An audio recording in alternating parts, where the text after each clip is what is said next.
Hi, everybody. We are live. What's going on? We're down here at the dock with LGBASS and Catfish Regulators. Catfish Regulators, LGBASS. What's going on, fellas? And Jody? We're going to fish off the dock. Okay. We're going to fish off the dock a little bit and see if we can't catch us some channels, blues, and maybe there'll be a little flathead swim by. Well, wouldn't that be a sweet surprise? Exactly. Anytime you catch a flathead, don't really even matter what time of year it is. Yeah. It's always It's, a treat. it's a good time anytime. I'm not sure if he's still in here. Fish with the Mid-South. We also got Florida Channel Catfishing, 217 Rebel Outdoors, Lisa Elliott, and Brian B.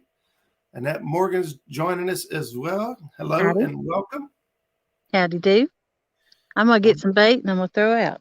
You go right ahead. I'm going to get you shared out here on the community page and see if we can't get a couple more folks tuned in.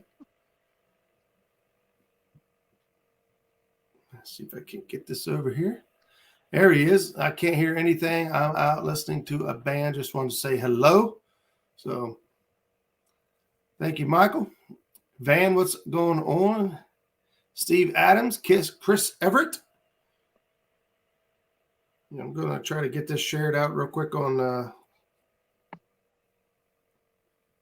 community tab and get some couple more folks in the house. What's going on, everybody?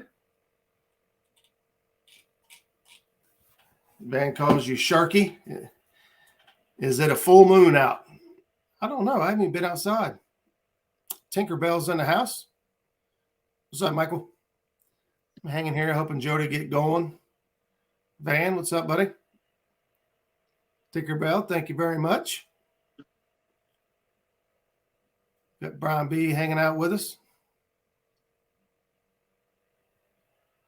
Hey, there's Katie Collins. Where have you been, girl? She has been off the map. We also got George Ray hanging out with us. George, thanks for stopping in. These guys are getting set up and ready to do some fishing. They got a little bit of rain moving in and out, so they was trying to work with an umbrella to get things set up and keep their equipment dry. So they are getting ready to get baited up and get out there. We'll see the action live as they get going. No crazy people here at the bar, so I assume not. Okay. My buddy caught a 25-pound flat this morning crappie fishing. No kidding. That's always fun. That had to be a blast. Let's see who else we got. Miss Regulator is in the house.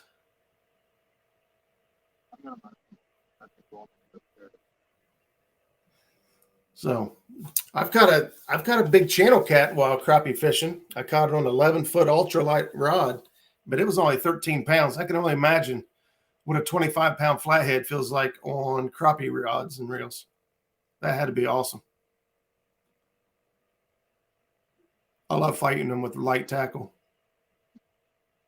I don't do it on purpose, though. I want to land the fish. I want to see it. More light down there. Mike Greenwell's hanging out with us. What's up, Mike? Thanks I for can bring tuning my in. little light up, maybe. Make a difference. We got a ton of light stuff. So we got LGBASS and Catfish Regulators out with Pontoon Jody. They are getting set up and ready to go. You can see them all back there doing their thing. Jody, what do you guys got for bait tonight? I have some bluegill. Bluegill. Cut in small pieces, and I downsize my hooks and my bait to adjust to the different water I'm fishing in. Ta-da! Ooh, look at you. I learned something. Adapt and overcome. So Yeah, downsize your bait and your hook size. So we'll see what happens. we'll see what happens. Hey, Bobcat. We got Bobcat. What's going on, Bob? We got Jersey River Rat says, hello all, good evening. Just dropping in to say good luck, Jody. Is Greenwell in here? I'm heading, yeah, Mike's in here. Heading out for a cat nap. And I'm heading out in a couple hours Going to fish the Sassafras River till dawn. Ooh, that Dreamer, sounds you want fun. a link? Tell Somebody say bumping. Jeff to send you one.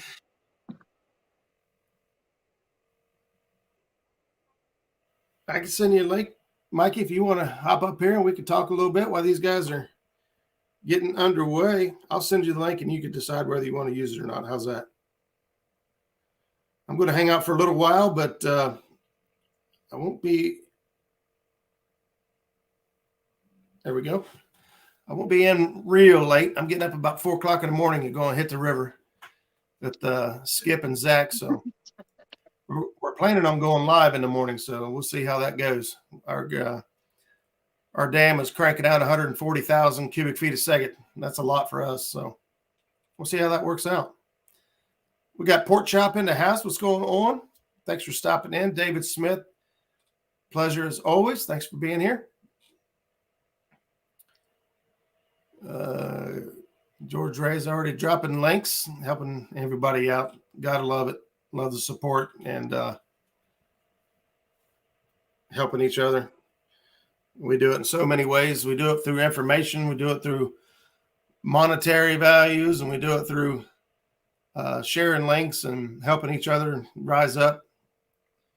So Stan is not here tonight. I know Stan's here a lot of the times on Thursday night, but if you could say a prayer for him, he's feeling pretty bad under the weather. He's had a rough few days. Talked to him today. He's starting to come around a little bit, but he's still pretty weak. And so he's not sure what happened. He just took a bad spell with the weather, I guess. We got Dink over Stink. What's going on? Thanks for stopping in. That's always fun to say.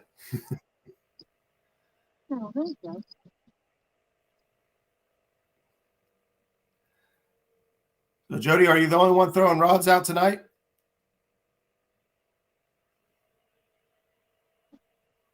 She can't hear me. I'm Hades hole.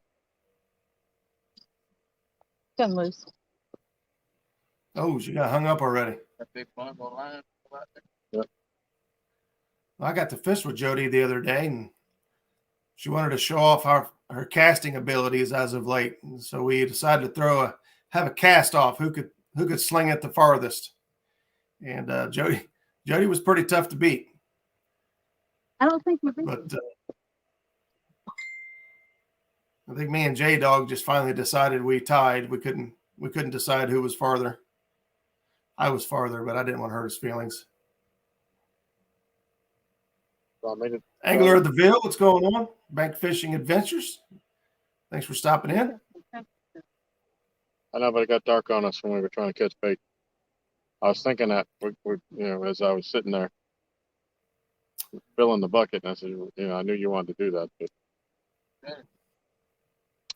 We got Michelle tuned in as well, keeping an eye on everybody. no, go to the left.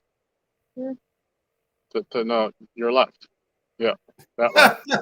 Your other left.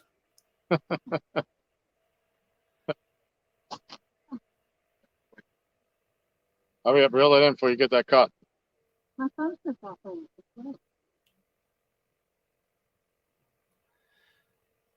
And Jody, we already did the cast off thing where we just keep throwing the baits, the sinkers as far as we can. You don't need to do that again.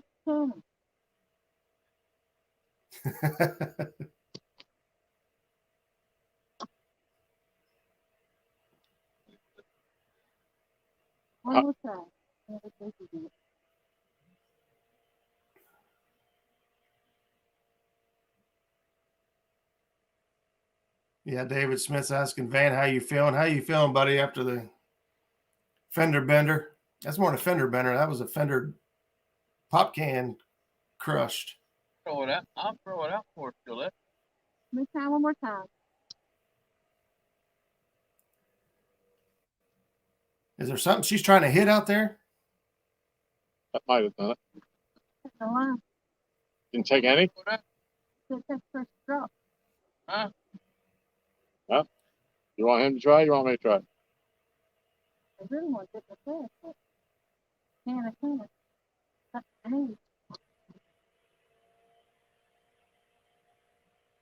Yeah, I'll let Van kind of fill in the gaps there if he would like to. But he was in a fender bender. I think somebody pulled out in front of him and totaled the car. Van, I was talking to you, buddy. I was seeing how you was feeling. If you're feeling any better. There's Kevin at Palmetto Cast. What's going on, Kevin? Thanks for tuning It in. ain't over. That's all it did.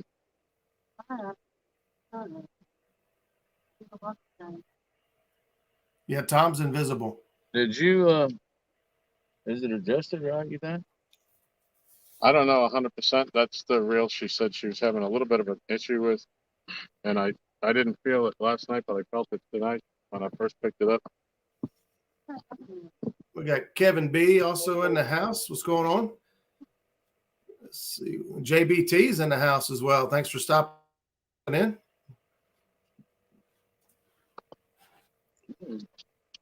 Letting Jody get all set up and get some bait in the water. Kentucky Redneck, what's going on? What's wrong with the way I got them? Because your skin is kind of pop through your skin. You know, when you see how I got that hook? Look at all the talent out there on the dock tonight. You got Aaron with Catfish Regulators, Tom with LGBASS, and Pontoon Jody out there. You got out there? Looks like the meeting of the minds. Yeah, that'll work. You might not want to stand right there, Jerry. Brian B.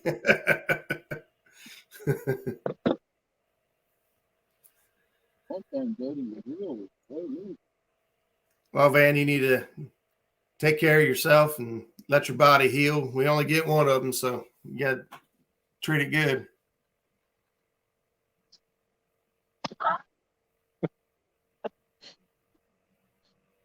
Jody, what is going on out there? Did you see Master Castor just then? No. He bird nested. I thought yeah, oh yeah, I see the big old backlash she's picking out right now too. I might not hit channel, but I did back. Bird nest. Oh, I'm gonna How far out is the channel edge? I don't know, but I did hit it. I hit it one time right before it went on live. And then he said, okay, so I didn't hit it. Let me try this one, Aaron. Oh, you got it done. Well, how come you was trying it without bait? You should have left it out there. I didn't have no bait cut up yet. I just got down here. I thought I better swing one George out. Ray says, Jody, thanks for the mail today from George Ray. You're welcome. Only have one hand to type with, so I'll be a little slow. That's all right, Van. You've always been a little slow. Mark Knott, what's going on? Thanks for tuning in. We've got an interesting start so far. We're trying to get the bait to the channel edge. What all that noise is. What was it? What'd you do? Michelle says it's a good distance out there. What's that? Oh, what was it? What was that Clunking noise when you first cast it? Like, I heard a click from this side. I don't know if it was. Hopefully, it wasn't her line snapping. Kevin B, the bait tonight is Hey, bluegill. let's try and throw out, and I'll chunk that one out toward Hades hole. They've got some small chunks of bluegill that they're using tonight. Jody's downsized her baits and her hooks just a little bit. That was a good one. It might be midnight before she hits the channel, but she is going to get it one way or another. I'm going to put that on the other side of the other one. You got to go on. Other Mark side. Knott, what's going on, buddy? Thanks for tuning in. There you go. There's Nikki Hayes. Hello, Nikki. You can't not. Hey, Tom. Put that one Tom, where can you you're hear me? standing. She's on the The other one side. I threw out first should have stayed where it was at. I don't think they can hear me. There at you all. go. Now put the one in your hand now under that rod, back to where your right foot is. There you go. Uh-oh. Think of the dock as a big pontoon boat.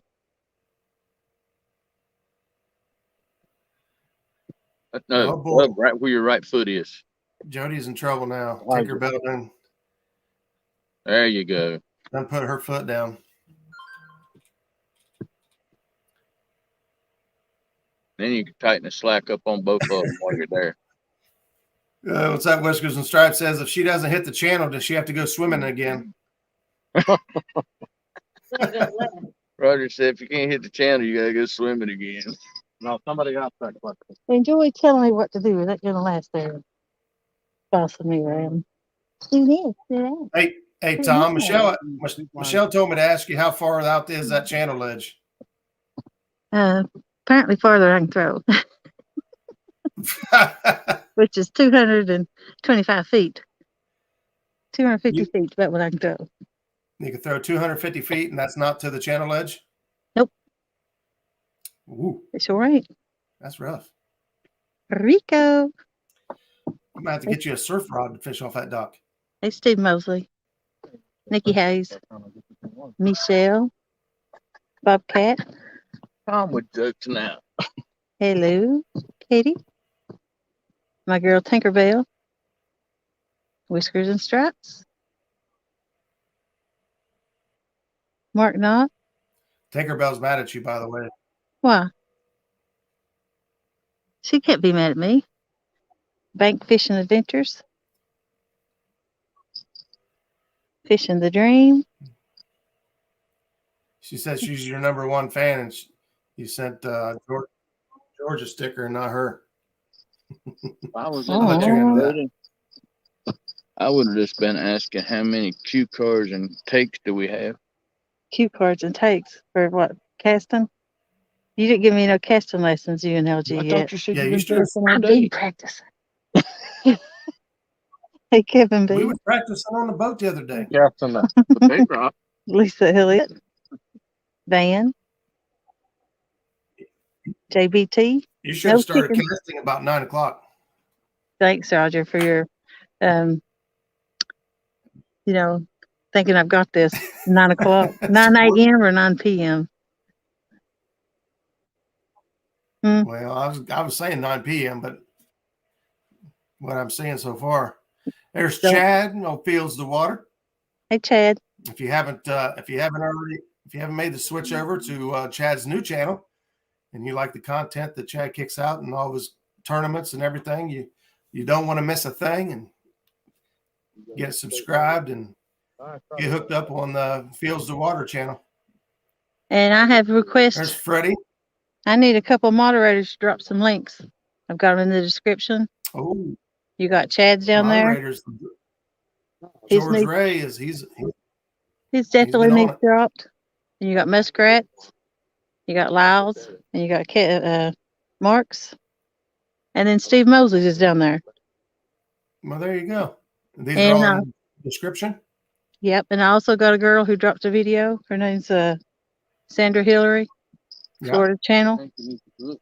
Catfishing. Other five And everybody needs five in to truck. watch her video and subscribe if you can. She's a new female angler.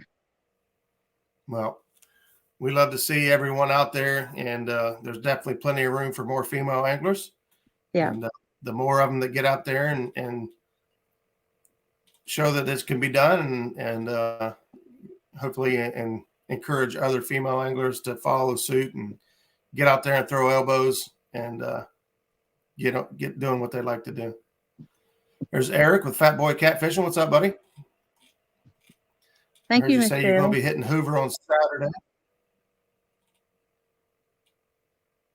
Each week I'm going to try and put a different female up with her channel. So maybe that'll help Ooh, grow that's awesome. some of the females up. I love that idea. Yeah. For the majority of the world, it seems like females don't like females, but here we all support each other. So I Yeah. love that idea. Supporting each female angler. Uh-oh, you've been summoned by your partner. Clear of you. Said to get to bed. Oh, you're still up? I told you we got a date early in the morning. I got most of my stuff ready to rock and roll, man. Yeah. Me and Skip was out trying to catch bait today for tomorrow morning. It wasn't easy. Mm-hmm. We got what we need, but it wasn't easy. We got Dale Hayes, we got some bluegill.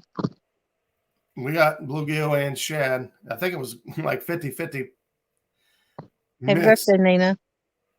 That's right. Nina's birthday was today. Ooh, I seen Buck Williams in the house. What's up, Buck? He says Lance, the cool guy, got his PB bourbon tonight. I seen he was live earlier. Yeah, Skip's right. He usually gets less sleep than I do. Hey, Dink over Stink. Look at Brian B being nice. Oh, how sweet. David Smith. Oh, Bobcat says the skips were running good. Bobcat, before the show here, I was going through some SD cards trying to make some room to get some more get more footage on there, and I happened to put the SD card in that was bumping below Nickajack. Man, that was so much fun. I was sitting there giggling like a little boy. Why don't you put Kelly and Lee as the first female anglers? Brian B. I just got my line up, Clearview.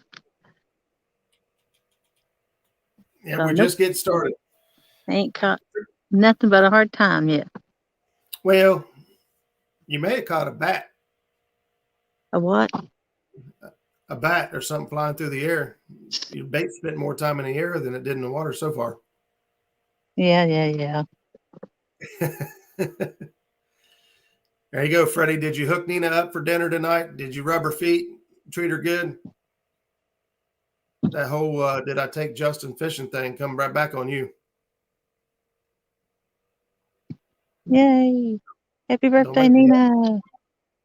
Don't make me ask her. There's a link for that Stan. Stan's out sick tonight, so everybody be thinking of him. Absolutely. I talked to him earlier today. He's not doing too well. He's on the upswing. He's starting to feel a little bit better. That's Michelle's link right there. That is Tom's wife. She does the cooking videos. Yep, River Warriors will be on the water in the morning. If all goes well, we'll be live.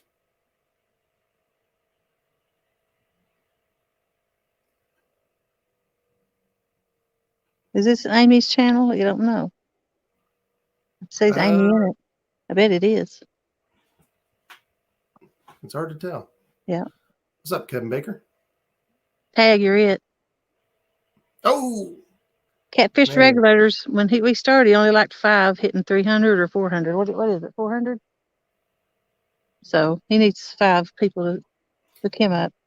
5 away from 400? I think it was 400 what he liked. There he is. J-Dog's in the house. What's up, buddy? Woof, woof. Carmel Muncie's in the house. Says good evening, Jody and Roger. We've also got Tom with LGBASS and Aaron Catfish Regulators out there tonight as well. They're fishing off the dock. Hello. Jody's making the best out of her vacation. She's getting around. I'm on a American catfishing tour. Oh, yeah? South America. It's a catfish. Right there's my booking agent. Everybody wants me to come by. J-Dog. Boy, look at that. Look at his picture on there. And doesn't that make a pretty shirt? Yep. Did you get one, Jody? No, I don't rank up there. Hey, Steve Mosley. We're sharing out your channel today, Steve. Let's see, who's this one? This is Sandra, Florida Channel Catfishing, the lady angler. There's Mark, Catfish and Crappie. Everybody. Right there's Clearview Outdoors. If somebody could drop his link, that's our brother Skip. Yep. He needs some motivation to get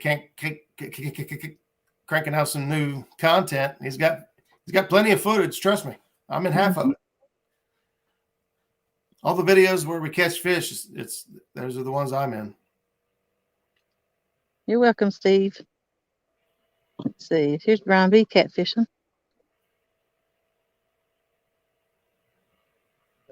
Crappie Dave Fish On, what's going on?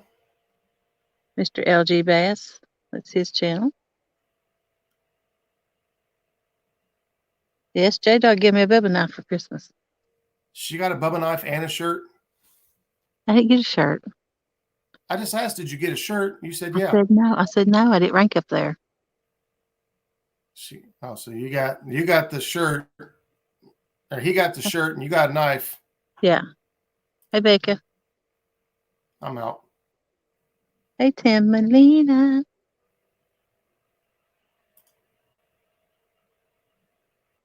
What are you hiding for, Roger? She won't hurt you. My avatar. My whole computer's acting crazy. Well, there's Becca. What's going on? He was up on a hunting panel. Ain't nothing wrong with that. You're quite welcome, George. Tim and Lena, what's going on, buddy? Thanks for stopping in. Get this other screen closed down. Chucky, what's up? How's it said? Hello, handsome Daniel. Ain't that what Alicia calls him? Chucky, what's up? How's it said?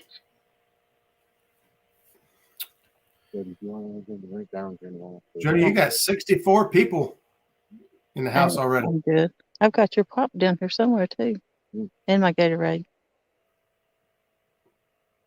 Yeah, Dan, chopped liver. That's where I'm at. That's where I'm ranking right now. That's it. I'm not teaching you nothing else. Why? Not you. J-Dog. He don't want me to teach him anyway. No, he don't pay attention. There's George. Very well. Sunfish Assassin.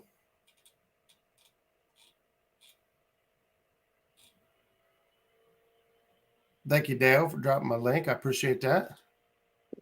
I'm not sure if anybody What app are you using to go live? This is StreamYard. StreamYard is the way to go. I found out the other day on Tuesday night. I tried to go through the YouTube studio app, and it is no fun. You can't highlight any of these comments. You can't bring a guest up. I don't know why anybody would even use it. I mean, unless you're somebody that just don't want anybody else up on panel or anything like that. Did she say I don't pay attention? Yeah, that's what she said. The StreamYard app, it's not an app. It's actually a program. You don't have to download anything. You just type in StreamYard in your Google search bar and click right on it. That's a link. Basically, you just link StreamYard to whatever platforms, your YouTube platform, or if you got Twitch, or I'm not sure what all it will connect to. I don't know if it'll connect to TikTok or anything. You can connect it to Facebook. So you could be streaming live on Facebook and YouTube and whatever else it'll do at the same time. You set it up and then hit schedule a live and go live. If anybody needs help with it, I'll be more than happy to give you a hand. Just shoot me a message.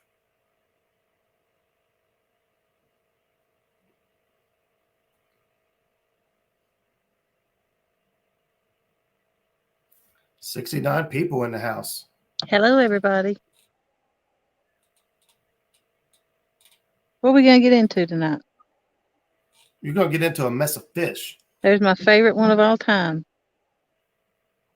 Ta-da. Hey, Uncle Lou. That's not fair. That's everybody's favorite. No, I said it first. Huh? I said it first. I claim him. Uncle Lou.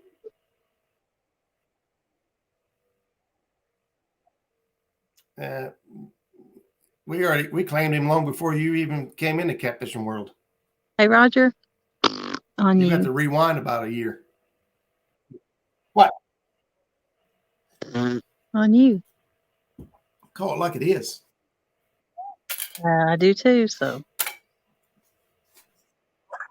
I'm going to call that third rod in the middle. Uncle Lou. The Uncle Loophole. And I've got a song written about Uncle Loopholes. Mm-hmm. Oh, no. He gonna love it. PG-13? Yep.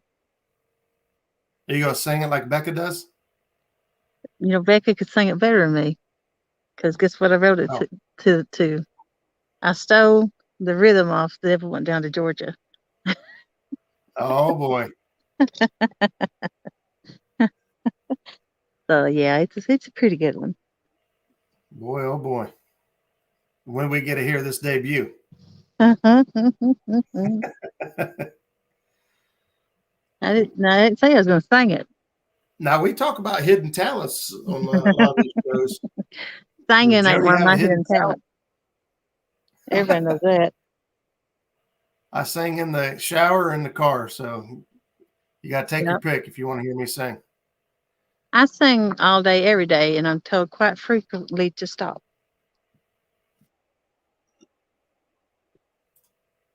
So Yeah, I sing a Night, lot too. Bobcat. I think you caught a little bit of that the other day. See you, Bob, buddy. Have a good one. Well, that's my all-time favorite song. Well, looky there.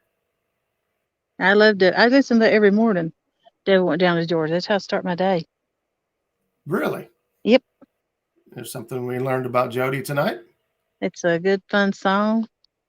We got Fast beat. Mike Turner's in the house. Yeah, Whiskers and Stripes says Kevin Palmetto Cats he sings too. He hasn't stopped yet. Where's your counterparts? Where's Aaron and Tom? Aaron just went to the store, and Tom's sitting here beside me. Oh, he's awfully quiet. Mm-hmm. You can't see you. Hey, Raj. You're Hey, behind. what's up, buddy? I can't see you, but I know you're there. You Okay. have to be up yonder. Oh, okay.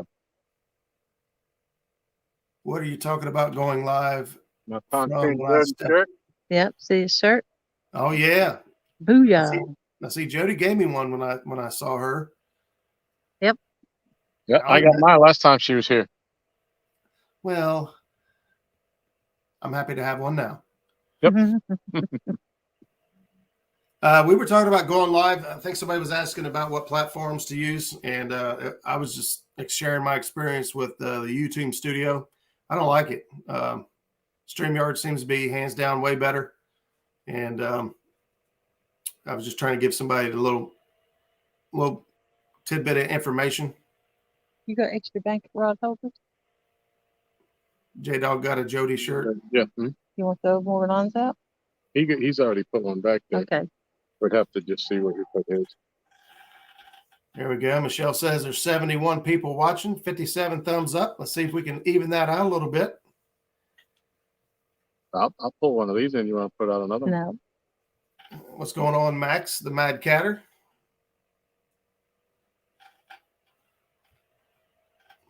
Mike Turner, Patty. Can you hear me okay? Because I'm in the back of the phone instead of the front. Or I'm in the phone. Uncle Lou.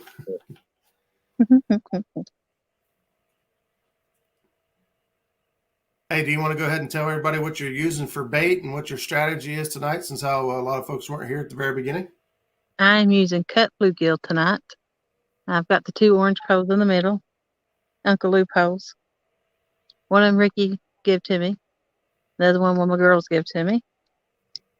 And then the other 2 green ones are yours, right, Tom?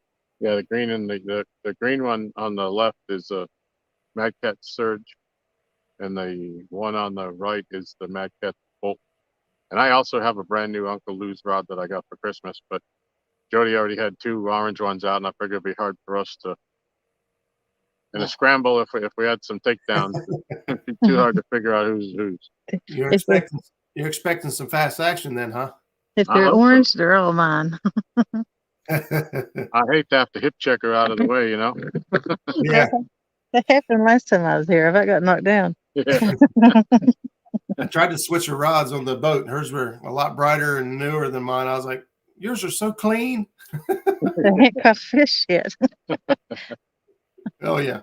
Leander caught one on it. I'll keep mine. They've got tons of fish on them. Hopefully mine will get slimed up. Tom, what you got on the end of those rods? Is there bells or is that light? Yeah, they're bells. Jingle bells. Okay. I got you. Yeah, You see,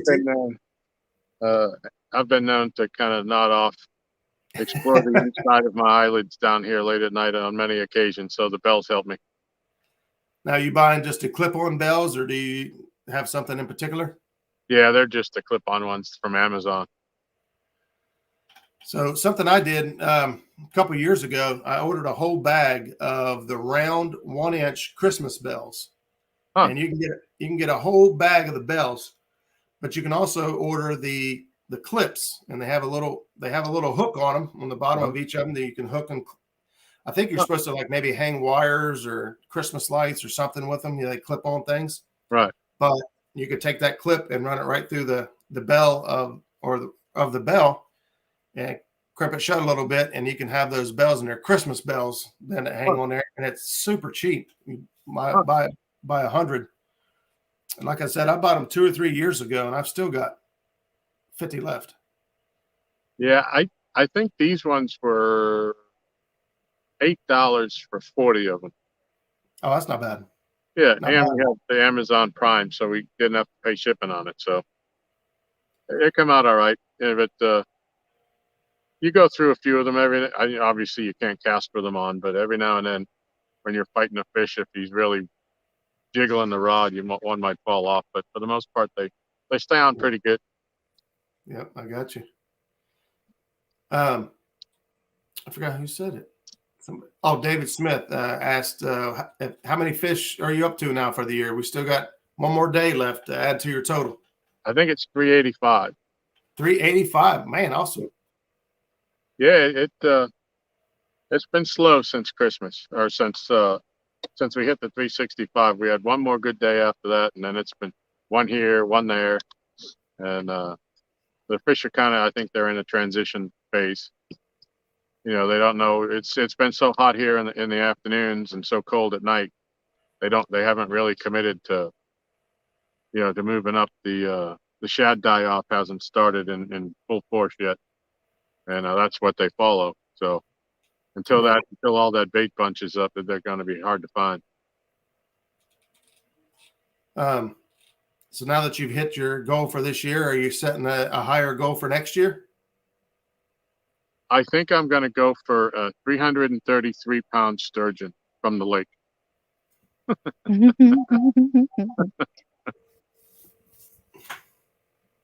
on a medium action Uncle Lou's rod. I'm going for the medium light. Oh, medium light. He says there's some guys out there that fish for big fish on the medium light, and there's no doubt that they could probably be caught. And I got 2 mediums, and I love them for certain things, but throwing 12-ounce leads and raging waters down here on the river, I like my medium heavies. Yeah, I got some medium action bass rods that I throw very light crankbaits on, but other than that, I don't use them for much else. But yeah, it would be quite a feat if I caught a sturgeon, because there's none in this lake. But that's my goal. Is anybody else?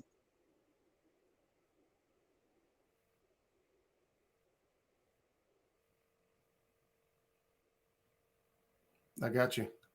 My computer, my signal's down low. It's getting kind of choppy on my end. I don't know what's going on. Yeah, I have one in the mail. Yeah, I'm glad I did the 365, but I don't know if I wanted to. That took a lot of work to document all that stuff, and I'm glad I did it, but I don't know if I want to do it every single time I go out from now on. Yeah. Yeah, it turns it into work, doesn't it? Yeah. But it was interesting when I compiled every fish that I caught. I took a picture of, and then I uploaded it to the computer. So I have them all in a file, but I have them by the date, which body of water I caught them on, what kind of, the species of catfish they were. And some of the data is interesting, to me, to see where we caught the bigger fish, what months they were. Obviously they were the spring. Right. Although I did catch my PB, I think it was in August. in the middle of the night. But yeah, it's good looking back, reflecting on it. And of all the fish we caught, I think I only had 2 flatheads and Well, you're kidding. 2 bullheads and about 40 channels. The rest of them were all blues. Heck yeah. Did you break them down, or can you break them down by month to try to give you an idea of what months are your better productive months? Yeah, I can do that. Yeah, like I say, every picture is dated, in the file, Right. so I can easily do that. But I think that wouldn't really be a true indication of which was better, because like during the heat of the summer, we just didn't fish as much, when it was 100 degrees Yeah. out and, miserable. And, but, I think time of day is in the pictures, obviously some are in the daytime, some are at night. And I want to see exactly what times a year, which was better. Obviously in the hotter months, the nighttime was obviously better, but, I Right. got a lot to look at. I'm trying to compile it all, and I don't know I've never made a video. I've done some lives, but I'd like to compile it and do something, um, to show off all the fish. But Kevin we were talking, Kevin Palmetto and I were talking. He said, if you showed 365 fish for 5 seconds a piece, that would be 30 minutes. Yeah. And I said, you know what? I said, I don't expect anybody to watch 30 minutes of, every catfish I caught. And I said, quite frankly, I don't want to watch it for 30 minutes. So I'm Right. going to have to find a way to deal with that and make it a little bit more presentable, I guess is the word. Yeah, we're kind of putting something together now. Yeah, it was actually the reason I asked the question was Zach has put together all the fish we've caught just in his boat. Now, it doesn't count any trips we've taken, myself in Yeah. my boat, Skip's boat, or anything else, but just out of his boat, we compiled how many fish were caught out of his boat this year, and broke it down by month. And the second, I think it was either the second or third highest productive month for us for the entire year was January. Huh. We caught 120 catfish just in January. Geez. That's So, cool.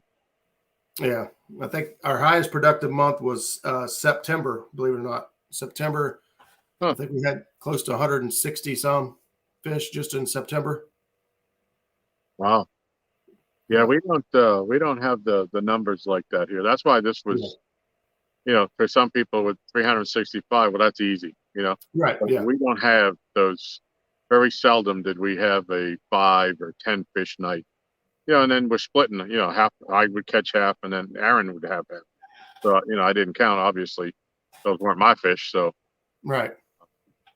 it was a journey. I think the most impressive thing is everybody laughs when they say, "Oh, the dock," But Yeah. 319 of those fish came off this dock, as well as the fish that everybody else I fished with caught. So for a dock that's about 40 feet long, 7 feet wide, and you can only cast as far as you can cast, there's been a lot of fish swimming by this dock. Now, has anybody attempted to use a longer rod? You use a surf rod or something to hit that ledge out there that I seen Jody was struggling to hit earlier? Yeah, we can hit it Struggling. pretty consistently. But Josh brings over, he has a 12-foot and a 10-foot rod, and he throws them out there, and he's caught some nice fish on them. But it's a long cast for a seasoned caster. See how you said that? But it's attainable, and Jody has hit it a couple of times, and she's working on it. And I think if she practiced more instead, obviously she fishes on a boat. She doesn't need to cast 80 yards, Right.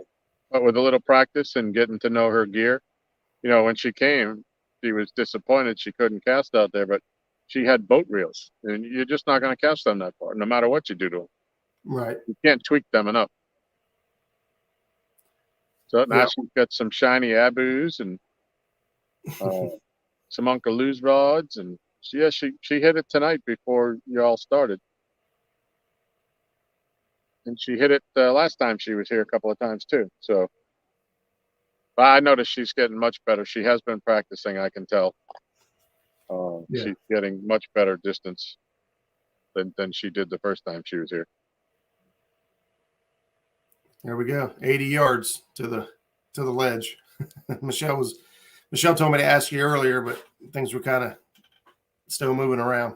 Yeah. Yeah, I'm guessing. You know, we had a guy that put in.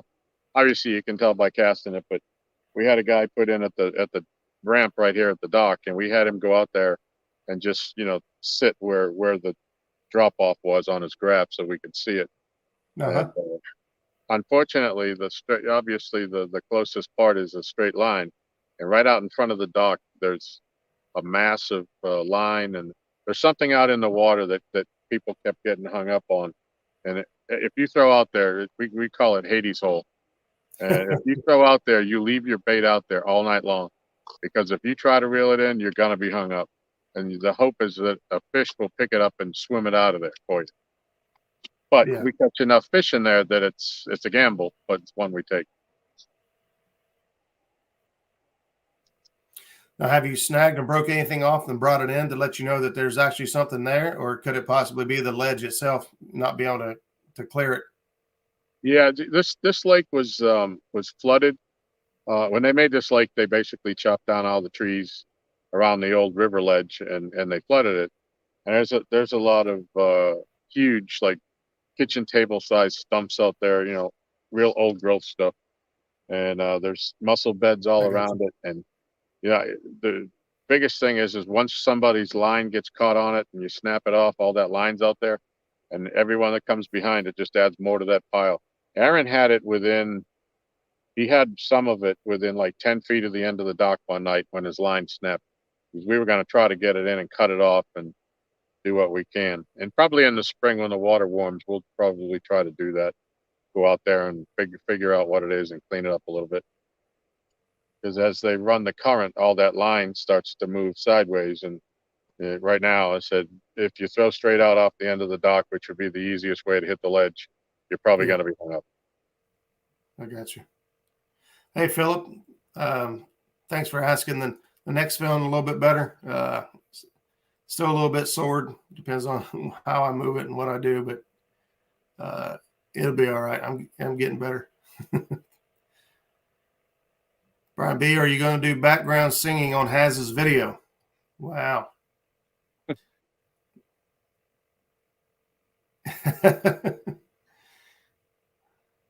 This right here I thought was a good comment. Go to bed? This one. Yes, I saw it. Hey, first of all, He knows what he's talking about. But yeah, casting a rod is like hitting a golf ball. It's not the hardest. You just got to be smooth. I ain't smooth with it yet. My movement's jerky. Yeah. Thanks. You've got a you're throwing sidearm most of the time. You got a bad shoulder. Where you're twisting your whole body, and I think it's kind of taking the speed out of it. Yeah, we were talking about that. That's exactly what we had said. And she told me about her shoulder injury and all that. And yeah, it's difficult. Right.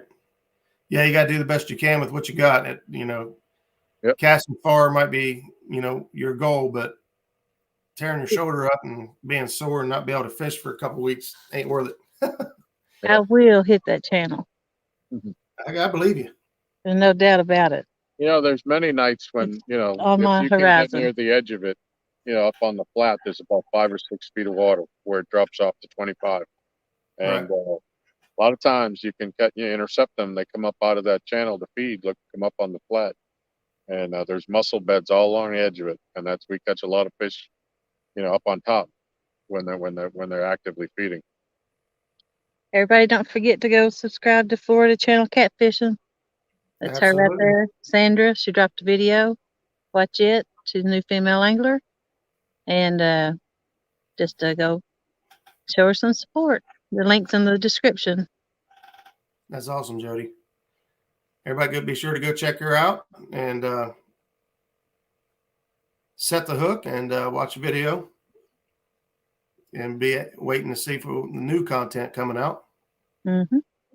She said she's going tomorrow, so maybe she'll get her one.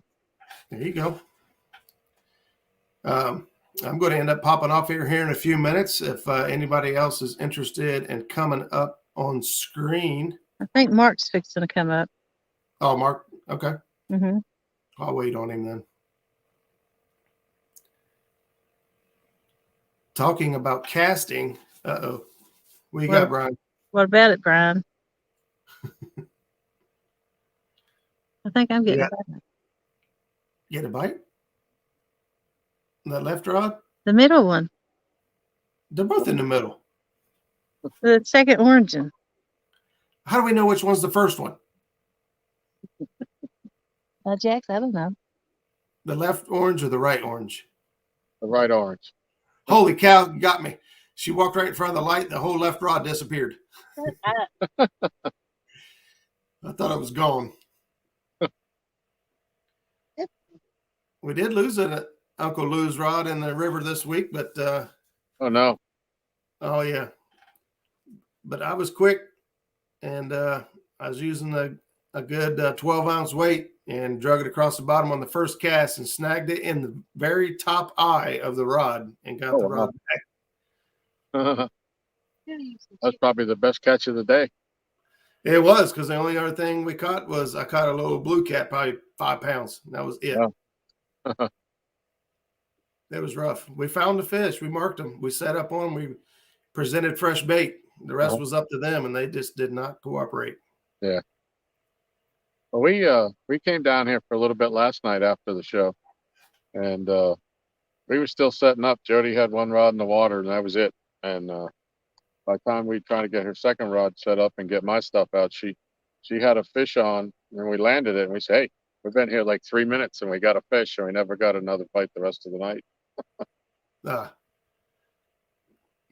Yeah, that's kind of how our day went. We got that blue, like, I don't know, we set up 15 minutes, 20 minutes, Yeah. and got that blue. We thought, man, this be all right. Mm-hmm. Only fish we caught today.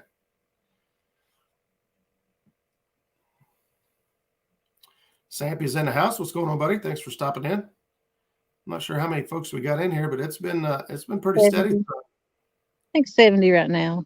70. Yeah. I think we was up to 78. You told a bad joke and people walked out.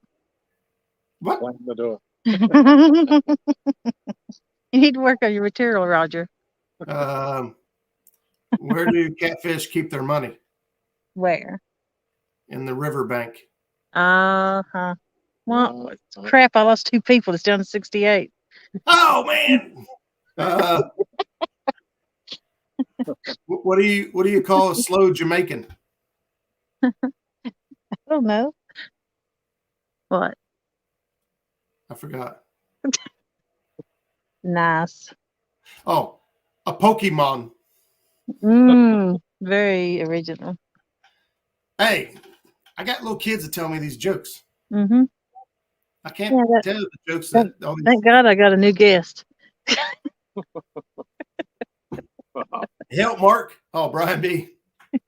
Thank God I got a new guest host. He's running them off, Brian. Well, I got a worse joke for you. I gotta change that picture.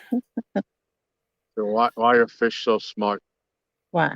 Because they swim in pools. Oh, they swim in schools. Yeah. Tom took us back to 2nd grade with that one. That's right. I mean, Brian B's face is there, but where are you at? Where in the world is Brian B? Making some macaroni. Oh, no. Jody, stop. Don't make me sing. I'm waiting to hear this devil went down to Georgia for Uncle Lou. No, it's a fiddle instead of a fiddle of gold. Guess what it is? It's a rod of orange? No. You just have to wait for it. Yep. Just like the rest of them, you'll have to wait. You're making me wait. Tell me about it. Womp, womp, womp.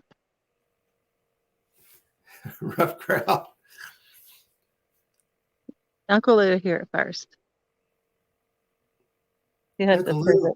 Uncle Lou hit it first. Mm-hmm. So my muskrat, what did I say? You didn't get to hear it, I guess. I don't know. I don't know. I'll just agree with him. Mm-hmm. I should put some chicken out on one of those rods. Yeah. In my area, chicken just doesn't do very good after once the water gets down below 50 degrees. It just doesn't seem to work. I'm not saying it won't work, but my faith in it is pretty much zero, and confidence is, in my opinion, Oh, 90%. you Buck. Huh? Buck Williams? You cray. Go back to eating zebra cakes. There was his joke. Here's his joke. Oh, I was reading. I was getting ready to say. That's his joke, people. He thinks he's all that and a bag of chips. Now, you really think that's going to be something bad, don't you? Now, listen to Mr. Funny Bones on down here to his answer. That's right. New truck behind end. No. Looks like Michelle already heard that one, or she was on to him right away. Here's Sampy wants to know where you're fishing at. I'm fishing at the dock at LG's. You remember when they did a catwalk? It's right here. Mm-hmm. The catwalk. That's Lake The Gaston, catwalk, yeah. the beautiful shores of the state of Virginia, Mhm. or the Commonwealth of Virginia.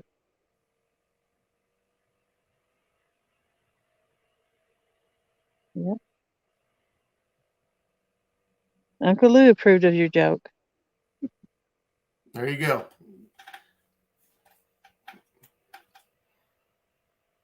My buddy, yeah, sees chickens all the time.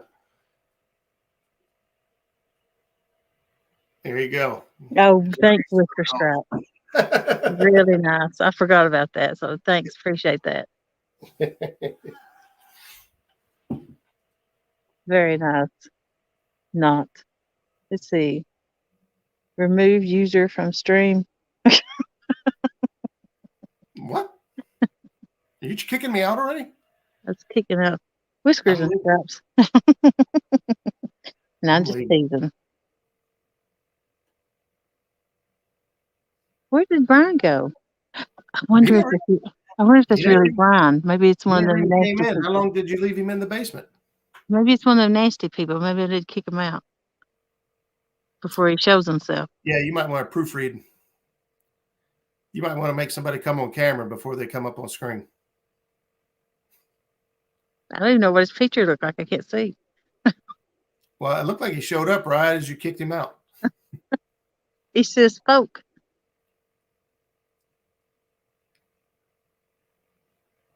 No, you're not about to get out. I need your number. Your number 76. What? I'm aggravating. There you go. The shark's out. Uh-huh. All right. So is Brian B coming up? I don't know. If you need to go, you can. I can handle it. I know you can. I mean, you want to ditch me. No, I want to go to bed so I can go fishing. Mm-hmm. I'm the last guy, 76. Ryan, show me that macaroni.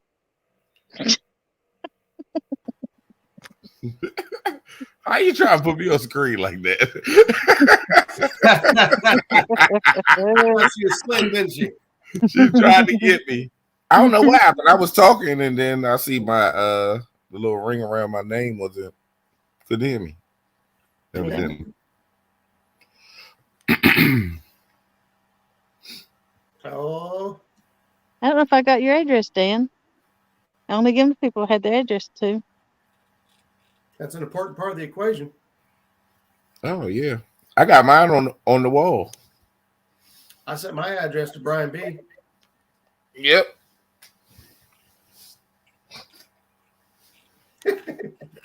I got a couple wasn't good. I ain't gonna say it. It is late, but I ain't gonna say it. There's still a couple mentions over there to you, Rhonda. Oh no.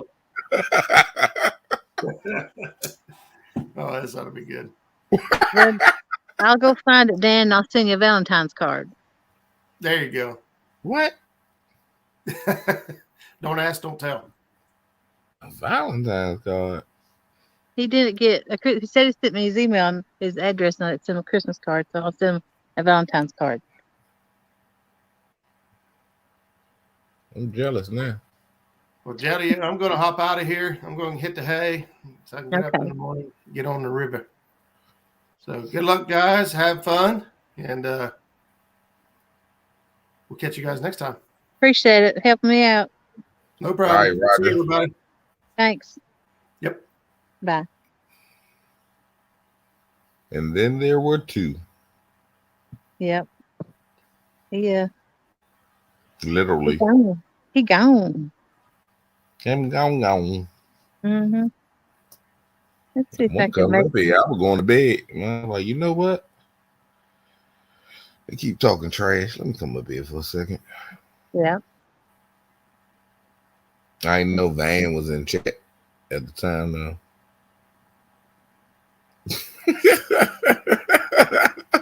Uncle Lou. Uncle Lou was crazy. Oops, almost hit end. That would have been awful.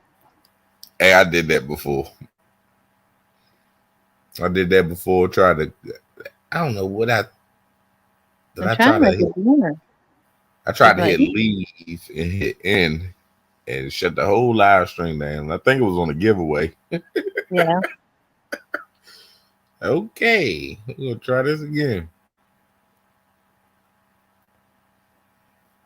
One more time, I'll try it. I get it tapped in, but then I can't do nothing else with it.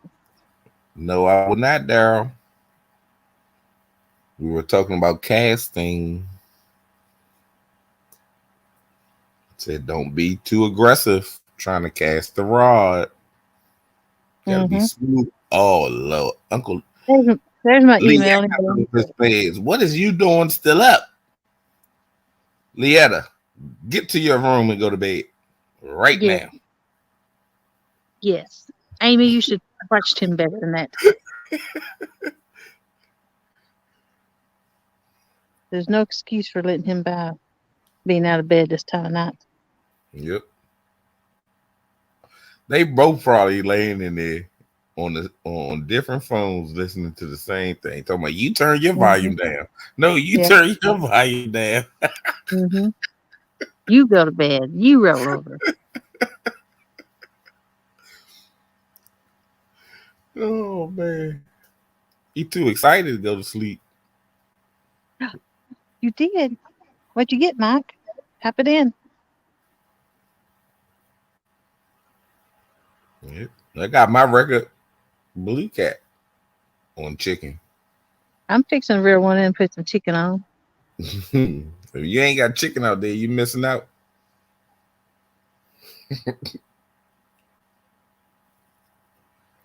Let's see. That's some joke.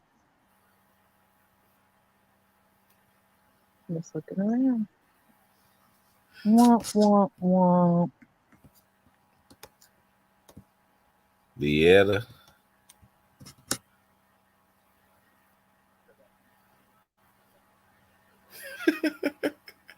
Oh, I didn't give him his meds.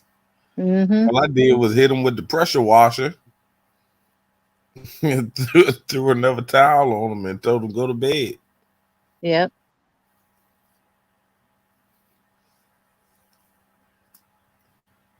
He was smelly too.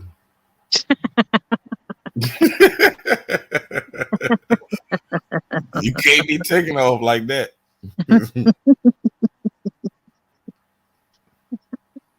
Uncle Lou boo boo.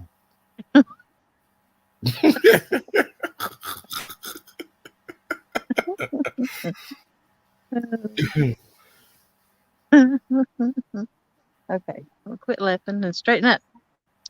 So what you done today, Brian? Besides nothing. I did do something today. I fixed the issue with my car today. You did? What's wrong with it? Fuse block. The whole fuse block under the seat was bad. Caught on fire 2 days ago. After that, I was like, okay, something got to be done. Yep. Did it hurt it bad when it caught on fire? No, just a little. It was just a fuse that caught on fire. Okay. So it was good. When I got the new fuse, when I had to go to the dealership to get it. So it cost me an arm, a leg, an ear, and one thumb. Yep. That's with the coupon. Yep. But it's fixed. Well, good. Everybody needs a car. If I ain't got my car, I'm done. Mm-hmm. I had to walk to Uncle Lou's house and take his truck. Change his diaper and sneak his keys out of his diaper pocket.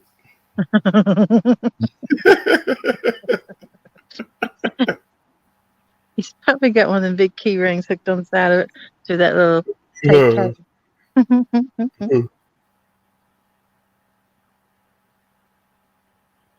Okay, bye, Mike. Ernie, what up, Ernie? If y'all don't have Ernie the hog snatcher, y'all need to pick him up. I don't know if I have him. He fished the Potomac and the Anacostia River, which is right outside the Potomac. He was on it, not yesterday, day before, if I'm not mistaken. I think he started off with a couple dinks, talked trash about me. Congrats. And then he got a 16, a 20 something, then hooked up to like a 36 pounder, if I'm not mistaken. 35, 36 pounder. And day before that, he hooked on to a 41. Wow, that's some good fishing. And he was on it.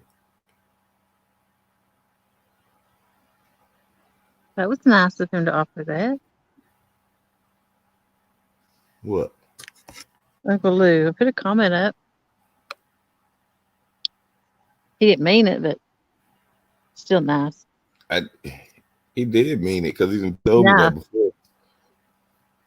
I told the little jerk, I'm not coming in. I ain't coming in and get his boat.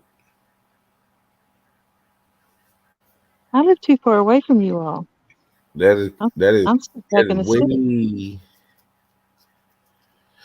way too nice of him.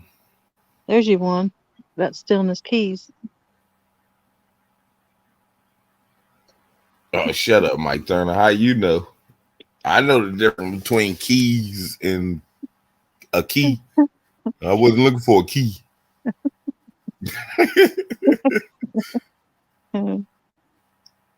Okay, Mike. You'll be listening. Appreciate it. Danny had some remarkable words about us today, Jody. Danny, I was only in there a minute. I had to get out. He was predicting what was going to happen to a couple of us this year. What was it? He was speaking very nice. I don't. Whew. I guess if I speak it, it might come into an existence. He said you was going to get on your PB. You better believe I'm getting a PB this coming year. He said, Terry and J-Dog going to get on some monsters this year. Yep. He said that I was going to catch a 90-pounder this year. I hope you do. If I catch a 90-pounder, hell, I might walk around for a whole day with that sucker on my back. A 90-pounder, I'll pass out. I do too. I think Lee's trying to stir something up. Lee is just a troublemaker. Yeah, Lee. Rotten thing. I ain't drinking that Kool-Aid tonight. I know what's in her tackle box, Lee. Everybody says you got New Year's resolutions. I got some New Year's resolutions. You ain't say Has and Brian gonna tie. Yeah, ain't what you said. Has wasn't in the conversation. You know, Somebody Has. dropped this link back here. Right here. No, that's Lee Evans. I think the Potomac one back there somewhere. Yeah, Are you there. Right there it is.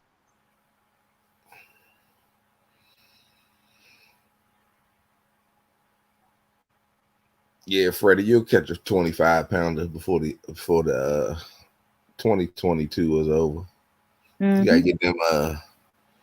gotta get them 12 fish that's on your scanner first. If you can't get those, then heck, how you can get your PB? Can't get the fish that's sitting under your boat. Mm-hmm.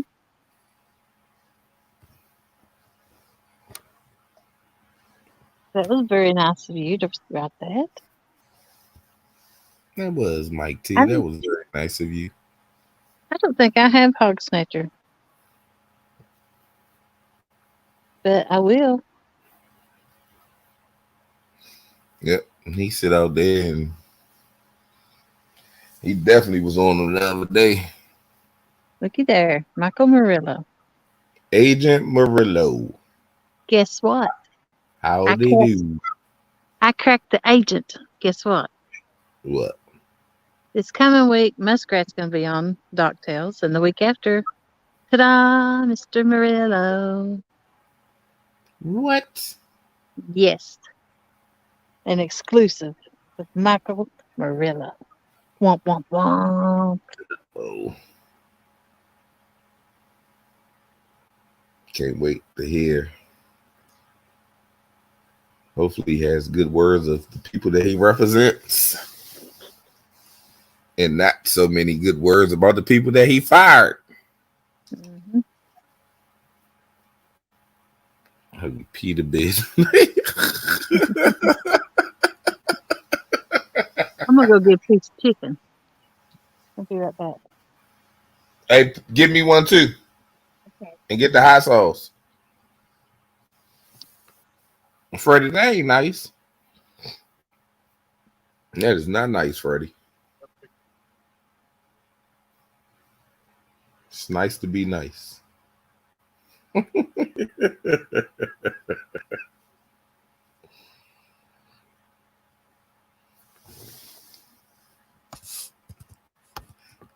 said that.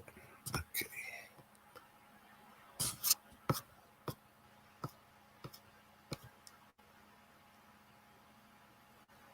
Tell him again, Agent Murillo. He don't know who he messing with. WKRP Jodyville breaking news. Tiger Box found in Tennessee is ass. Lee, stupid. Oh man.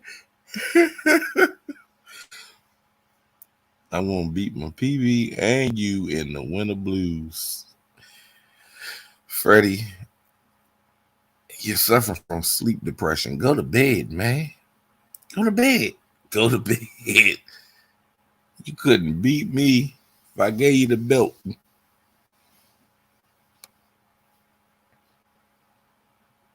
EB, what's up, buddy? I seen you spoke and the chat was rolling. I'm sorry.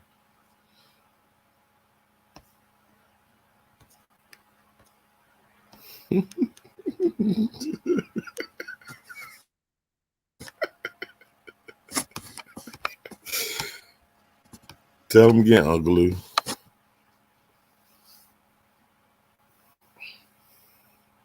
Shut up, Mike Turner. I'm sleepy too. I ain't just wake up 2 hours ago like you.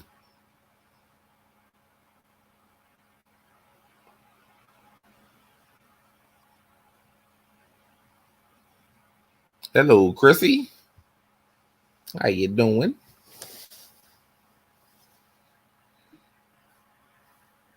Steve Adams, this in the Mississippi.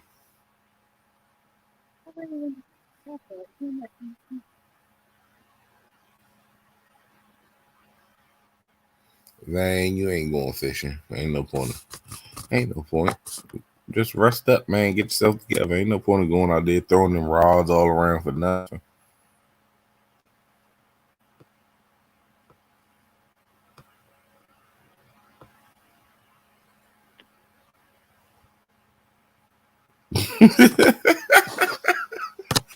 Nah, darn. You need 2 Uncle Lou rods, man. Eric, I can't do nothing for you.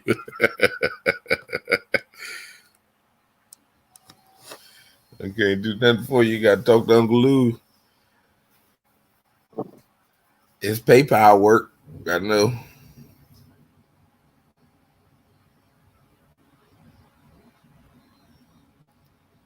Dexy, you come here calling people names.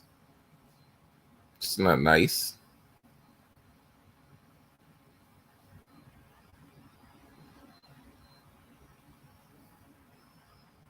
Definitely won't be snoring. Trust me, I would definitely be out of here before I even feel as though I'm about to doze off. Because Jody will let me sit up here and snore away. And Bex will record it and send it in the group.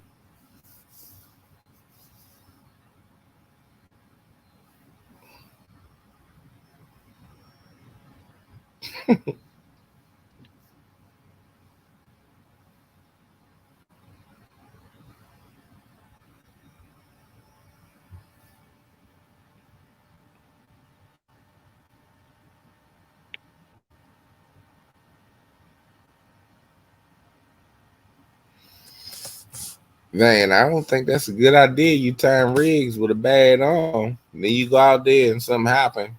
Like, God dang it, I didn't tie it right. Sitting there doing it with one hand. One arm, whatever the heck.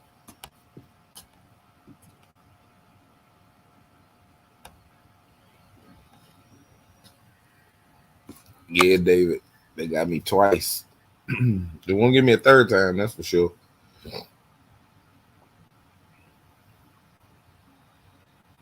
They won't give me a third time.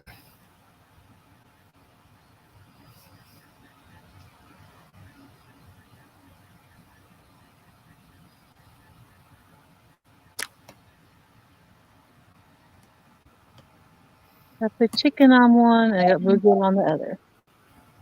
Don't worry about Mike Turner. You know, agents do what's best for you. They let you know what to do and what not to do. So you don't have to worry about it. He couldn't tell you what to do and what not to do. Oh, Freddie.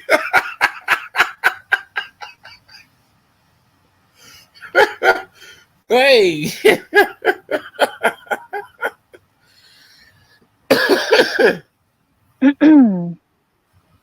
Why you always gotta bust my chop? Trophy stickers outdoors. Jody, just tell him you got your hater blockers on. He's a Tennessee boy. Just tell him you got your hater blockers on. Mm-hmm. He'll pay for it in the meet and greet.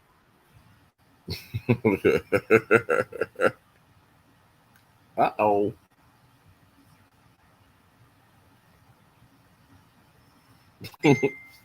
Hardy har har. He's back there with Aaron at the truck. Oh, Pork Chop said it. I didn't. Mm-hmm. He said it well, though. Yeah, he did. Yes, he did.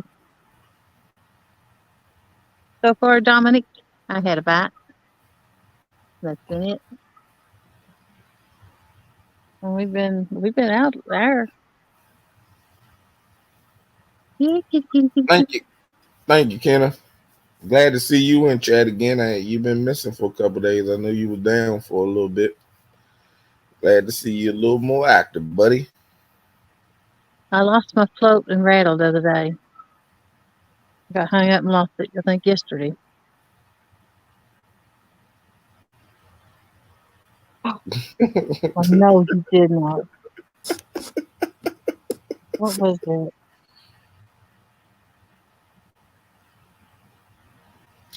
Oh, so you coming for me and Uncle Lou? What does it say? Brian, Jody can send you some Depends for your night issues, and Uncle Lou can tell her which ones you need. Oh, hold on, Jody. Hold on. That's what he said. I know daggone what. God. Well, he blew, Jody. I can't send him. I can't send him to town. He blew. I can.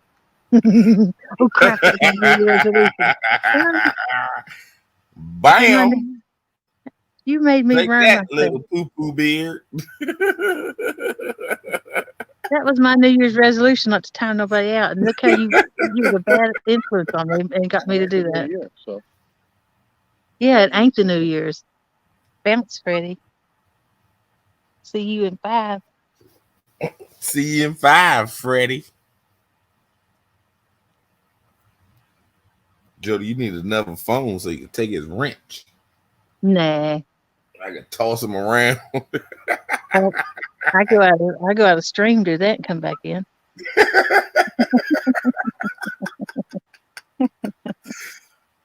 There you go, Marilla. That's what I want to hear. Yep. He can I go sent night him night. He done went night night. He forgot who he playing with. Don't forget who let you keep your bed, boy. Little skunky monkey.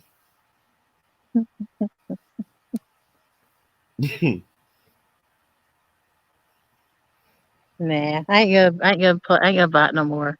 I'm gonna behave and turn over a new leaf. In a day. I'm gonna be sweet. You still got 24 hours.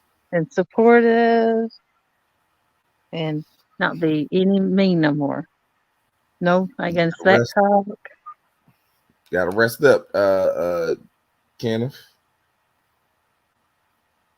Rest up, man. Take it easy. Don't do too much. There's my CFF. Mike's, what up? Hey, Steve Adams. You're welcome. I don't know what for, but you're welcome for being good, I guess.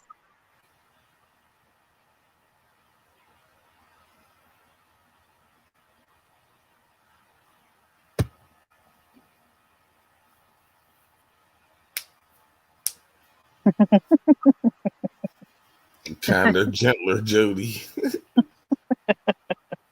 All right. Yep. I had to take Jody's wrenches, man. So she's gonna be kind. Mm-hmm.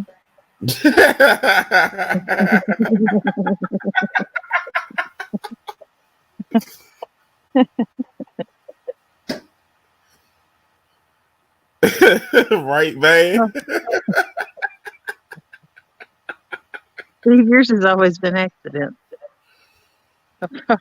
You got caught in the crossfire, Steve.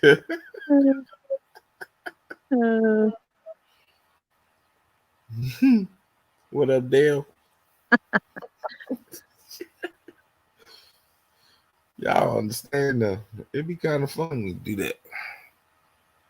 I did it last night to Freddie. He's like, I already been timed out twice. Jeez. I'm like, try 3 times. Bye, Felicia. I've seen that. This you want to talk trash. Come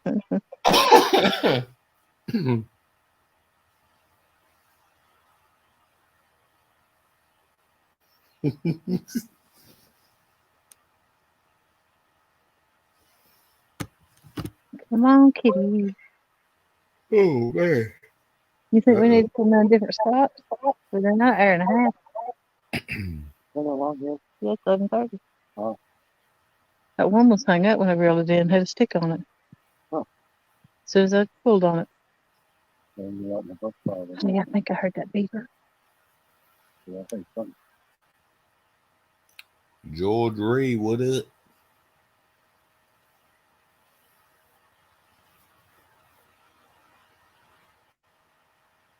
Had to hit the channel when I throw that chicken out.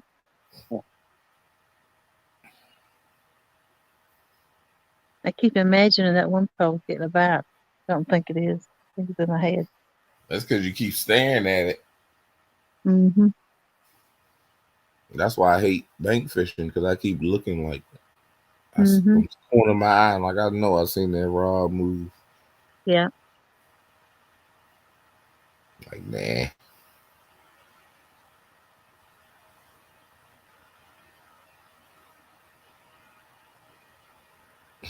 I knew that's what you was doing, man.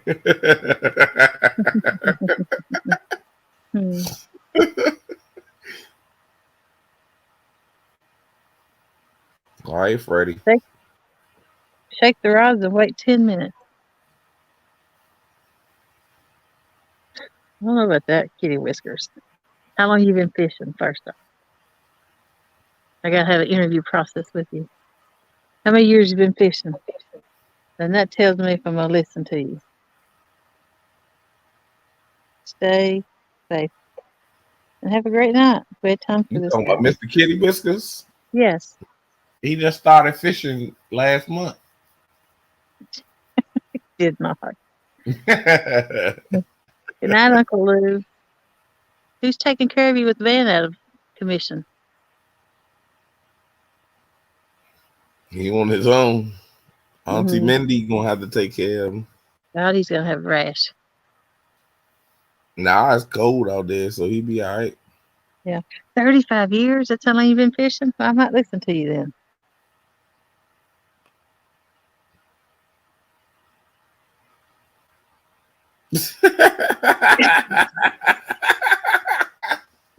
Stop hating and start participating. Twinkle, twinkle, baby. Twinkle, twinkle. That's a good one right there. I'm going to have to borrow that. He said, take a pole. And what's in it?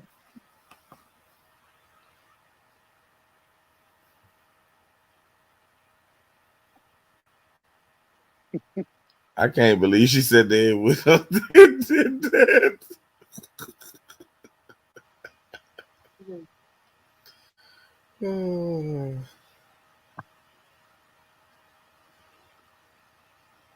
Let's see. Now it's 11:29. If I catch fish before 11:39 because of Mr. Kitty Whiskers. If not, he punked me.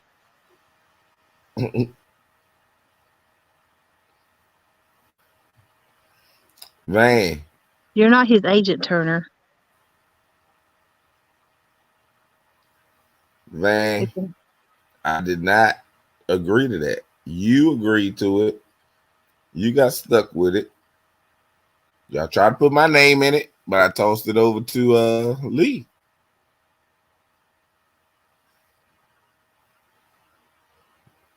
So Lee need to get up with his bad wrist and go over there and change Uncle Lee. We'll see if Kitty Whiskers helped me or punked me just then. I think he punked me.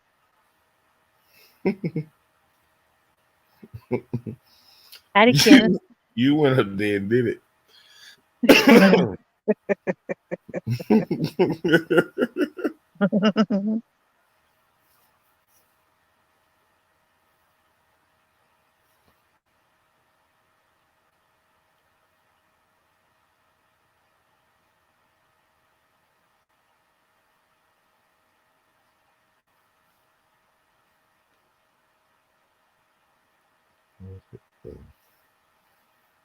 Kitty. What happened to what happened to Aaron? He went in the truck to take a nap. I believe so. I About... know he's in his truck. He's either on the phone or he's snoozing. And Tom's sitting here beside me. Yep. Fridays at 5 with Freddie. Wow.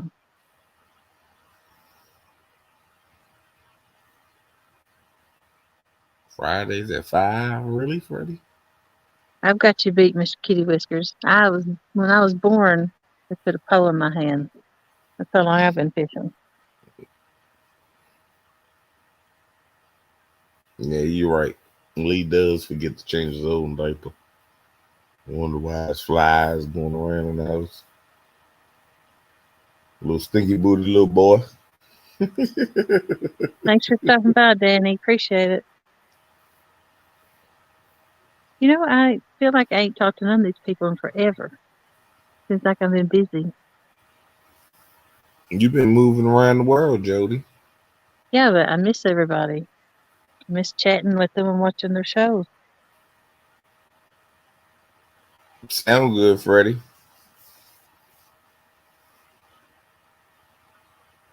Can I be your first guest? I want to be your first guest on there, Freddie.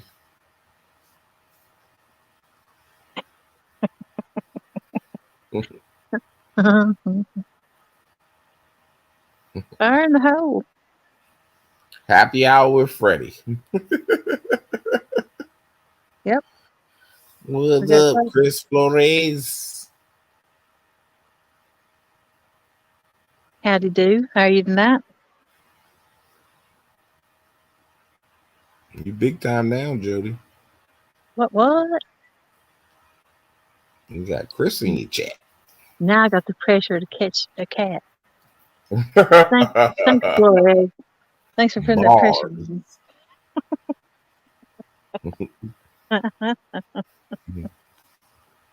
Nah, Amarillo, that's a franchise he's gonna start. Yeah. He thinks he's gonna cool Freddie at 5 on Friday. Freddie on Friday. Next Friday, maybe. Start the new year with a new me. He said next Friday, right? What's today? What's today? Thursday. So I can start one tomorrow at 5 and beat him to it? Yep. Freddie, don't never tell your secret. I'm going to beat you to it. Did you learn that yet? If you ain't learned that, you big dummy. Yep. You never tell nobody what you're doing until you start it in. Oh, yeah. Here's my backup. Check your basement. What is going on, Jody and Brian B? How you guys doing? What up, Mark? What's going on? Sorry I'm late. I had to take care of a few things. Hello, everybody in chat. How you guys doing?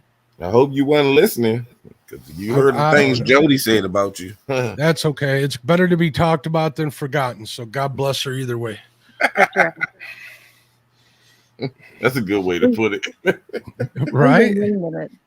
It's the truth. If I worried about the bad things people said about me, I'd spend an awful lot of time worried, and I ain't got time for that. Excellent, Willow. Yes. I'm going to take his slot tomorrow at 5. Yep, there you go. Jive at 5 with Jody. Freddie was bragging about starting a new show maybe next Friday called Freddie at 5 on Fridays. I got tomorrow to hijack that 5 o'clock time slot where he can start.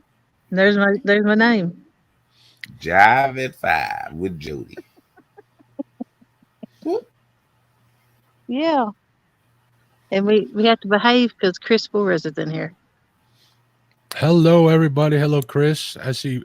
Speaking of Chris Flores, there's Tim Molina, who fishes with Chris all the time. Did I say Chunky? Crap. Do you reckon Tim Molina tells on me for stuff I do? Nah. He'd never talk about me anyway. Jody, Chris wants to know who got you into fishing. I rightly don't know. I'd always fished. I had a pond. So I always growed up fishing. Every day I fished.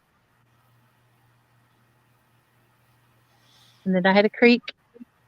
I'd go flip rocks and catch crawdads and stuff. And then I had a woods I climbed trees in. Perfect life for a girl. It was heaven. Sounds good to me. Sorry about hitting the mic, guys.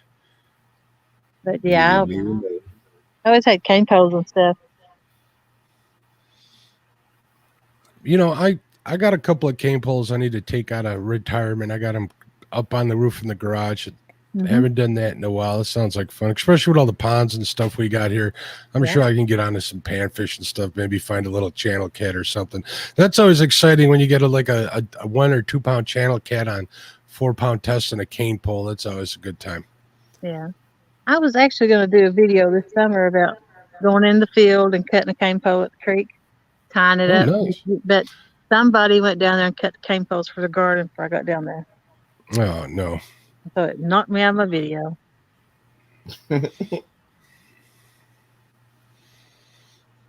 That'll happen a lot. I didn't figure most people even know you did that kind of stuff in the country. You don't buy your cane pole in the store. You go to the field and cut one. Now, what would you cut down? Was it actual bamboo or was it something else? Yeah. It was bamboo? Well, it's a form of it. It grows around the creek bank. And people get them and they stick their beans, in the garden for it to grow up. Mm-hmm. That's what we always tie our tomatoes to. So we got plenty of them sitting around in the garage. Not long enough to use for a cane pole, but we got them. Mm-hmm. And those came out of my aunt's garden. She has a bunch of bamboo that she grows just for that reason in the back of her yard. That and a privacy fence, though. Yeah. Pretty good privacy fence in the back for her property. So. You said in your aunt's?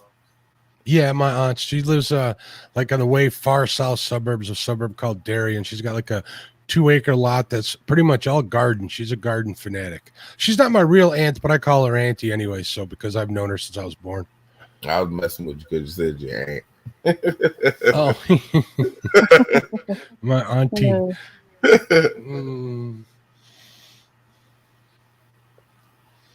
Good stuff. She grows pretty good tomatoes. I have to admit, though, the ones I brought home from Ohio, the Amish ones, probably give her a good run for the money. Those are pretty damn delicious, to be honest with you. I don't eat them. You don't like tomatoes? No. No. I was like that my whole life as a kid, and then when I got older, started craving them. Who knows? Tastes change. So, you getting any bites, Jody? I had one. I'm fixing to change lines. He passed them. Mr. Kitty Whiskers. I don't know if he lied to me or if he's telling me the truth or he's punked me. He said go up there and shake the rods and wait 10 minutes. Is a trick. Is that true? Oh, he tricked you. He punked me? Yep. Where's he at? I ain't even seen him in chat no more. Yeah, can't believe that. And I asked him how long he'd been fishing, 35 years. I thought, well, I'll take his advice. 35 years. Well, shaking the rod, I've never known just shaking the rod will get you a fish. See, there he is. He says it works for him. Yeah. Here's a story. I was out fishing with a buddy of mine and his family. They do this thing where they bless the fishing rods with some tall grass and say a prayer in Spanish for it. And I must have pissed his uncle off because he skipped mine, and they all caught fish except me that day. So I don't know what to think about that. I don't know if voodoo works or not, but it did for them, it seemed, that day. Yeah.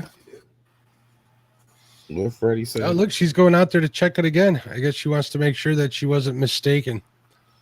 Nah, she reeling it in. Yeah, I've heard about that, Marillo. I don't do. Who? My buddy got it. Gout.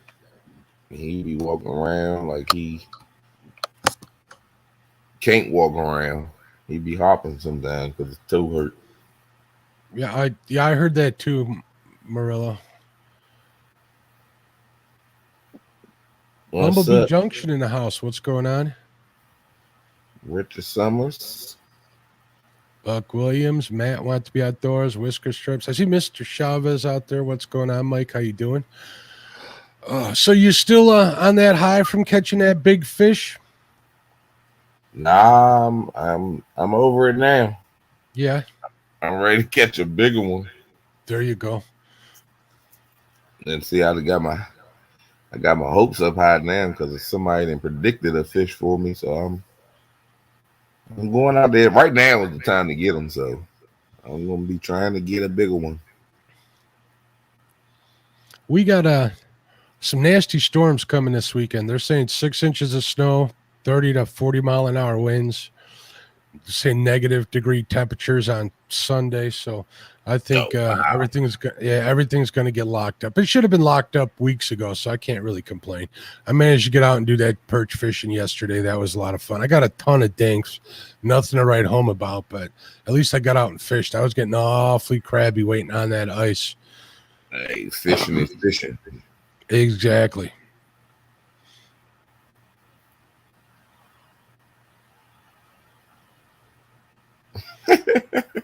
I see that too. You did.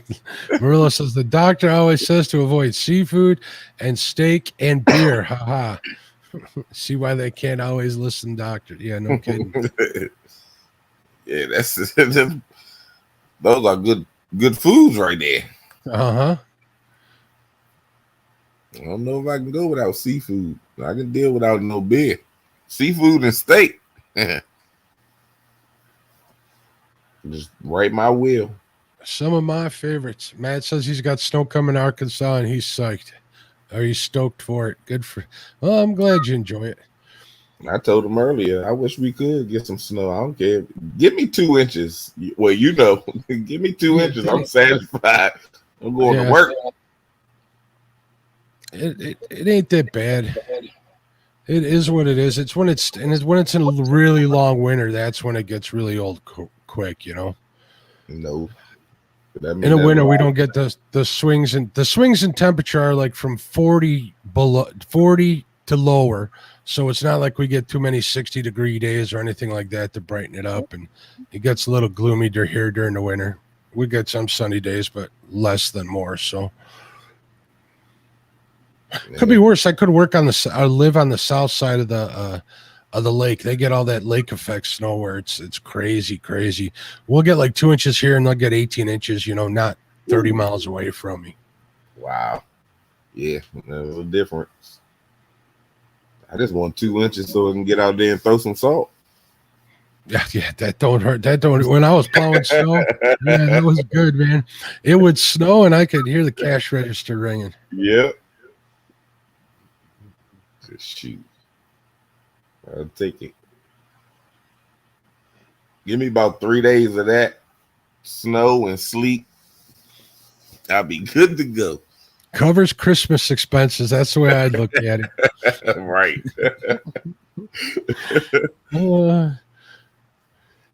Plowing snow saved us. A couple of times we had some really hard times back in the day, and plowing that snow really helped pull us through some hard times. So yeah, I don't badmouth snow too much. It makes for a long winter and first, me wanting to fish and stuff, but I was always grateful for it. I can't complain. Oh yeah. It make fishing even better because you ain't got it. Once it clear up, all that snow and stuff melting and flowing in the river, bring the water up, current up. Problem here is it doesn't melt and go into the river. It just stacks up on the lakes, makes it harder to drag all your gear out. It really does. 8 inches of soft snow is a nightmare. I even built a Smitty sled where I lift my gear up off the snow like 12 inches just so in the deep snow it's not dragging. That makes a big difference. So yeah. But you still got to walk through this stuff. Yeah, I'm grateful enough. Uncle got them trucks. Shoot, we ain't got to get out. We hit that button. As long as you hear that motor spinning and then that gravel hitting the side of them cars, go. Hear that chingity ching, that little rock. It's like a quarter. It's like a quarter going into the slot machine every time we hit a car or a sidewalk. Man, I used to plow snow with some jerks. They would give people like one warning during the year. First bad event, don't leave your car here. If they didn't need it, if they didn't listen to them, man, they would plow them people in all the time. They were kind of jerks about it. That's some pretty shady stuff there. I see rain, Jody. Yep, a little bit. Rain don't hurt nobody. But can you see me? Yeah, a little bit. There's a little bit of halo from the light reflecting off the camera lens. How's that? Yeah, we're A good. little better. A little good. There you go. I'm A using little chicken better. and bluegill for bait. And Michelle gave me some bait from this morning. Guess what I got? What? Breakfast sandwich. Oh, there you go. That's not bait. That's lunch or snack. That's my supper right there. That looks good. Mm-hmm. So that's I'm what I'm glad going to I be ate snacking on. already. So glad I ate.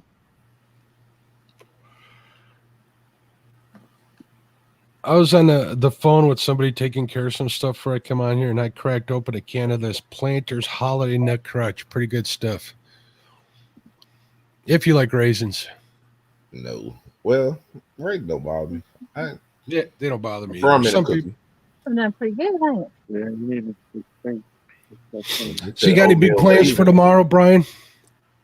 Nah, I'm going pretty much the same thing I do every year. Go months. Yeah.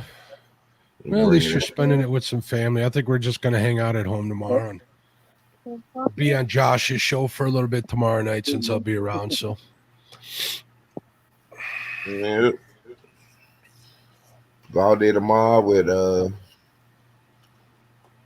Has to get his video done for his song, and then go to the garage in Lake Chili.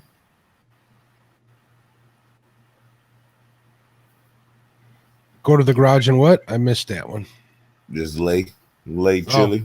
Sit Lake back, Chili. relax, watch the little bowl games or something. Ain't nothing wrong with that. There's Freddie. What's going on, Freddie? He says he's going to be on the bank all day fishing. I know Chad's getting out tomorrow too. They are trying to add some fish to their totals for that tournament there in the chaos one. Yeah. I'm guessing that's what Stan's been doing, which is why he's been kind of. Stan been under the weather. Oh, I'm sorry to hear that. Yeah, I just talked to him probably 2 hours ago. He's feeling a little better, but he's not quite there. Well, Stan, if you're listening in the background, buddy, I hope you feel better real soon.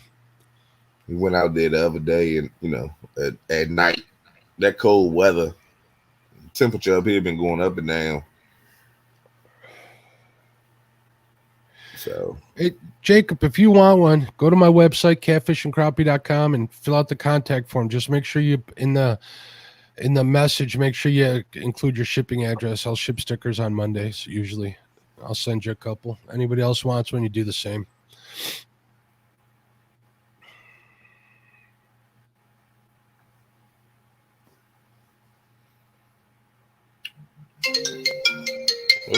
Hold on. And then there's just me. So let's see what's going on in chat here. Let me get out of smoke mode here. Let's see what we got. Take down. All right, let's say hello to. I see Danimals in the house. I said hello to Matt. I said hello to Chris. There's David Smith. What's going on? Take down catfishing. What's going on, buddy? How you doing? There's Whisker and Stripes. Philip Williams. How are you doing? Becca's in the house. What's going on, Miss Becca? Wish you a happy New Year, obviously. Wishing everybody. There's Lisa Elliott. Good night, everyone. Good luck, Jody. Purple Heart. Fishing the Dream in the house. What's going on, my friend? Hopefully the weather over on the other side of the pond's treating you guys right. Kevin B in the house. Trophy Seekers Outdoors. How you doing? There's my buddy Freddie. Freddie, I want to apologize for the old joke in Panfish Nation, buddy. I was actually saving that one for Lyle. It was a good one, though. Fishing Local 336. What's going on? How you doing? Do I need to message Froggy? Let her know you're here, man. Just kidding. Hopefully Tom and Aaron are taking good care of Jody. I bet they are over there. I know that Michelle is for sure. She'll keep them two guys in line too. Michelle is perfect. I don't doubt that whatsoever. Yeah, I would take good care of Jody. Mm-hmm. How you doing, Tom? You ready for New Year's, bud? Another day on the calendar, I guess. Yeah, I'm starting to feel that way myself. So did you set any goals for next year? Not yet. No. Well, time's running out. Probably to be in better health than I am this year. Oh, I don't care about that stuff. I'm talking fishing. Uh, I'm just no, kidding. I jokingly said earlier I want to catch a 333-pound sturgeon out of the lake here. Ah, there you go. Yeah. Do you guys have sturgeon in that lake? Nope. So it'll be quite a feat if I do it.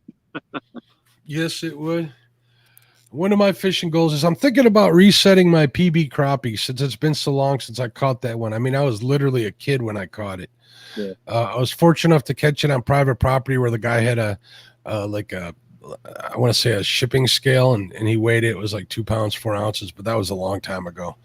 I haven't seen anything close to that. I'll catch a 1 pound one every now and then and get all excited. So I'm thinking about just hitting the reset button on that and give me a reason to go. What do you think about something like that? You think it's fair to hit a reset on a PB and go after it again, or do you think that's kind of a bad way of going about it? No, you can try to do a new PB on camera. Oh, there we go. There you go. That's always a good thing to do. Also gives me a reason to buy a better scale. Yeah. Looking at one of them Rapala ones, all the bass guys use. You know the one I'm talking about, right? Oh yeah. Yep. Yeah, they're not bad. I've done pretty good with those until I started catfishing, and then they only go up to, some of them go up to 25, some of them go up to 50. Yeah, I think the one that I was looking at only goes up to like 50 pounds. Yeah. But as long as it's got smaller increments and it's a little more exact in its measurements, I'm good with that. So when you catch a 50-pound crappie, you're doing good. yeah, no kidding. Whisker Stripe says, I've never weighed a crappie, Mark. What does a 3-pound crappie measure? Roughly 18 to 20 inches from what I've heard. I've never caught one that big. I've never seen one that big. One of the spots I fish, a guy got a 4-pound, 2-ounce one out of there this year, which is like an anomaly for this area. Crappie fishing ain't that good here. So he got that, 1 in a million fish. There's some big ones in that spot. Hopefully I'll get on them, but it's a rough spot to get to. It's literally like a 1 mile walk on the ice. It's just kind of a pain. It's a little ways away too, but hopefully we'll get out there. Last time I was out there with, hold on a second. Trying to get in the habit of hitting the mute button whenever I got a cough. Sorry, folks. I fished out there with my friend Violet and her friend, this guy Terry, who's a guide on the lake, and I mean, I had all the big guns out there. We're fishing in a good spot, and I caught like 3 channel cats, not a crappie to be caught. We were seeing them on the flashers, but they were tight-lipped for some reason. They were good-sized marks too. They were solid and red, and when you got a red one, that means they're right below you, and you can kind of tell the size of them by how wide the marks are. At least on my Markham, I got like a high-end Markham that I use. But yeah, they wouldn't bite for anything. We were getting the channel cats. They were feeding. We were getting then automatic fishermen. Those are always fun to see pop off. Yeah. They get you exciting. So I hope to get on some pike. We got a little local spot here. The police have been kicking us out at night, which is basically like the best time to fish for them. So I don't know if I'll be able to do any night fishing there, but we'll see if we can't get on them during the day. I'll set a bunch of tip-ups out. And I'll sit in the shack with the camera live. I'm thinking that'd be kind of cool to do. If we get one, we get one. We don't. We'll hang out. So yeah. Jacob, thank you very much. I'll check my email real quick, make sure I got it. Somebody complained that it didn't work, so I did a couple tests today, and everything seemed to be working good. So I should get that message. All right, I'm back. Okay. Welcome back, Brian. Yeah, Jacob, I got your message. Cool, man. Perfect. Whiskers and Stripes. A 50-pound crappie would be in the mouth of a 49-pound flathead.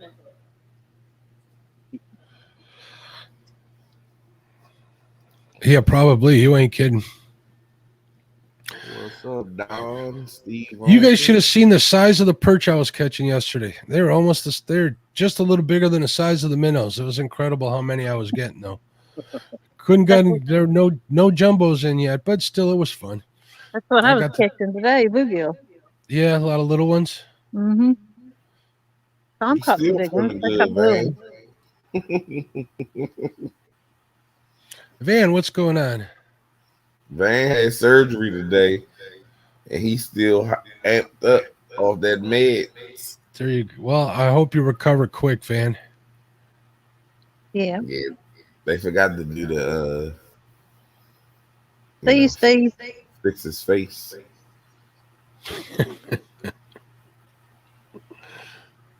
Let's see. Oh, there you go. Mr. Chavez is a big crappie guy. He says, my 3-pound, 4-ounce crappie was 18 inches. I never caught a crappie. That thing had to have some big shoulders, I'm guessing, right, Mike? Let's see. It's 12 o'clock almost. If we could have some moderators drop some links again, I've got them down in the description. Make sure you drop Steve Mosley and channel, let's see, Florida Channel Catfishing. That's Sandra. She's a new female angler. And then I've got Mark for Catfish and Crappie, and Panfish Nation with Lyle and Mark. And I've got Muskrats in there. I got Brian B. I got Stan. So if someone could drop those for me, I'd appreciate it. And each week I'm going to start putting a female angler up and try to promote their channel. So Jody, you gonna put Kelly's and Leetta's up there next week? They work as a team anyway. No, you have to be born a female to be promoted. It's not feminine. You have to be female. Mike, I didn't take your ranch. What? I don't know You what took happened. Mike I Chavez? would never take his ranch. I don't see him having a wrench. I'm tempted to time him out, but I won't. I'm in shark mode whenever I'm on the Jody channel. Hey, guess what? What's up? One of my New Year's resolutions is to quit timing people out. And how will that make you a better person? Well, usually only time out with friends, but it still upsets people for some reason. I'm not. Yeah, it does, kind of. Yeah. So. Yeah, I guess when they don't know what's going on. So. Yeah. Jacob, let me know. You know how to contact me. I see you're in Illinois. I don't know how far that is from me, but. So. Like I told Lee. Here comes the rain again. Whatever you do, somebody's not gonna like it. It pretty much guarantees you're doing something right. I don't want to upset people. I'm trying to make friends. I don't want to run people off. The more friends you make, the more people not gonna like you. Yeah.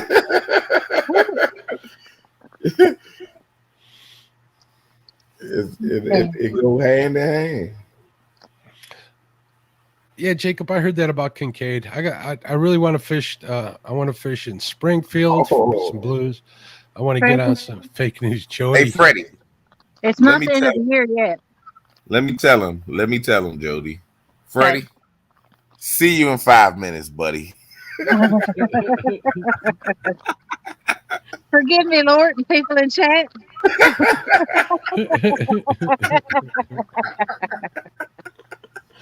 I think the Lord will forgive you. I don't care about Freddie forgiving me. That's why he do it. He think it's funny. It is funny. Maybe he needs a potty break or something and doesn't want people to think he's walking away. Yep. I got him last night, and he gonna message me. Really? Yeah. 3 times? I got some messages coming through. Take a look. That's somebody else.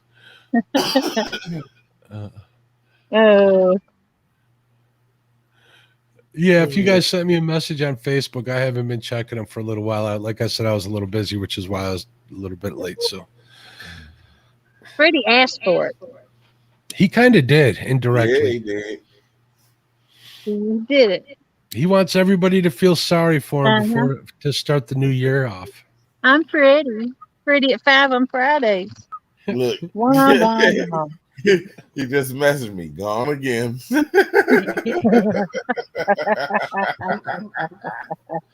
I like Freddie. He's a good dude.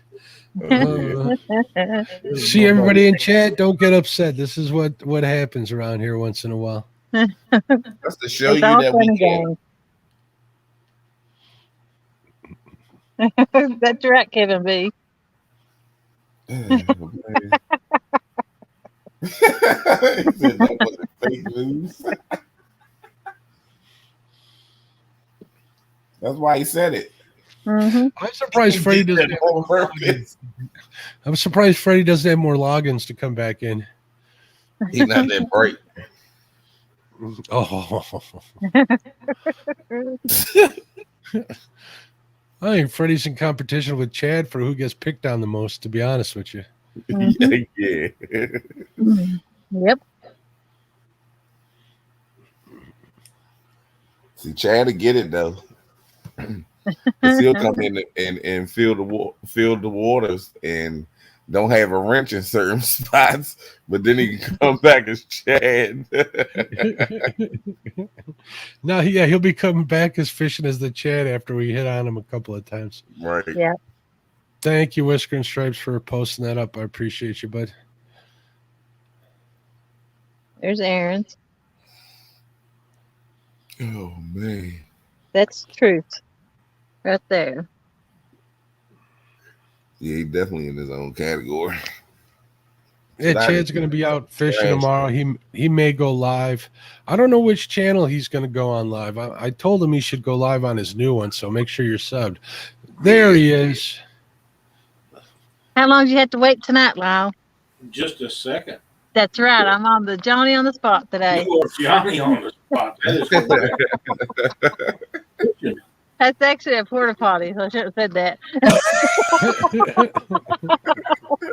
Alrighty then. TMI. How's fishing tonight? I'm mostly fishing. Aaron's snoozing. Tom went. He got wet, so he went back to the truck. And I'm out here with him. Dock? Are you on the dock? Yeah, and it Okay. started raining. Nice. Mm-hmm. I guess. Is that how Aaron got wet? He just got rained on? No, Aaron ain't been out of that truck. Oh, he doesn't want to get wet. All right. Nah, he's asleep. Aaron is probably in there asleep. Yeah, What? he's asleep. Tom's in his. It started raining pretty hard, and Tom went to his truck. So you got rain suits on and stuff? I got an umbrella, but nah, the rain don't bother me. Is it warm down there? No, but I have a heater in case I can need it, Oh, okay. and a coat. I don't like wearing a coat. Yeah, I don't either, unless I have to. Mm-hmm. I'm not a big coat fan. Yeah, if I get cold, I'll put it on or get my heater out. Is it a No. buddy heater? No, I got a big propane heater with the Mister heater on top of it. Oh, okay. Does it have one burner or two? Two. Yeah, that's what I got. Them things put out a lot of heat. Yeah, those run me off the boat. I Yep, use it they in my will. garage. That's Heck what I yeah. got in my garage. I got into mine about a month ago, and it put a burn on me. Yeah, they will do that. Yep. You got to watch some things when you're fishing close to them, like in an ice shanty, especially. You'll melt mono like nothing. Yeah. Thank you, Whiskers and Stripes. Appreciate that. We have Bank Fishing Adventures. Hello. We have a Mr. or a buddy heater also, but I have everything hooked up to 30-pound tanks. Everything. Mine's just on the tank off the grill. Right. That's Yeah. 30-pound tank. Yeah. Those, Okay, I I thought thought they those were were 20. 20s. Weren't they the 30s or the taller ones? Maybe they are 20s. I think they're 20s long. Okay. Yeah. Well, I've been calling. I got those refillable 1 pound tanks that I use, which are pretty neat to have. You don't have to, especially if you got to carry it, like when we're bank fishing or something. We'll always, each one of us will bring our buddy heaters and put it under our camp chair, so that heat like rises up and keeps you warm in the winter when we were doing a lot of bank fishing in the winter. It's all mine. Hello. The reason why I don't bank fish is because at my age, I don't want to slip and fall. If I do, there's no telling what I'll break, and I don't want to be put up, healing up forever. Then they'll be I'll be crippled. Instead of. By the way, Brian? How are you doing? And again, congratulations on that jackfish. That was a toad, man. I appreciate it. I'm doing all right. I was about to comment I'm not like Chad. I'll give you credit where credit's due, buddy. Oh yeah. Oh, Chad, he gives it to me. He texts me and gives me all the kind words in the world, and then When get you're on not here lying. and dog me. You should have seen. He sent me that picture before you did. He says, "Look at what that dad blasted non-professional fisherman Brian B. Jenkins caught." he matter of fact, he messaged me and told me congratulations, and I didn't even send him the picture. Oh wow! Yeah, we all knew about it right after it happened. Word travels fast. It does. It does. It used to travel a lot faster. Years ago, I used to get messages before they ever posted them. They'd call me or send me messages and stuff. And hello, Mr. Kitty Whiskers. And you guys are so cordial, sending us howdy doodies and everything in chat. That's pretty awesome. But yeah, I used to do all that stuff. And there's Van. But it doesn't, everybody's got access to everybody now, where it didn't used to be that way. Yeah. It's 56 degrees. Jody doesn't mind the rain because she has the umbrella. Well, LG, she'd share it with you. Wouldn't you? Sure. Yeah. You're not? Oh, okay. He found a lot on me. Thanks, Tom. I guess he could have brought his own. I have an extra umbrella. He just don't want to be out here. Oh, I tell you what, we used to use some of the boats we had was those umbrellas you put over top of the picnic tables in your backyard. It won't fit on the dock. It's too big, I think. Oh, we used to have one of those that we kept in a boat, keep the sun off of you or the rain or whatever. Yeah. Worked But out. hey, Freddie. Hey, Freddie's back. Freddie's back. Don't make it another 3-time night. Uh-oh. Well, has Freddie been bad tonight or what? Oh, yes, okay. he does. He thought he was going to run his mouth on me. Oh, well. Yep, He thought wrong. He's picking up bad habits from Chad. Yeah. That's a good place to get him. Freddie thought wrong. Oh. I see you have some of the English persuasion in your chat tonight. Hey, Lordy. And I think I see Big Dan in there. Man, isn't it amazing? It hasn't been that many years ago that we would have never dreamed of having people from Australia and England and Scotland and all these places join in that and Nope. be a part of our shows. It hadn't been that long. Hey, Steve Mosley. Yep. Hey, real quick, Don, no, I haven't. We've had open water up until this week, I think. We got some really cold, frigid, normal weather coming over the next week with -degree temperatures this weekend at night. So we should have ice in a week, I'm thinking. But we'll see if I can get out then.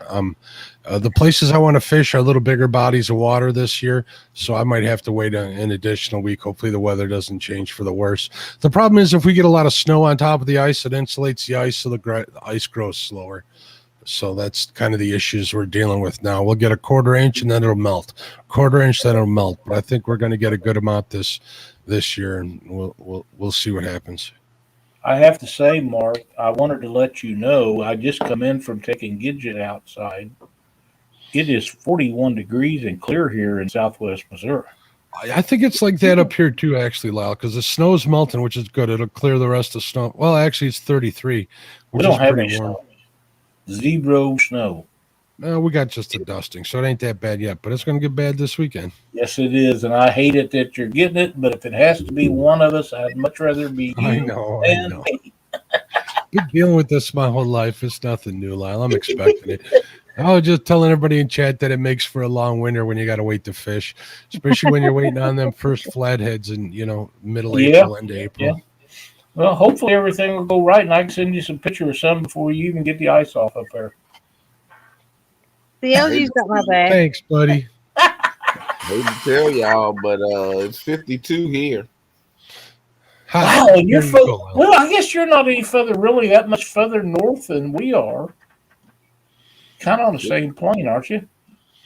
52 degrees. 52. Well, it's going to change for you too, big boy. So shoot. Yeah. I wish I knew it was gonna be 52 out of. I might have tried to go out fishing tonight. Well, Matt, did they change the forecast?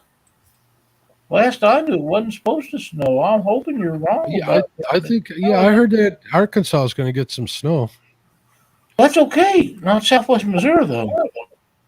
Kitty whispers. Rain Saturday, but it's going to get down to 13 degrees. That's just ridiculous. But I don't see any snow in my forecast. I hope we don't get any. But it depends on when they update these things too. So we're not going to have any rain for the next 2 hours. I've got it. So it kind of quit just then, so I'm lucky. There's David Smith. He's everywhere, man. It's great to have supporters like that follow all of us around. I mean, that just makes for a great. Oh yeah, absolutely does. Hey, buddy B. Mr. Freddie. Kentucky getting snow Sunday morning. Well, dang. I think Chad was saying the same thing. I hope you're right. I hope it doesn't get us, Matt, because we don't need it, really. We don't. 62 in upstate South Carolina. Ain't that special? Yeah, same here, Tim. Absolutely. People don't realize it, but it gets cold down by you. It gets cold a lot of places where you wouldn't think it would. Down in New Mexico, up in the mountains, it gets really cold. Oh yeah, even in Nevada, they have some pretty cold nights. Mm-hmm. Wow, Don Robinson. All right, Lordies. Dropping a degree every half hour, -2. -2. Where are you at again, Don? Holy moly. Hi, Chrissy. Hey, G-Style. Wayne Hoska, what's going on, bud? Wayne G-Style. Hey, Chrissy again. That's some Buddy B bragging. 61 here in South Carolina. Chrissy, damn.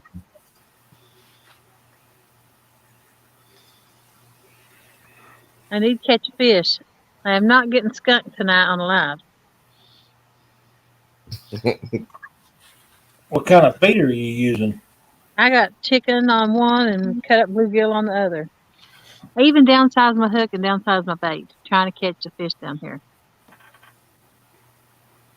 Downsized it to what? What size hooks are you using? Probably an 8, I guess, what's on it. That's downsizing? You're using 10 and 12. About to say, my regular size hooks are 10.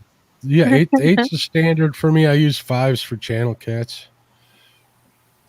I caught a channel cat on a 10 Daiichi yesterday.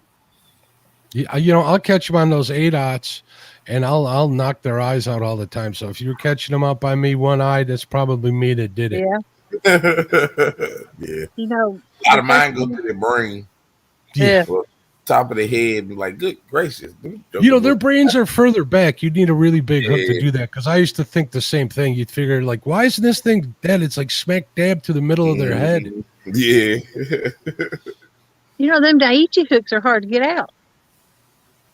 So are those eagle claws that Lyle has me using, those L197s.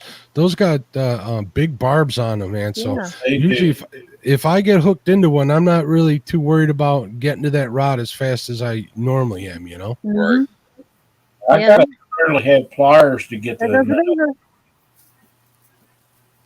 I try my hardest not to use pliers to take hooks out, and I'll mess up my hand doing it, but I'll usually be able to get it out. I don't have the hand strength anymore that I once did, so I have Yeah, to. I'll But probably. I've never broke a hook other than a Gamatsu back when they had that issue a few years ago. Them's the only Mhm. hook I ever broke ever. Yeah, So I think that was a hardness issue with them, though, wasn't it, Lyle? They were just. it was, yeah. It didn't have anything to do with anything else. I've seen them Yeah, mess. I really like my J hooks are always the big river hooks from Gamakatsu. I'm pretty happy with them. Also, that take the Team Catfish. They're pretty much clones of the Gamakatsus, but they're razor sharp. Yep. They're pretty darn ridiculous sharp. They ain't cheap hooks either, but they get the No. job done. And I've Yeah. gotten in the habit of I got a Lenzi hook sharpener. It looks like almost like a little pocket knife. You unfold. I'll run that across my hook every time I either get snagged or I catch a hook 1-2 times, and it's good. I got in the habit of doing that with salmon fishing because salmon heads and mouths are so bony. If you don't have them razor sharp, you're going to lose them fish.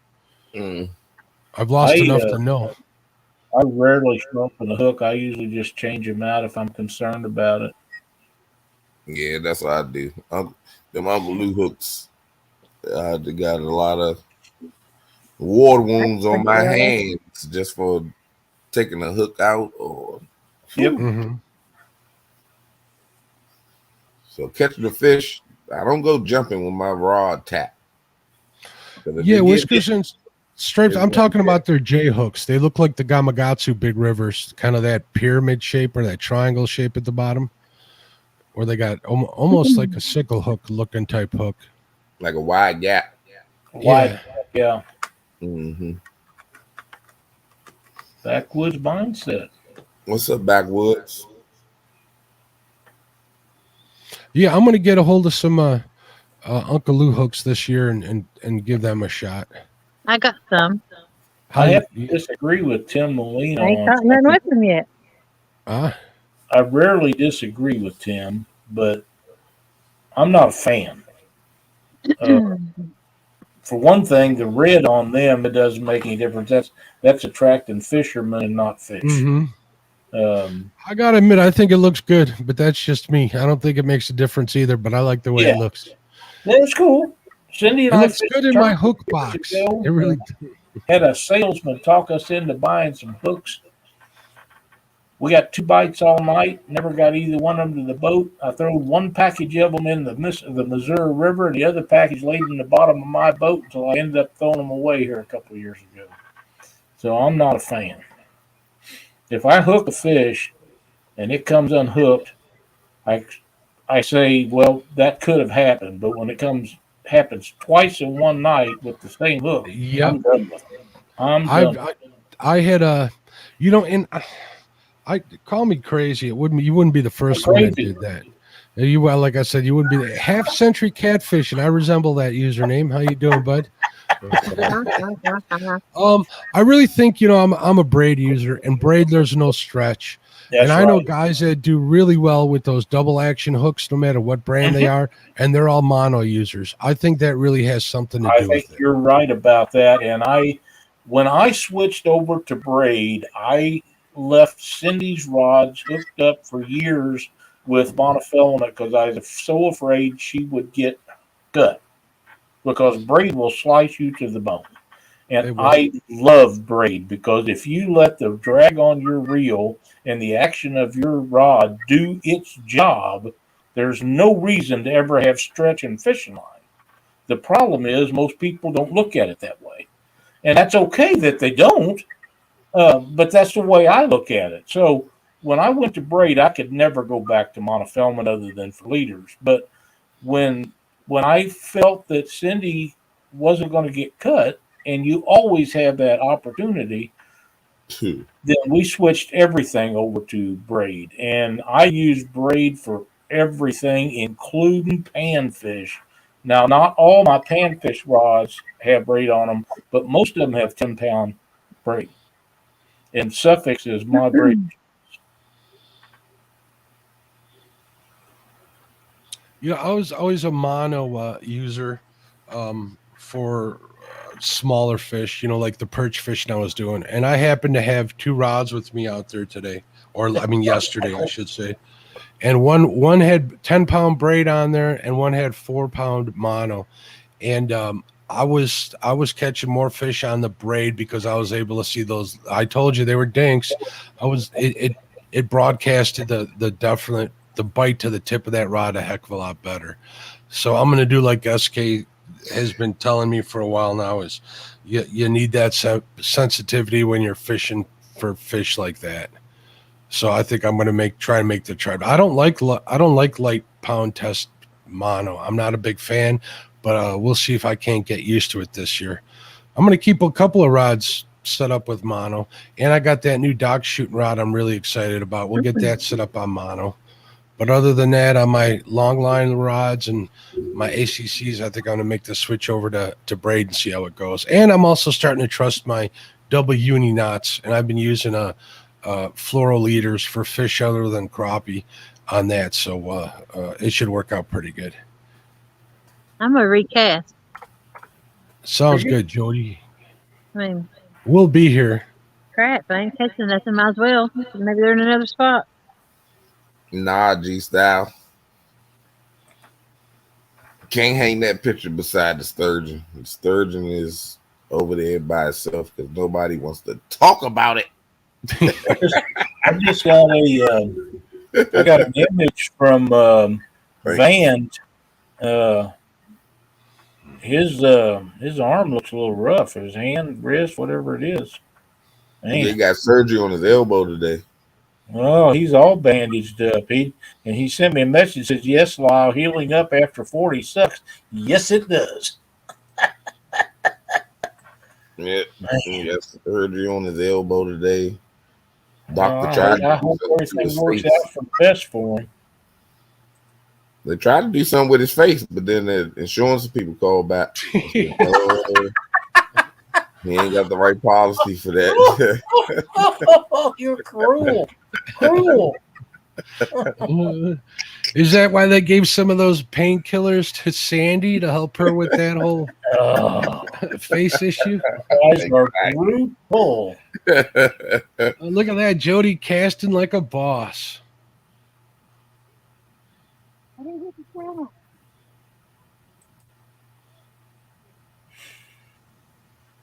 They don't always be in the channel. They got to come out of there sometime. They go up in them shallows to feed at night. Good night, Steve Mosley. Have a good night. If we don't see you tomorrow, have a happy new year, bud. Yep.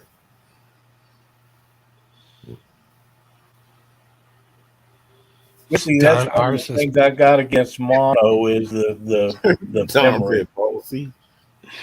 Don E says, "Boss E."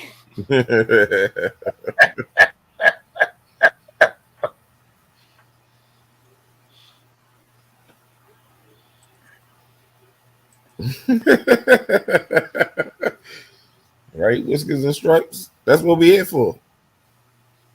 You could be your friend and your enemy at the same time. You know how I know when Chad is mad at me, Brian? When he ain't giving me a hard time. Oh. True story. Jody, don't be so aggressive. What? Just throw it out there. Send it. See, now we made her nervous. She's going to backlash now.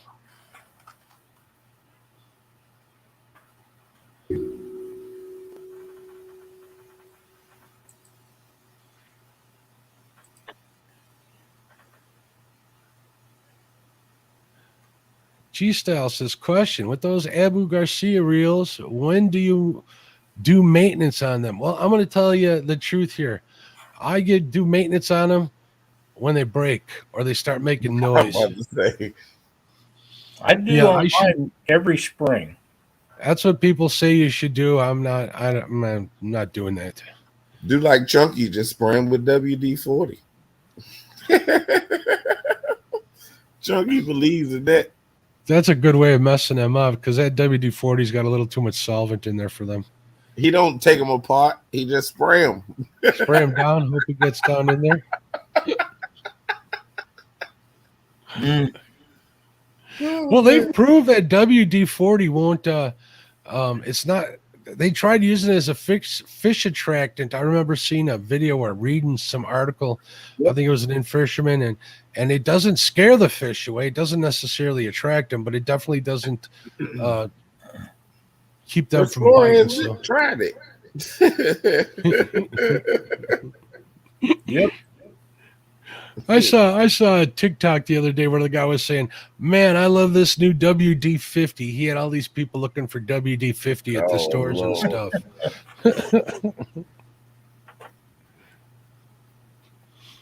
Oh man, people gonna look for it. Man, I'm sure hate to see that. I hope you get feeling better quick. Do not spray anything with WD-40. Never, ever, ever. WD-40 make it's a good cleaner, to be honest. So I don't hesitate using it to get stuff off of, like marks and stuff. Works pretty good. If you get chewing gum in your hair mark, it'll help you get it out. This is true. Shine my head up, make it really shiny. And then I can win the shiny head battle with Chad. We got a buffet off on Chad. You know, when I was detailing cars, we used to detail the engine compartment with a heck of a lot of WD-40. I used to make them look brand new. Yep. Never they had tried clear coat paint. Morella's doing a face plant. I didn't know you used to detail cars, Mark. I used to I detailed cars all through high school. Man, you know that's that was a long time ago. You do detailing too? I had detail shop and everything. My father had a detail shop. He dropped out of high school to start his own detail shop. I don't know. I was probably 6 years old. I was the bug and tar man. There you go. Oh, that's a pain in the butt. Or taking in a rag, and I had to take all the tar off the bottom of cars. You know what's only thing that's worse than that is sound deadening or rust proofing, because I was a detailer at a dealer and they'd sell the heck out of that stuff. Oh my God, was that hard to get off the paint. I was a guy who had to do it being a kid in high school. That was terrible. Man, you know, I bought that big old, I got a mega cab, right? Big old pick 'em up truck.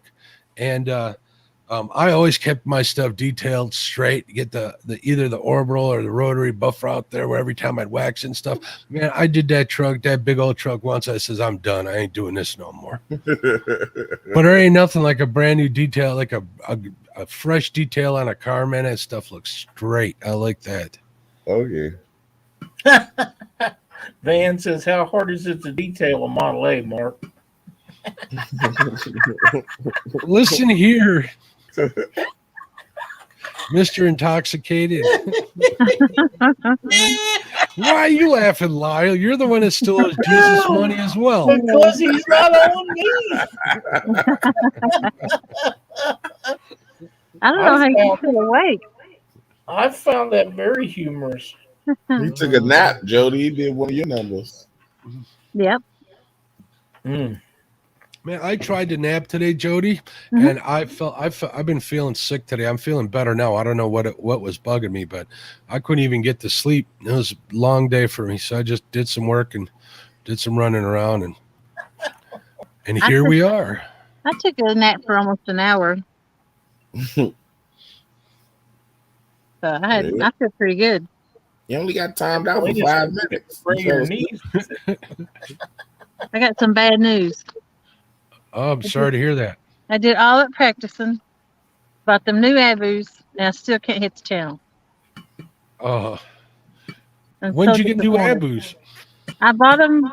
Well, I got my birthday. I got $4 for my birthday, and I went and bought them. Which ones did you get? It's kind of hard to see in the light here. I think they're 65s. Are they the black ones or are they the special ones? The 66s are blue. Okay. With the thumb. Yeah. Yep. And I even put 30-pound line on them, downsize my line, and I still can't hit the channel. 30-pound line will catch you a big fish. I don't care what anybody says. That's right. 30-pound mono. That's probably good enough. My cousin used to say there wasn't a fish in the Mississippi River he couldn't land on 20-pound test, and he's been dead for several years. So Berkeley Trilene big game was all he ever used. Yeah, that's what Chunky swears on. Yeah, what pound test do you use, Brian? 30. Use 30. Yeah, 30 is probably a safe because that 40 gets kind of iffy when you need to break that stuff. Am I lying or what? Mm-hmm. Yeah, 30 is hard to break. 30 is hard enough. Yeah, it is. Yep. You make me feel bad. And leader line is 60 or 80. See, that's one of the advantages to braid because you can run like, let's say I run 65, but I know most guys run like 80-pound braid. You can run a 50, 60-pound leader, and when you break off, you're breaking the leader off, not everything. So you're getting your weight and stuff back. So yeah, I went away from braid. You know, them little fish I catch, sometimes they don't bend my rod or nothing.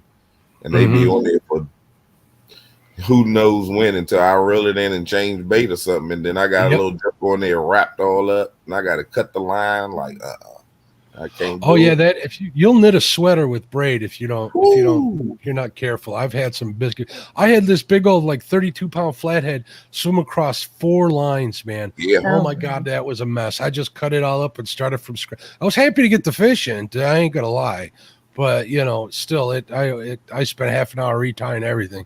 Oh yeah, when he had a fish on his rod in the front of the boat, didn't know it, and the joker came to the back and got into 3 of my lines, and I ended up cutting mine because he had braid.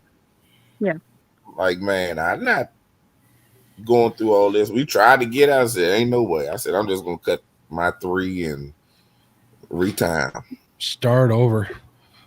Well, that's one thing that I noticed about the fish when we fished up in Wisconsin for those big channel cats. I'd hook them behind the boat and I'd reel them in on the front of the boat. They'd go swing way the hell out all the way around the whole boat. Epic, what up? What's going on, Tim? How you doing? Say, Tim. Yeah, them jokers, and then you get that braid tangled up, man. That is one pain in the butt. You gotta cut it once it get tangled because you're never gonna get it out. You know what? I'm stubborn. I'll put on my damn reading glasses and I'll try to get it undone. Not me. I'm like, nope. That's one line that's out the water. But I do have to admit, those Whisker Seeker braid scissors, they'll cut right through that stuff. Those things are pretty darn cool. At least when you don't use them to cut bait, because I use mine for bait cutting too sometimes. That'll mess them up pretty quick. Yeah, I bet.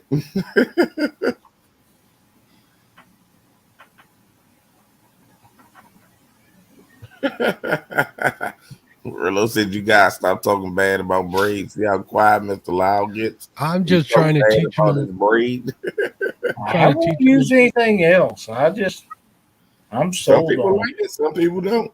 I mean, I used it and I had no problems with it. But then I started using it bumping because you have to have it to bump because the sensitivity is just too good. But once I figured out that I could break off them 60 and 80-pound monofilament leaders and not break the main line when I got hung up, the mono was gone. Yeah, I don't have a hang up problem or anything. No, wherever I fish, it's very, very, very. What's going on, Tim? Well, that Missouri Mississippi River is full of crap to hang up on. I promise you that. Yeah. What's There's up? every tree So and I guess wall I'm in pushed here, down in. You're in here. I never know because the thumbnails are so small until she pops it up on the screen. Thanks for inviting me, Jody. You're welcome. So, Brian Planters, P, holler at your boy. Mark, and Lyle. This is awesome. Awesome. You're a little low, Tim. Can you turn your mic volume up if you hit the mic button? Hold on. Is that better? Not Well, really. a little bit. Let me shut the ambient noise off, too. There we go. And so if you couldn't hear me before, I said this was awesome. Thanks for inviting me, Jody. You're welcome. Brian B. I think it's not Brian B. Dinkins anymore. I think it's Brian B. Monster Guy now. That's right. That's right. Let's not get carried away. All right. Well, okay. I agree. One monster or two doesn't necessarily make you the monster guy. But Not he's at getting all. there. He But knows. it He doesn't knows. make you the Dickens either. I You think know, Brian's he, doing a great job. he knows I'm happy for him and I'm proud of him, but I still got I to know. get the business. Yeah, it's pretty awesome. I'm thinking the only person that isn't happy for him is the Chad. I caught it on his rod though, Oh, damn it.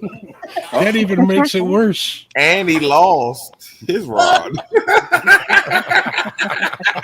He keeps throwing them away. He ain't going to have any at all. This is why D doesn't let him have nice things anymore.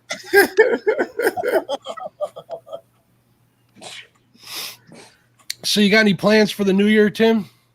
Oh yeah, and What's all the important stuff involves giant catfish. Really? I was thinking tannerite at midnight is what I was talking. Well, that's been done, but you're not going to see as much of that, especially on YouTube, because I don't know if I got put in the closet because of that. But as soon as I started putting tannerite up on YouTube, all my numbers fell, and then after that, everybody's like, "Hey, how come I didn't get notified on all your stuff?" I'm like, I don't know. Maybe it was whatever, but yeah, I think you get buried if you're doing the stuff that they don't like. I got notified from a channel that I didn't ring the bell on today.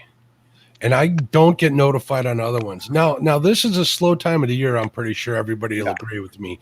So give it some time. Hopefully that's not the case. Hopefully that'll get worked out and you'll see your numbers coming back next month or so. Yeah. That's what I'm hearing, from all my other creators and stuff. So Well, one thing about it, I mean, I know if you're not throwing videos into the box all the time, you're probably not going to get promoted right. There's no doubt about that. You see it, and you see it.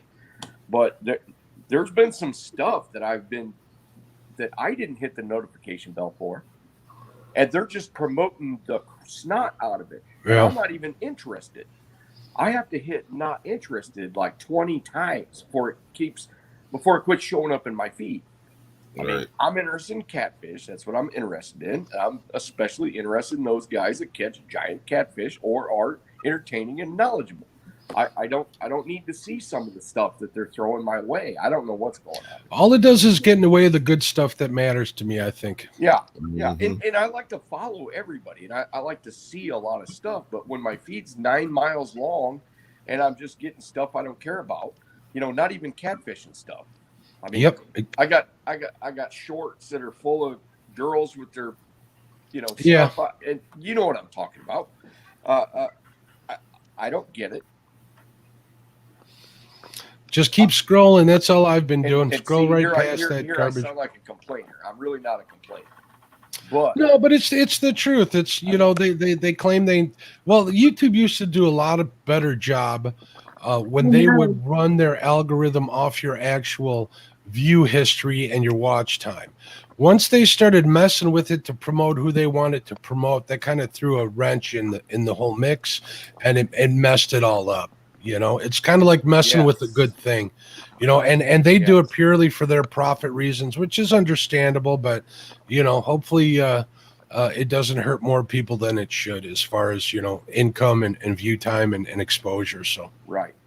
But I've recently seen stuff in my promoted feed that is basically just a generic copy of other people that have been doing it a long time. And yeah, they're pretty people, but I don't care what you look like. I want to see and I watch it, and they don't know anything about fishing. All they're doing is like high graded soap opera stuff. I don't care about that. Mm-hmm. I don't either. Not at all. And you know what though? YouTube's still the greatest community ever. absolutely. I can't say anything but that. You know, I did a live tonight, and there was people that showed up that were awesome, that contributed. That, you know, even some of them, there was even a couple of people from TikTok come over, and you know, I can't complain. But anyway, Lyle, when are you taking Mark to catch a monster blue cat? Because if you don't, I will.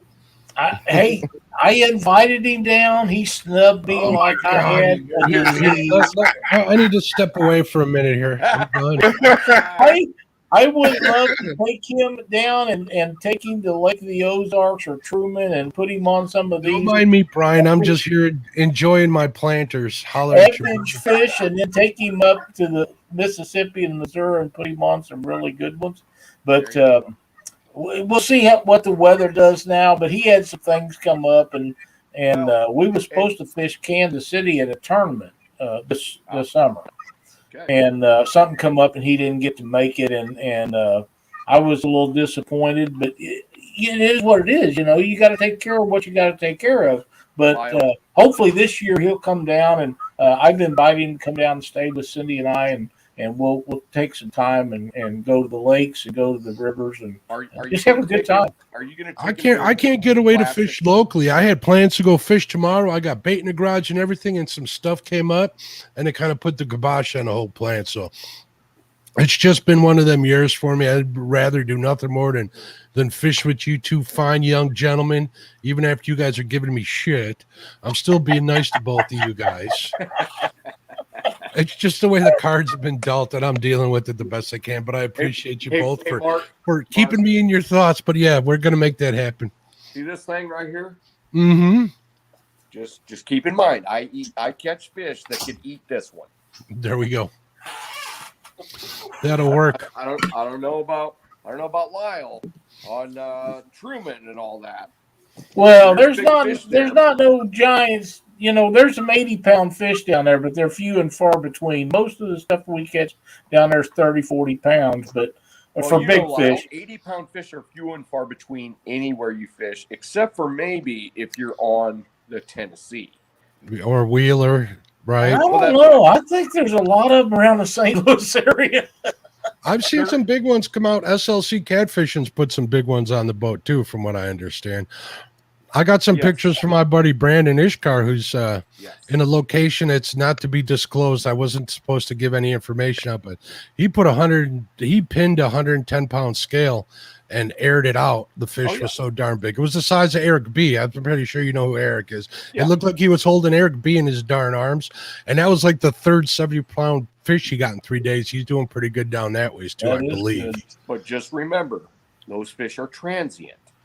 Those other, you know, like the super impoundment lakes, what I call moving water impoundments. Those do not transfer well from one pool to the other.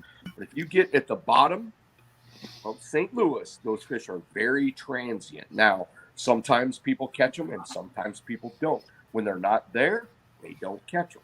And the guys that are catching that stuff, and this is my opinion, and so we'll just leave this as opinion news.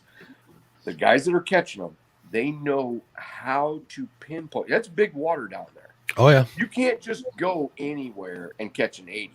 You got to know your business. You got to know the habits because trust me, I failed down there for enough time because I had my channel cat and flathead mentality. I was fishing too shallow, too slow water, blah, blah, blah. I didn't have big enough baits.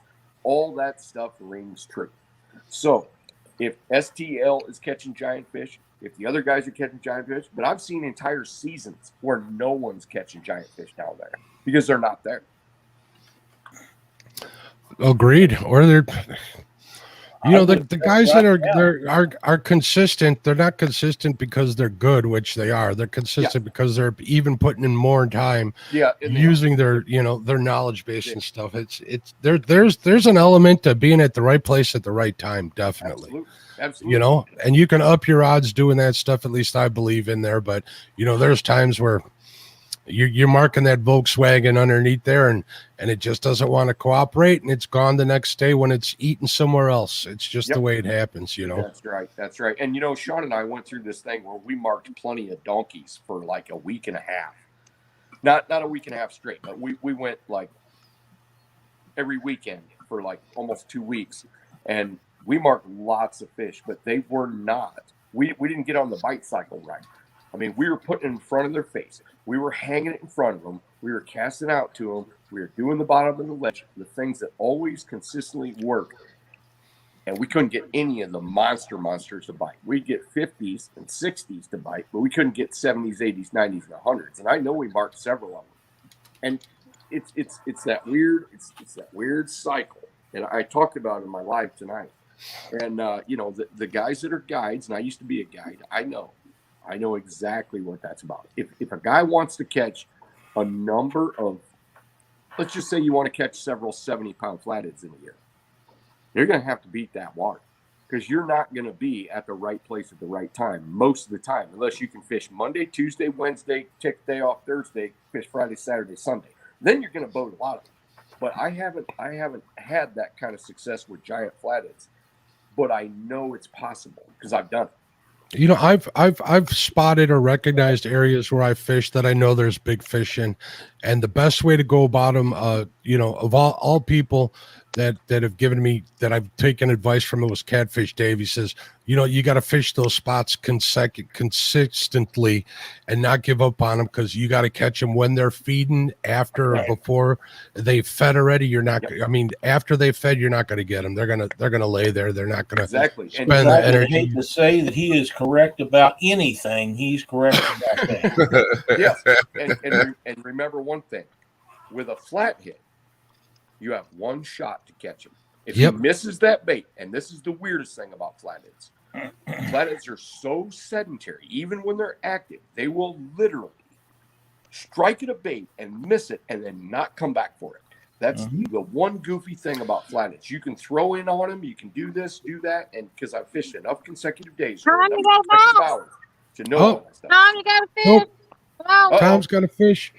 Jody got a fish? Go ahead and catch it for him. Catch it for him. He's in the car. He's in the car. It's your fish now.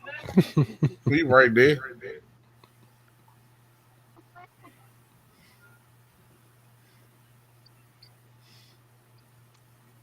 It's like a lady looking for a wife. She'll have a sandwich in her hand. If all the guys ain't hungry, they might eat that sandwich, but they're not going to consider her wife material. Sorry, ladies. Yeah. That's kind of the way I look at it. For a wife.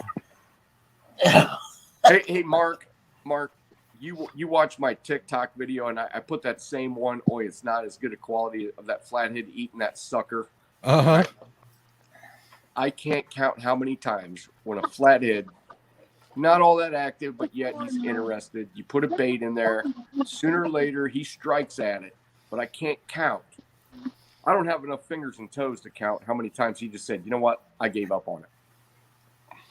They use that one burst of energy that they got, strike at that fish, and if they miss it, it'll be hours before they come back. Then they're like, whatever. Yeah, exactly. Really?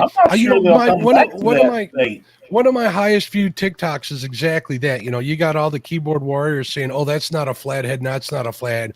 Well, what they don't know is that I had a 1 pound bullhead on the end of that, right, with a stinger hook, the whole deal, and that's the only reason why it kind of drew that tip of that rod down. But channel cats don't bite like that, not on a 1 pound bullhead. Would you guys look at this? She's holding the umbrella for him. What a gentle lady. Hey, Mark, what's up with that? He just got finished. He got over a cold, so. Okay. I'm going to jump off here because I got an early morning. I'm going to turn my phone on and I'm going to be listening till I get to sleep. All right, buddy. All right, Brian. Nice talking to you, bud. All right. So, Mark, I just recently had a comment on my TikTok where we were fishing the Scary River, and I had to fly my jet boat over the boulders that was sticking out a 4 foot of water and 2 foot of water to get to the deep spot. And the comment I get was, oh, you can't rush up on those fish. It'll scare them. And I'm like, yeah, buddy. What I want to tell them is I fished that river for 25 years. I know exactly what's going on, but I don't. I just go, you know what? Exactly. I give them a heart and move on. Yes. But let's see what we got here, Jody. What do we catch? What is Jody doing? What is that? I can't hear you. What? What'd we catch? A shell. Did you get a clam? Is that what it is? No, it got off. Oh. A mollusk shell or something like that. Yeah, it was a head on it. Man, it's really coming down out there. Yeah, I'm gonna mute it, man. I'm gonna try and find another umbrella for Tom. All right. Well, Jody's a trooper. There's no doubt about it. She's a fisherman. Many people give up before that. That's right. There's only a few people, and you notice I didn't say ladies. Only a few people I know that are as dedicated as her. That's a fact. fact. A few of those people are ladies to boot. So yeah, that's awesome. I can name them too. The ladies that are as dedicated. You got Jody. You got Cindy Stokes. She's a machine. Oh yeah, and probably Violet.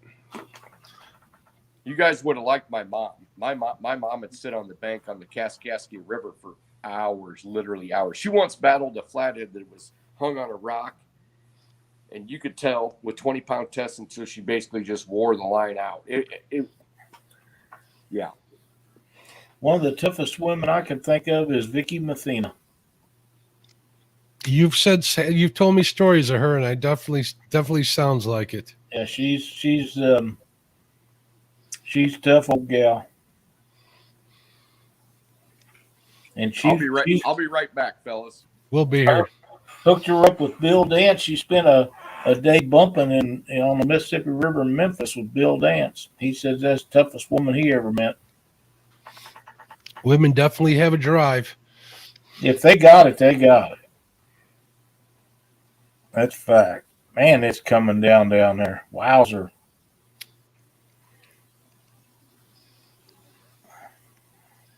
It looks like October in Chicago. It doesn't look like December. Yeah, no kidding. Tom, you're going to get sick again, bud. Get under an umbrella. I didn't know he'd been sick. I'm too big for this umbrella. Tom can't fit under it. Oh. Daggum, I messed my hair up. I had a good hair day. Here, you keep the umbrella. No, I'm done soaked. I'm going to try to find my gear. I'm having a bad hair day, Jody, just so you know. I don't know.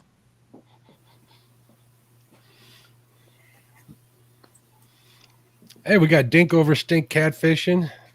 Dink Fishing Adventures. Lance came in here. Off the res, what's going on? Another 10 minutes. No, 2 minutes. I'm casting my lines out again. All right. I'm going to throw them right where Tom's was. That's what you do when someone catches a fish. You move their line to theirs. Oh. Whew. That dog of mine. Mercy. I took mine out. I think she's going to need to go out in a minute from the smell of it. Holy smokes. Something's wrong with her. Hey, Lyle. Yes. I have heard that you fish the Osage. I do. Now, tell me about the Osage, because I remember reading stories when I was a kid of one guy, and I forget what his name was. He caught 200 pounders. Brian. What was his name? I'm trying to think of it. He used to run the U.S. Cat Tournament Series. Yes. He was really good friends with those brothers that live up there around Columbia. God, I could think of his name. He was I'm trying to get information on him because I own the name to the Catfishing Hall of Fame. And I always wanted to start a Hall of Fame for guys in the catfishing. And they have all his information and stuff and records from way back when he caught those fish. He's the one that caught those. Sir. Lyle, just call the in-fisherman office. They will know. Yeah. They'll put you in touch with somebody.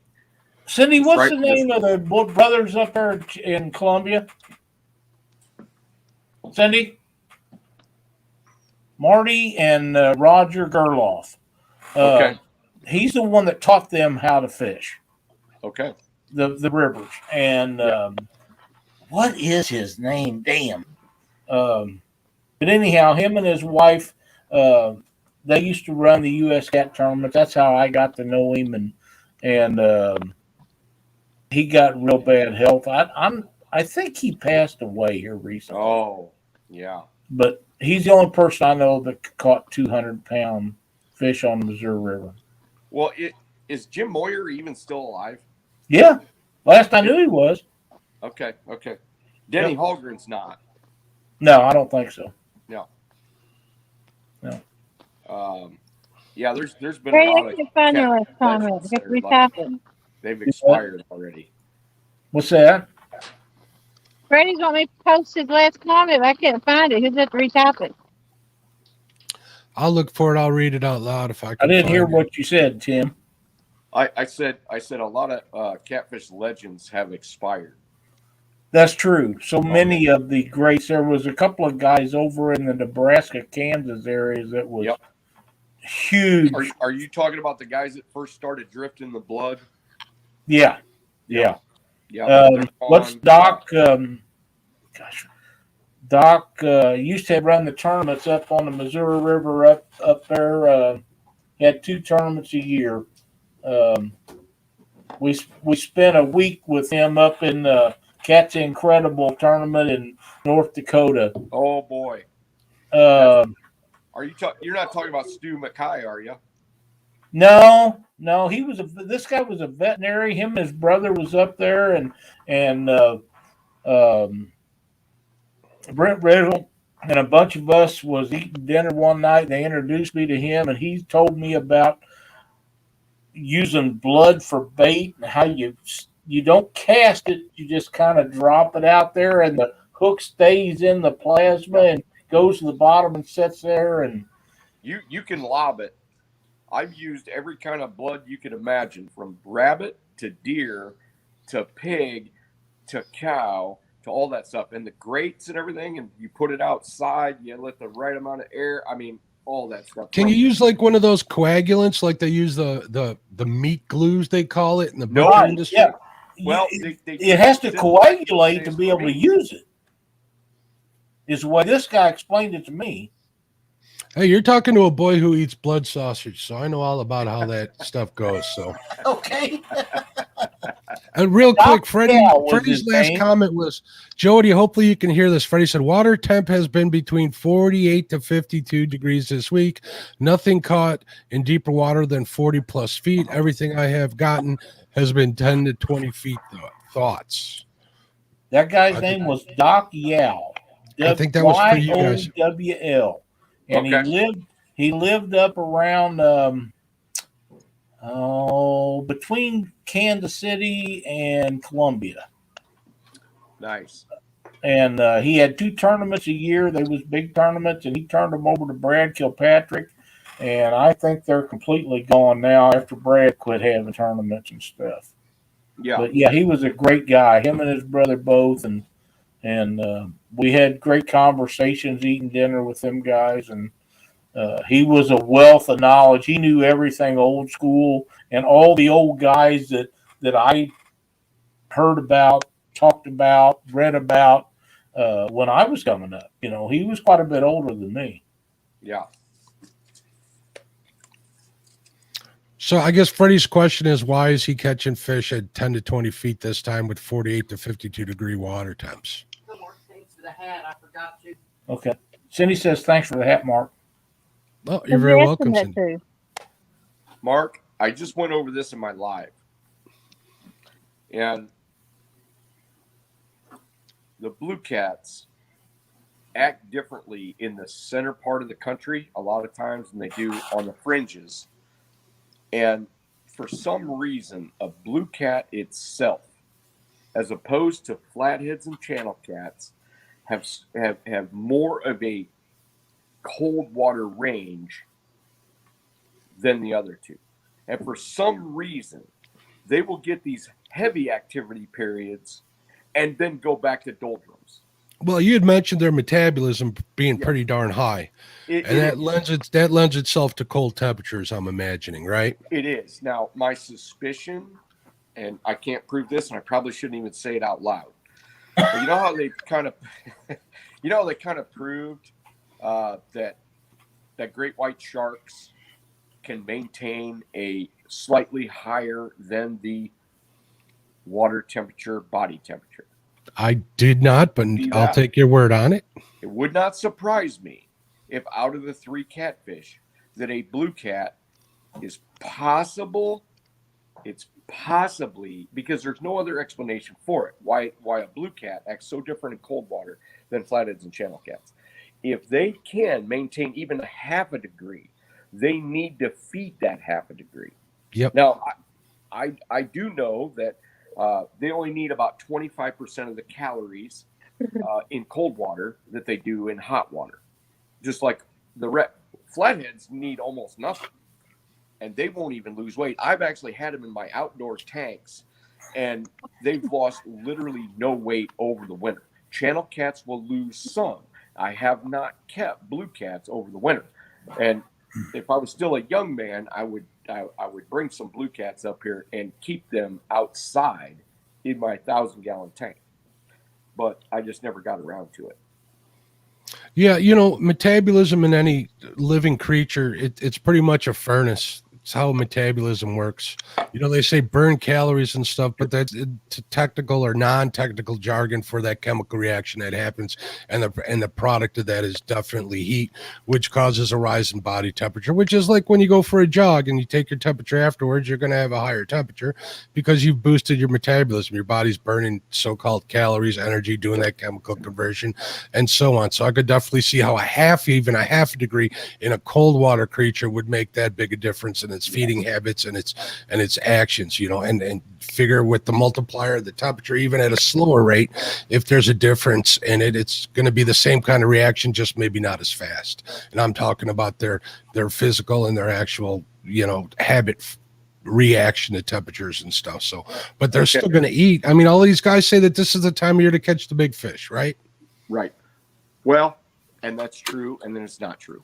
It's not true for channels. It's not true for flatheads. That I know. But it's true, and it's not true. With blue cats, you will see across the country certain people do really well and everybody else failing miserably. Yeah, that's true.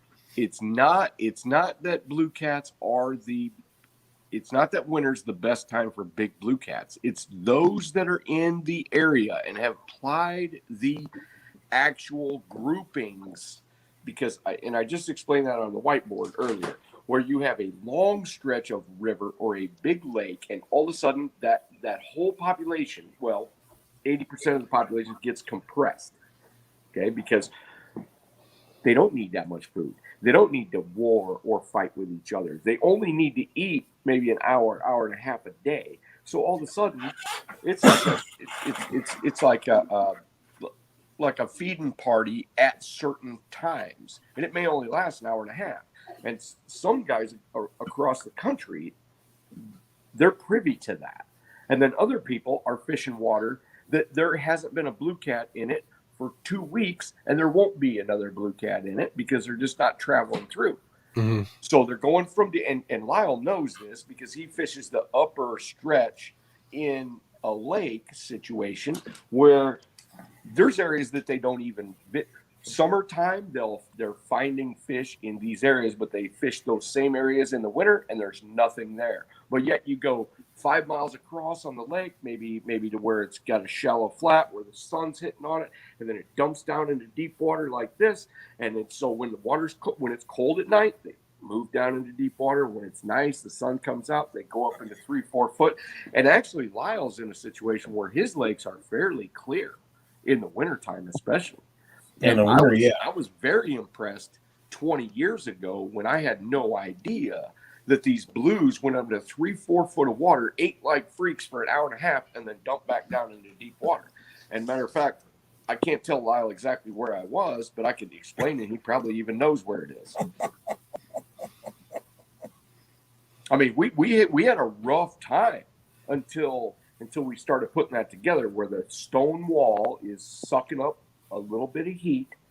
And it was like cold, like ice along the edges in the morning, and it would barely melt off. And we're thrown up into a little channel in the rock that extended from the bank out and then dropped off. And there was all kinds of paddlefish there, but yet the blues weren't off the ledge like they would be on the Mississippi. They're up in 3 foot of water, sunning themselves, and that's what leads me to think that they have an ability to have their body temperature a little bit above what the water is, because we know that people have done studies on northern pike. So Mark, especially, I know Mark knows a bunch about northern pike. So not enough, but I know where to catch them.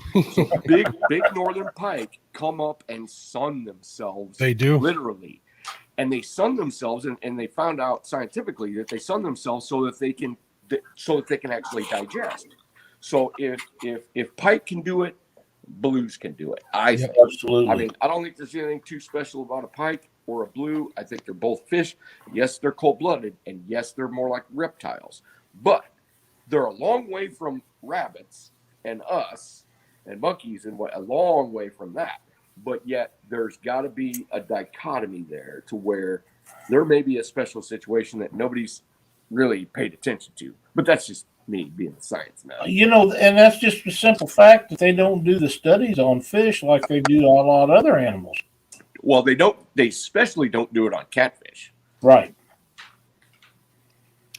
It's a lot easier to watch something above water than it is to watch it below water, which is what I believe it boils down to a lot. And obviously there's politics and financial reasons, but I think that's probably why they don't study as much. I mean, tagging works well and stuff. We can trace their patterns and stuff, but until they can come up with like some sort of economical way to put some sort of, I don't know, temperature sensor, body chemical sensor in them, we're not going to learn much until. Well, that's like I told you here a while back, Mark. These Missouri Department of Conservation did a 5-year study on blues, and they couldn't even find the fish to tag or to study.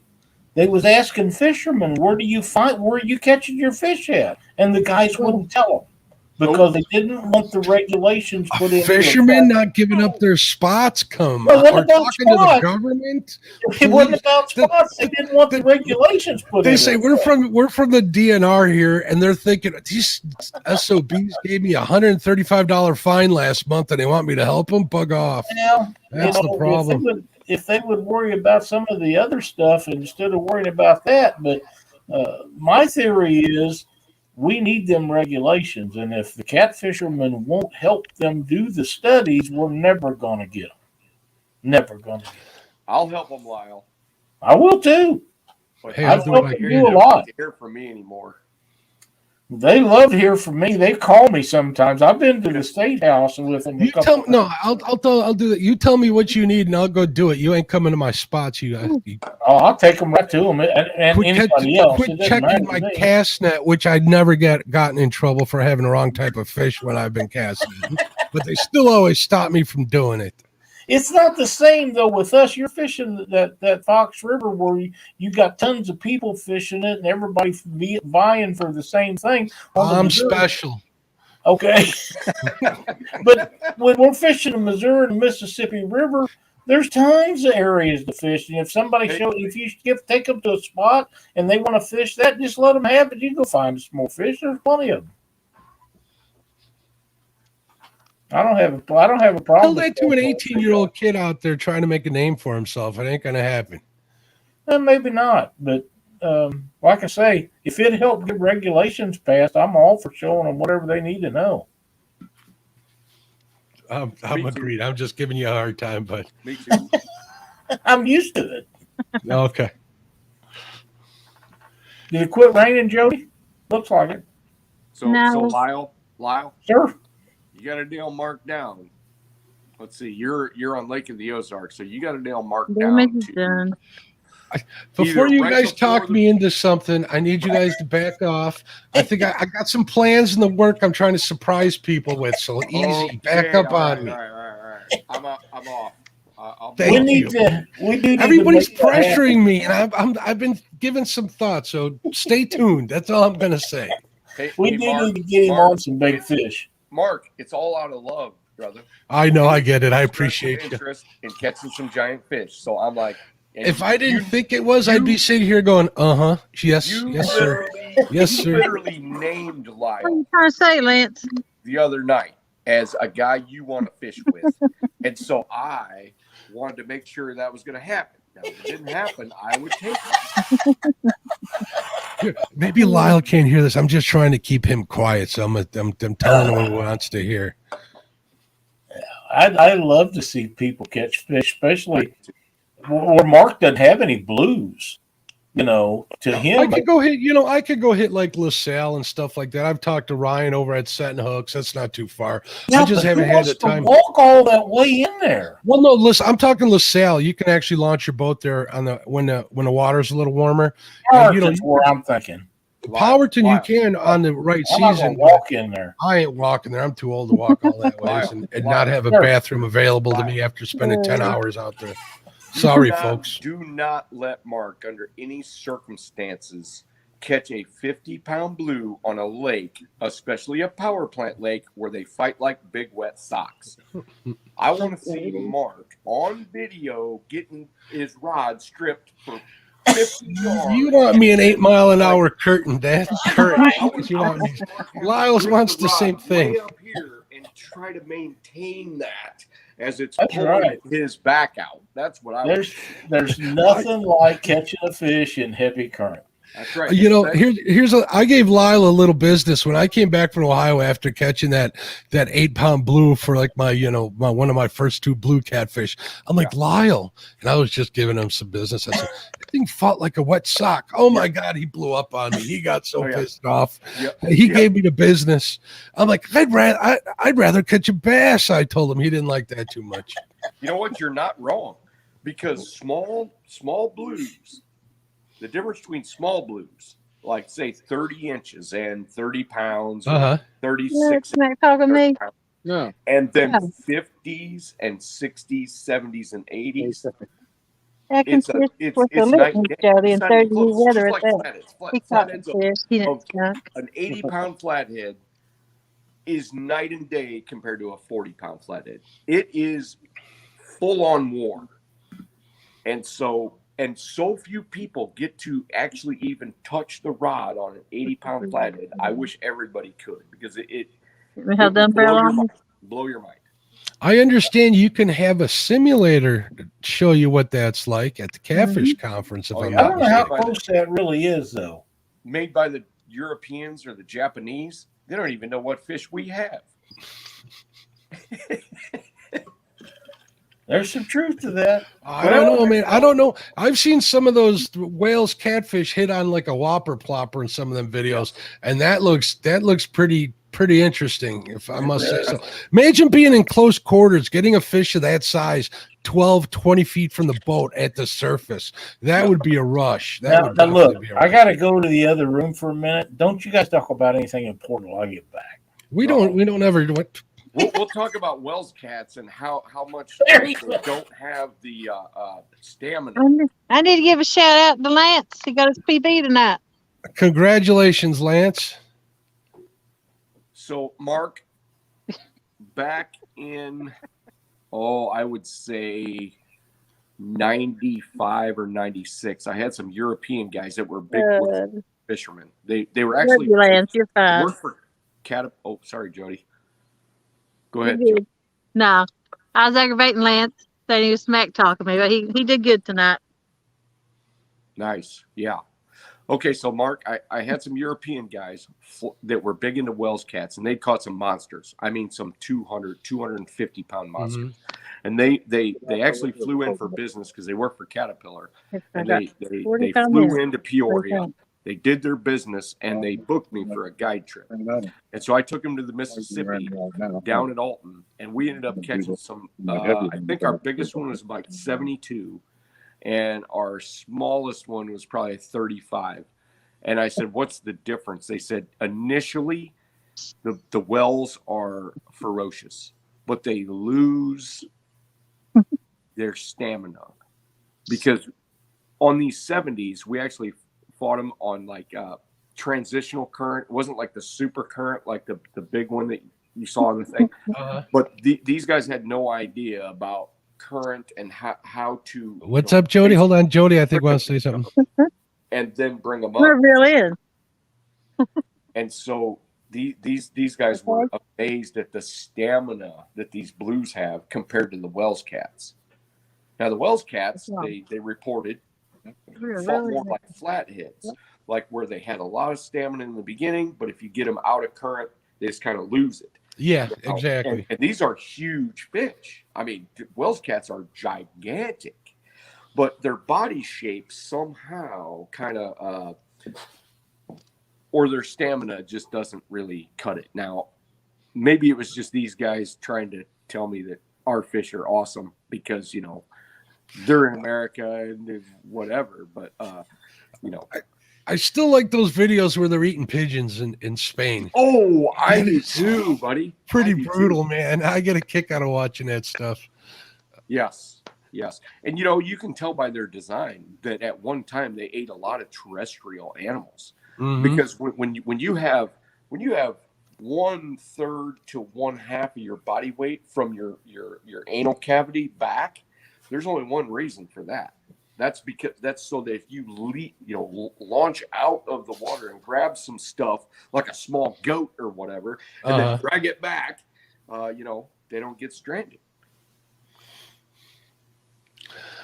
Yeah, there's so many fish and so many different things I want to experience. We'll take them all down one at a time. If I win that lottery, we'll get them all done in 5 years, I'm thinking.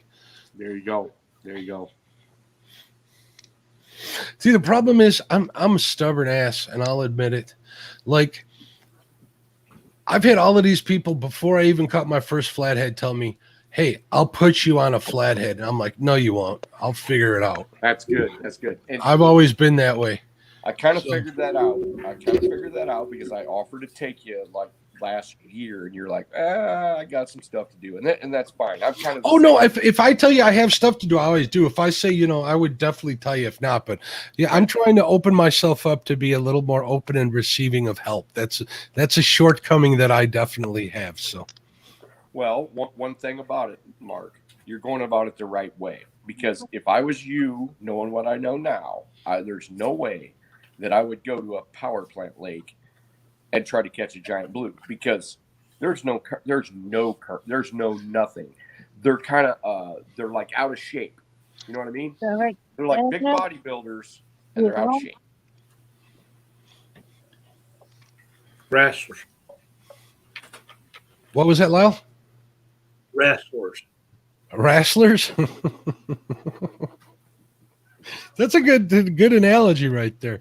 Back to like how a flathead fight. When I've learned in my experiences, especially in the water conditions that I fish, the shallow depths and little current, is that once you get them off the bottom and keep them off the bottom, the fight isn't all you'd think it would be for a fish that size.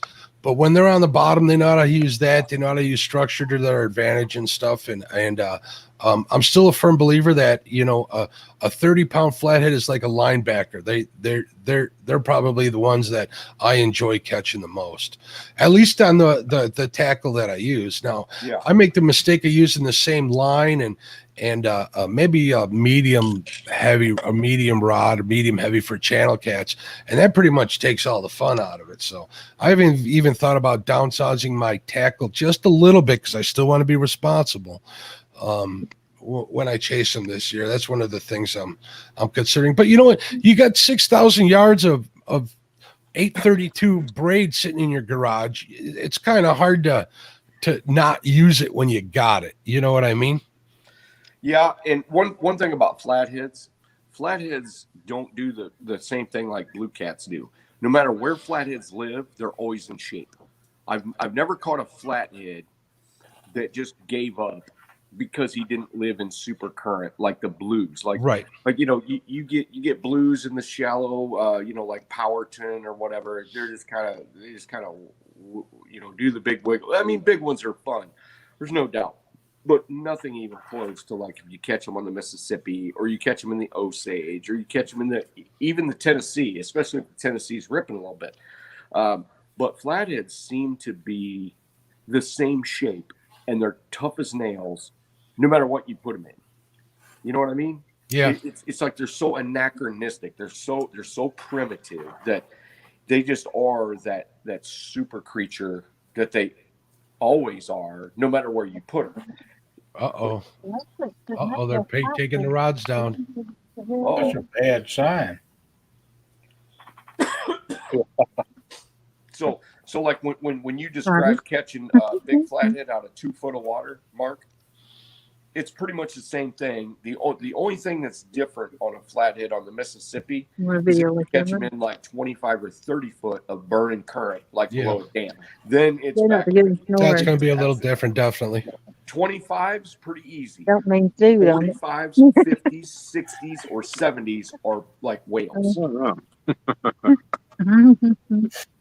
I hope to find out someday. And I hope you do too. I want to catch a flathead on the Mississippi River, and I want to do it myself. It's one of my long-term goals. Making me take Where the biggest one come from? I swear I will not help you. Thank you. What did you say, Lyle? I said that's where my biggest one come from, below the Clarksville Dam. Mark, so I talked with Stan too a lot, and like we talk on the phone quite a bit, and I have purposely not given him. I give him hints. I don't tell him where to go. I'm still going to be listening. I just got to do what while we're talking here. I don't tell him where to go. I don't tell him exactly what I tell him what to look for, because I want him to enjoy the journey. Definitely. I mean, that's the whole reason why I don't use chicken, because catching bait's even part of it for me. It's just the way it is. Oh, yeah. Some people talking smack is part of it for them. I don't do it as much as, some and others. And it's all part of the experience. It's more of a Zen thing for me. And I respect that, Mark. And you know what? I know Lyle's the same way, even though I don't know him that well. It's just, you can tell, us guys that are into catfishing, well, I mean, not all of us, but we got a heartfelt thing. We want to see it done the right way. We want to experience the journey. We want to learn it. We want to move forward in steps. And I'll tell you honestly, if somebody would have taken me years ago, 20 years ago, and I already caught a 100-pound blue and an 80-pound flathead and a 30-pound channel cat, I don't know if I'd be into it this much. Yeah, I see that. I might have just skipped right to the end. Well, you talked about ruining your sons, making them earn that. I've done that with friends. They've like, oh, we want to catch a big fish. I'll make them fish for channel cats with me for a year before I even take them to someplace I know I can put them on a fish. Yep. I have made the mistake of not taking people that wanted to go, and I just told them, you're not ready for it. And they get mad at me. I'm like, really, you're not ready for it. Some people aren't, not ready for what we do. Maybe ready for do it on their own, or to experience that or whatever. But fishing with Sean and me, or John Weir and me, or me and pretty much anybody else, that's a rough deal. I told Steve Douglas, I said, Steve, because he says, well, you and I got to fish together. I said, yeah, we do. And he goes, well, I could come to the Mississippi River. I said, Steve, you don't want to do that. I said, it's rough. I said, my boat is not as nice as yours. It doesn't have as high as sides. We're sitting on coolers all night. It might get really cold. I said, you know what? We're probably better off fishing out of your boat in your water. Because, you can tell Steve is not the guy that, you can just leak blood all over. And, going up to the house. All that stuff. Steve likes to operate his own way, because he's been doing it get up and go. so long. He might get in the boat with us. Said so. Oh my God, this Sean and Tim are just a bunch of savages. Animals. Real quick, let's check in with Jody. Jody, what's going on, dear? We got people in chat telling us to be quiet. We're talking too much. We woke Aaron up. What's up, Aaron? What's up, buddy? Sleep from duty. But we're soaked. I'm gonna listen for a little bit, because if I'm on here, I think I have to talk. And they're giving another round of it to come down, so we thought we'd Pack up. Oh, you guys are packing up? You guys are ending it? Yep. Oh, sorry to hear that. I'm sorry if we talked wetter over now than you. when I took a polar plunge. Jody had to understand what was going to happen when she invited all of us in here. Yeah, I think so. Yeah. The Tom's shoes is wet, and like I said, I'm wetter than when I took the polar plunge. So Yeah, Michelle had mentioned that, oh no, I have leather seats in my car and Tom is wet. So he might get in a little bit of trouble when he gets home. Hey, if it's got to be one of us. You ain't kidding, Lyle. I think I'm going to get in some trouble with my sandwich comment earlier. do what? When a picture come down again, you've been asleep through it all. It has been raining. How to catch a husband's comment? Remember that one, Lyle? I do. Okay, that one's going to get me in trouble, I think. I ain't catch nothing.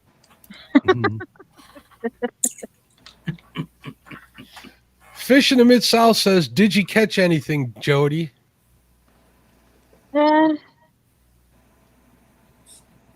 No. That's a big negative. I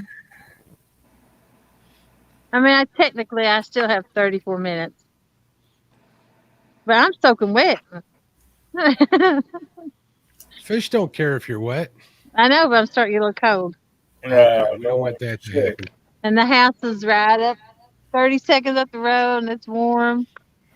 So what's your plan for the rest of the? How long are you going to be there? What's today? Today is Thursday, the 30th.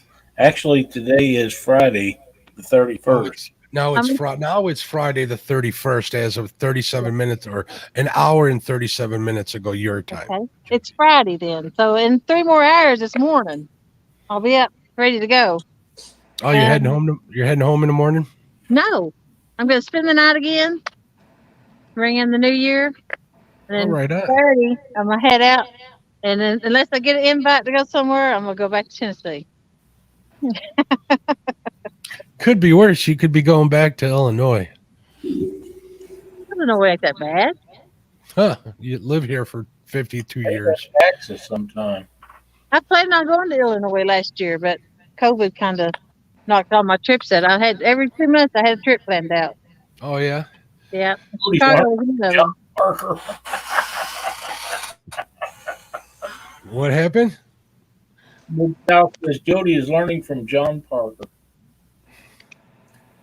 You learn a lot from that man. Might not be good, but it's something. As long as you keep learning. Me, Mark. Yeah. What's up, Tim? I said Jody will fish with me, Mark. Oh, I'm sure she will. I sure will. I'm never invited though. Yeah, you are. I told you got an invite anytime. I didn't hear that. I'd been there. Let's see. Where you at? Internet quest. How many hours to Epic?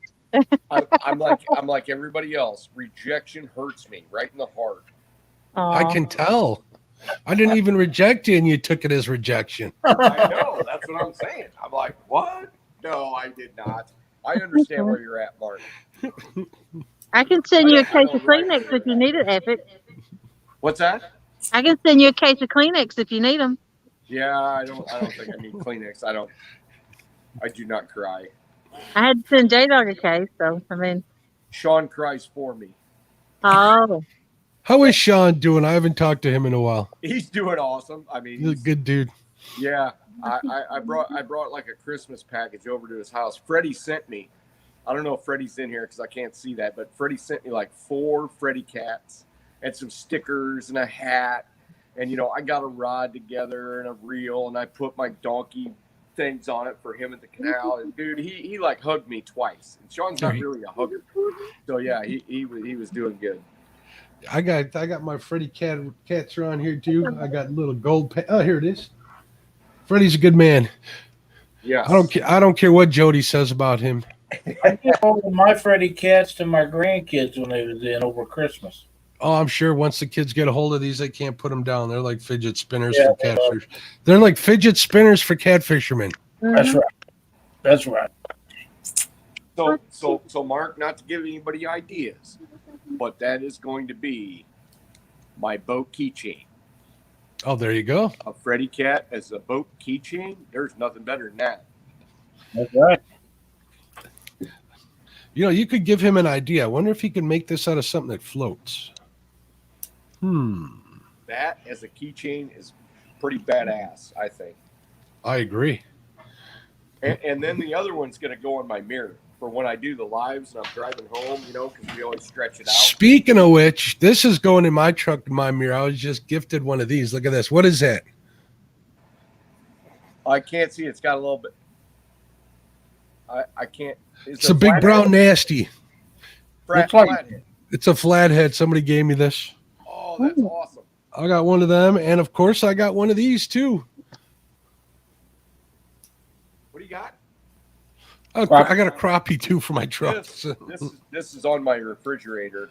I bought that in like 2001 or something goofy like that. But it's always been on my refrigerator. Hey, it's all I get it. Oh yeah. I have a tie tack that's a channel cat. Oh, that's cool. I don't have a flathead though, but I want to get one. So anytime I go to like one of the wives, you know, fancy work dinners or, you know, whatever, I got the big channel cat right here. At least 10 people ask me what that is. That's a good conversation starter. Absolutely. Yeah. Uh-oh, Jody went undercover. What's going on over there?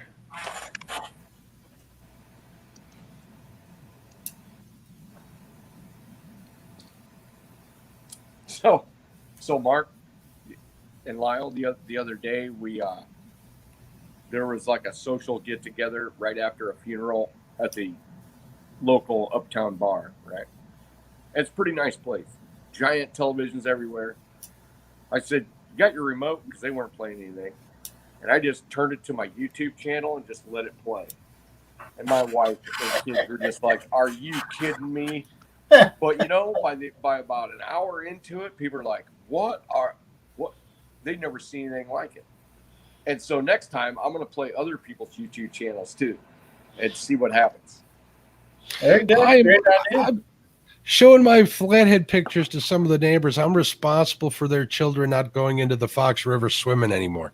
There it is. There it is. So like, you caught that where?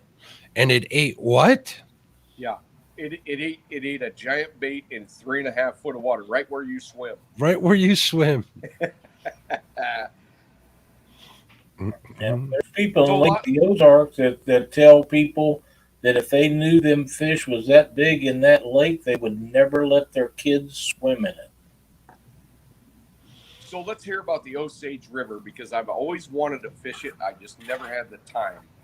The Osage River starts out in Kansas and comes through Truman Lake and Lake of the Ozarks and then Bagnell Dam, and then it dumps in the Missouri just south of Jefferson City. And it used to be open to barge traffic. That's why that regardless of what the guides will tell you, the law is they are not allowed to guide on the Lake Ozark or Truman without a Coast Guard stickback license, because it is still a listed as navigable water. So even though it's not, it's still listed that way. They've never changed the meaning of it. But there is in the Smithsonian Institute, there's a 200 and some pound catfish that was caught on the Osage River and sent there in the 1800s. You want to see how far it comes from the dock? Virgil Agee is the guy who was trying to. Virgil Agee, that's right. That's right. What's up, Jody? That just means how far he lives from the dock. Yeah, he's the one that told me that story about the big fish that was caught and sent to the Smithsonian. I would believe that, because there was also the Museum of Natural History that got 2 specimens from the Mississippi. There were 300 and 315 pounds. Now that's actually documented. That's not like a tale. That's actually written down. Right. And it was found in the archives. Yeah, Virgil Agee one told me about that, and he had literature to substantiate it. Oh, nice. So, and I have never heard of that one at 200. Yeah, 200 had come off the Osage River before Lake Ozark and Truman was ever a Right. lake. And I'm sure he said 1800s. I might be wrong about that, but I'm pretty sure that's what it probably is. Probably right after the railroad was around that time. Yeah, because the railroad before that there wasn't those Smithsonians, and there really wasn't those museums of natural history and all this stuff. I mean, before that it was hard life. After the railroads, it became one of those things. So I was thinking something. Oh, I was I'm guessing it was sometime after. I'm guessing it was sometime after the Civil War. Yes, and we had, according to the rules of the scientific rule of megafauna. Is anybody familiar with that? No, I am not. Goes in the scientific principle kind of like this. If you limit the habitat and the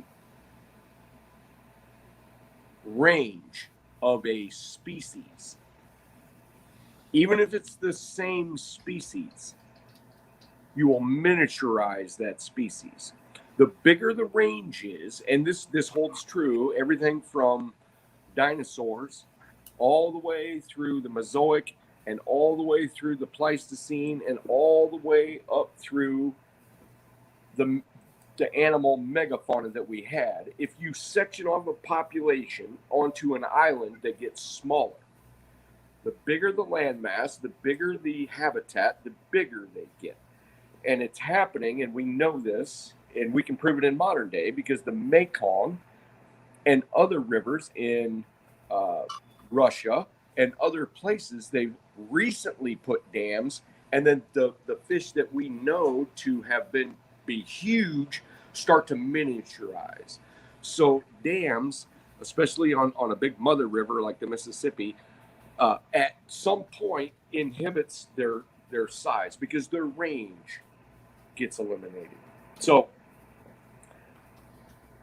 megafauna is one of those things that happens to a small percentage of the population if you open something up.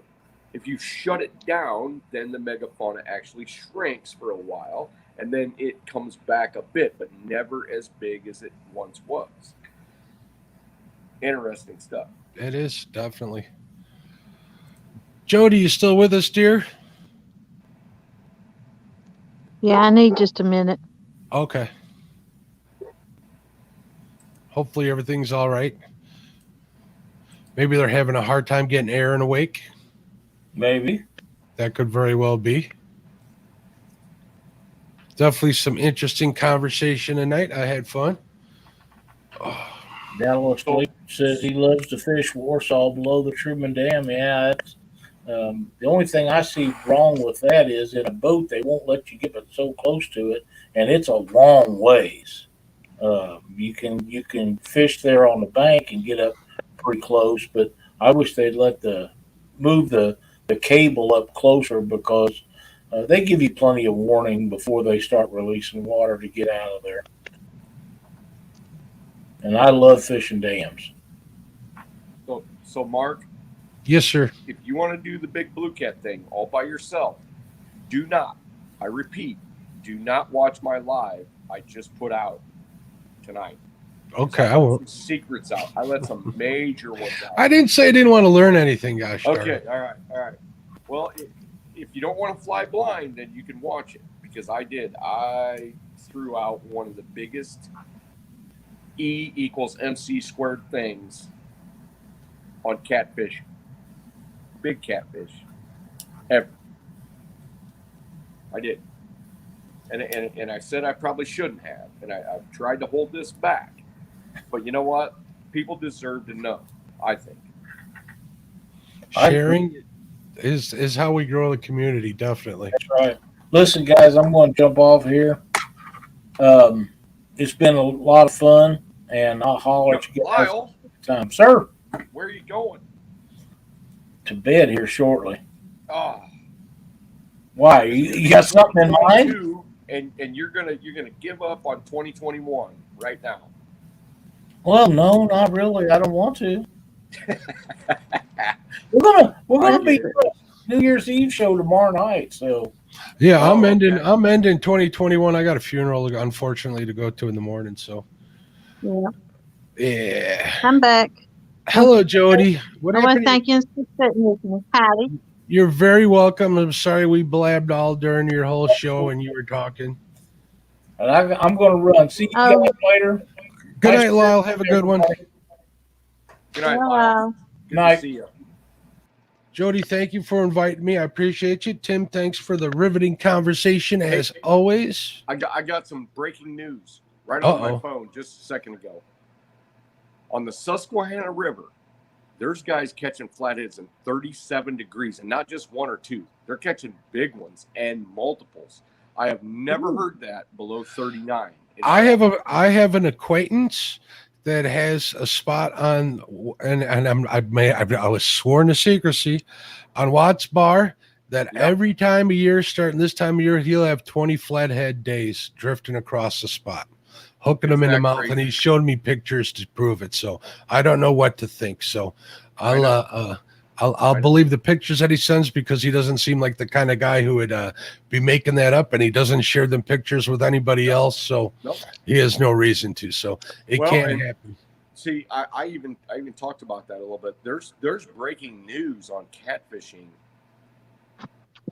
like right now. I'm like, what? Been doing this for 30 years. Never heard of anybody catching numbers of big flatheads in less than 39 degrees. And so this is I'm like a kid in a candy store. And you know what? I'm a kid in a candy store on your story, Mark. I'm not that far from the Fox River. I have fished it before. I knew what the population was 20 years ago, and it has exploded with the regulations you guys got. And I think it's one of the most incredible stories across the nation right now. I'm happy to be where I'm at as far as that part of my fishing goes. So man.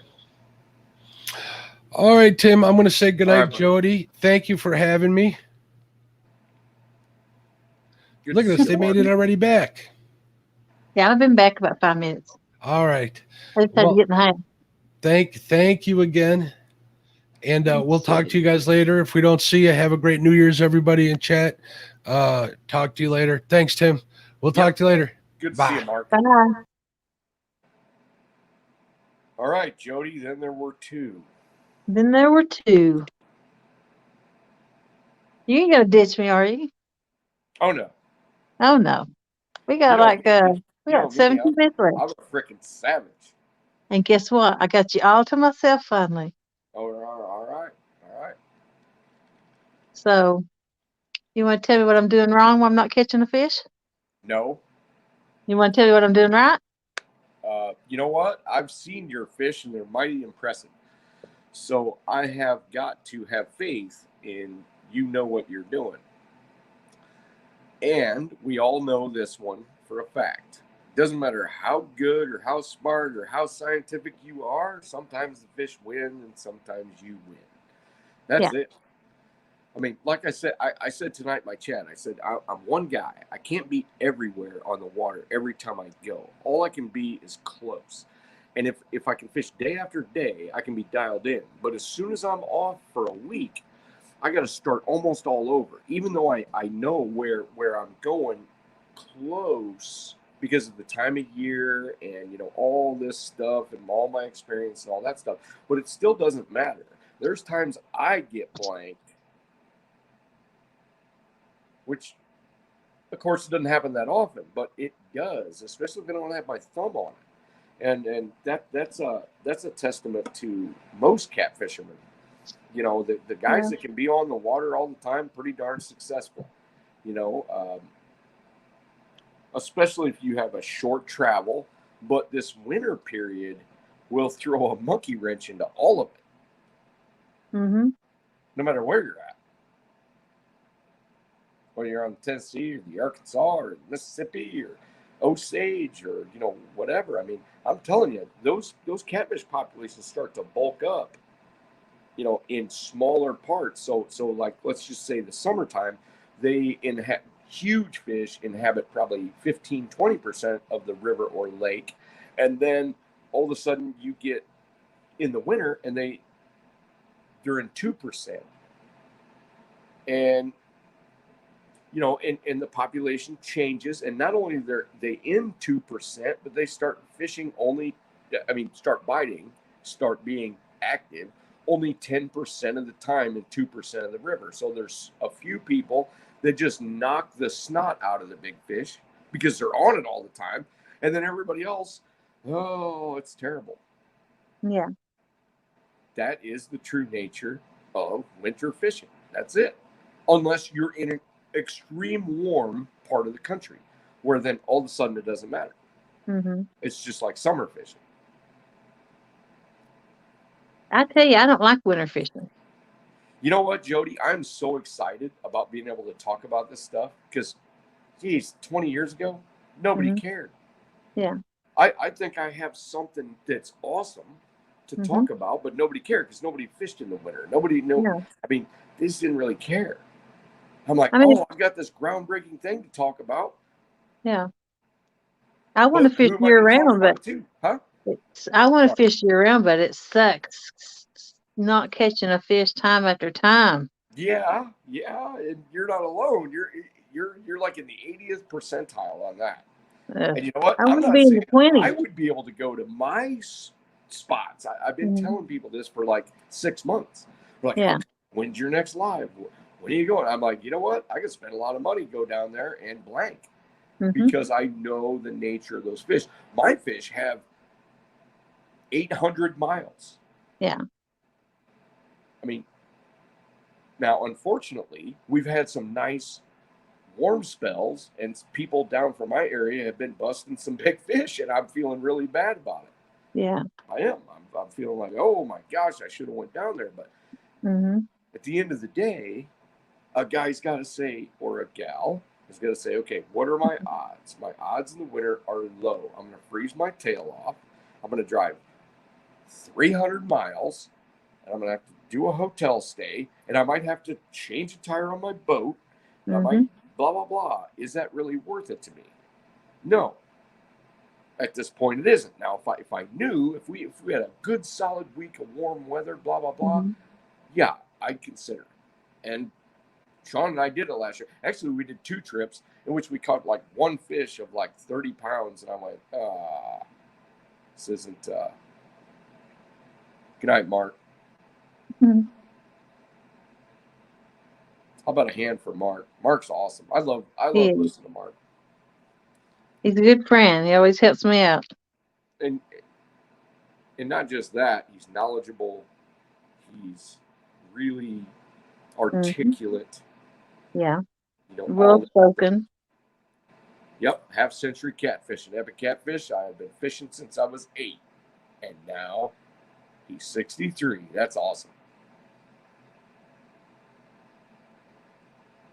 I might have to say that in my captain's log one of these days. Whiskers and stripes. I've been off the striper since July. First 2 trips out, I've skunked, but I'll hit it again soon and get it figured out. I think being determined is just part of it. Absolutely. And you know, look at Jody. She's got the heart. Look at Mark. Look at Lyle. Look at pretty much everybody. And you know, years ago, there was only a few people that you could talk to that really had as much passion. You know, because really you're dealing with about like a 50-mile radius. I couldn't find anybody with as much psycho passion as me to talk, but you guys all have it. It's awesome. We all have the same sickness. You know, I caught 2 stripes the last time. 2 stripes this month. I didn't want to catch them, but I did. You know, I'm going to admit this right now. All you guys have way more stripers under your belt than I do. I don't have many. 2 or 3. Because I don't really fish in Tennessee much. Mississippi, stripers used to be up here. They're, you know, years and years ago when they started stocking them, but it just kind of fizzled out. I know some old guys that were at the height of the striper stocking that they used to go up to Keokuk and catch stripers. I haven't even seen a striper hit the top of the water. You know, I've caught as many as 6 stripers a night on accident. Yeah. Now,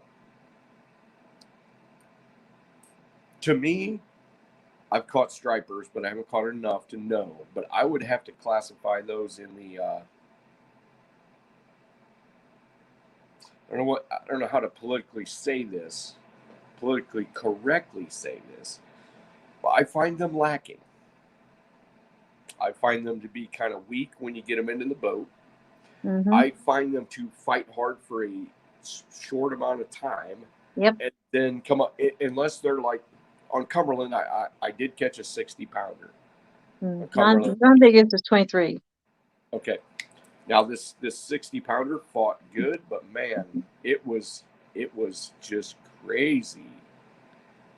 So Whiskers and Stripes, I actually caught mine in May on Cumberland in basically a backwater cove near the dam, and it was close to deep water, and it was whatever, but he just kind of laid on its side. I was like, yeah, it's kind of like a muskie, muskie or in the hot water are really weak, and so are northern pike. But if you catch them in the cold water, they're actually pretty strong. Mm-hmm. Except for if you catch them in that interim and then you float into hotter water, then they're really hard to revive. The one thing I do like about catfish is if you treat them well, they don't really have a problem. I do remember on the James catching them so deep with Chris Harris back in the day that we did have to take a 3/8 piece of PVC and insert it into their stomachs really carefully to let them put their air out, because if you let them go, they would float, and we'd have to like up anchor and bring in all the rods and do all that stuff. So that was pretty amazing. Well, in the 70s, they started talking about popping the air bladder, and they would use syringes if they caught fish out of 50 foot of water or more, because we were just dumb humans. We had no idea that if as long as you acclimated them, as long as they could spend enough time, as long as they could whatever, especially with deep water scaly fish. But yeah, pretty cool stuff. I like your enthusiasm, Jody. I always have. Well, thank you. Lance Makugai. Mm-hmm. That's awesome. Hawaiian fisherman. I enjoy watching him. Even when I enjoy watching everybody, even when they're not catching fish. My kids are quick to fast forward to fish, but I like the part from the beginning to hear what they're thinking about, and then go through the thing to finally catching a fish, or catching a fish all the time. I don't know. I just enjoy it all. Tom and I were out on Kerr one day, a school of them following bait. He caught on practically every cast. Caught one on practically every cast. That was fun. Yeah, I mean, I have never had the pleasure of that, and I think that would be awesome. Especially if you were going to be able to catch them on topwater plugs or something like that. I think that would be great. I've been in that situation with white bass and wipers, but white bass and wipers are their smaller cousins, and then they're, hybrid cousins. And you just don't get wipers much more than 20 inches long. I mean, they're fun, but I'm spoiled. I'm just a spoiled man. Once you catch big fish, it's hard to go back down, ain't it? It is. Especially if you're a giant man-child like me. Mm-hmm. I mean, once you get a taste for them, that's all you want. Well, it depends on what drives you. I mean, that's all I want to catch is a big fish. And I'll go home with the skunk, trying to catch a big one. Jody, I've seen your videos, and I've seen that you've caught some big fish, so I'm highly impressed. Yeah. Yeah. There is not a lot of women that will beat the bushes and hammer down like you do. That's pretty impressive. Well, I'm hoping I'll help bring some out of the bushes, and they'll come forward, and you know, you can do this. You don't need someone baiting your hook or casting it. You can reel in the fish, you can net it, you can unhook it, and do everything. Well, not just that, you can persevere enough to find it. Exactly. That's where the guts comes in. I mean, all the other stuff Mm-hmm. is just semantics. It's Mm-hmm. the fact. It's the fact that there's a Rubik's cube in here that is constantly turning. And you go, oh, I should do this or I should do that, and it's pattern A, pattern B, pattern C, Mm-hmm. all the way to Z, and then you go, oh my gosh, I didn't even get to pattern D, and I should have I zigged when I should have zagged, and Mm-hmm. I'll beat myself up over it. Trust me. Yeah. Because there was a couple of lives that we did, and I thought for sure it was kind of a shoe-in, and it wasn't, because I didn't know what happened in the 2 to 4 weeks or even month before Mm-hmm. I went.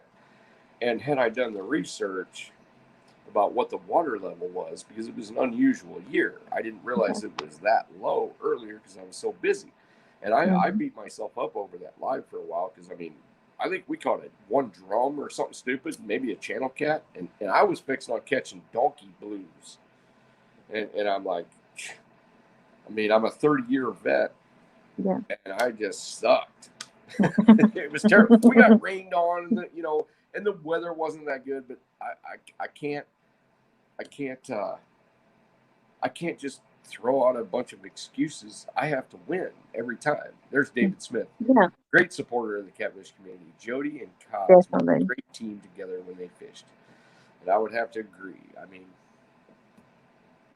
Yeah, I plan on taking her out more if she wants to go. nice. Mm-hmm. She's from Knoxville. I mean, she's only about an hour away from me. Aha. That's awesome. That's awesome. And she can back the boat off the trailer and put it on the trailer while I'm backing the trailer in. So. Wow. Now, before I married my wife, Mm-hmm. she used to go catch bluegills for me if I needed it. Yeah. Now, Yeah. no. She used to go fishing with me a lot too. We used to go on adventures, Yeah. canoe adventures down Mm-hmm. the Kaskaskia River for like 15 Yeah. miles. Not now. Mm-hmm. And partly because she was experienced. She experienced a few of those Mm-hmm. those pirate day, never get off the water, like Yep. like the super focused crazy trips, that Mm-hmm. that some of my dude friends will probably never go fishing with me again because of that. I just Yeah. wasn't smart enough to just back off and go to Dairy Queen or something.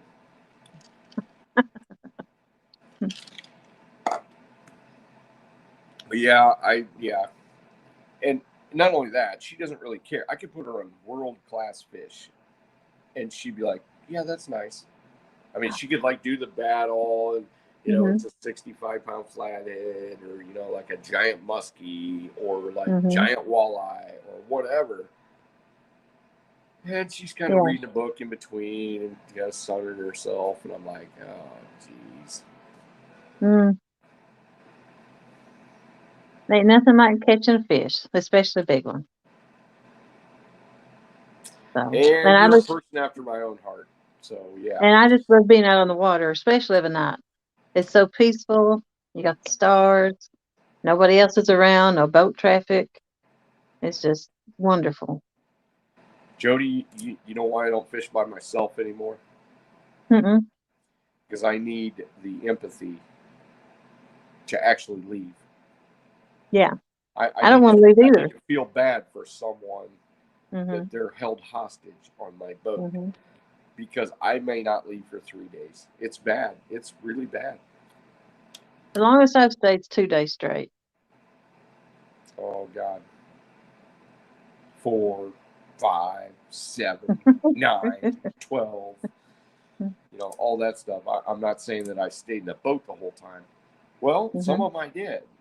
My wife's along for the adventure like that.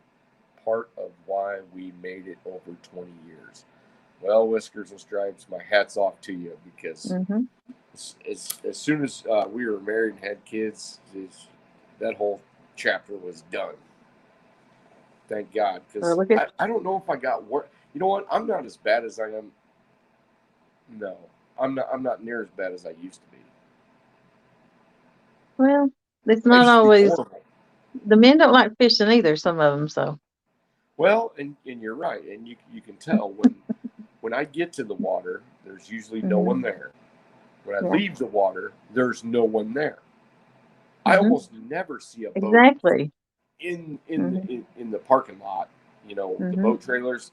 You know, if you visit that area in the middle of the day, there's 100 boats, but there's none when I get off the water, and there's none when I get on the water. Well, it depends on where I'm at, but almost every time there's no one there, because if we break down, there's no one to help us. No, we're done. Mm-hmm. So you just scrape the shad and the moon eye away out, and you just lay down the bottom of the boat, just covered in slime, and then you try to sleep. It doesn't ever work. No, I got covers and stuff. You bring I got a pontoon on the boat? Huh?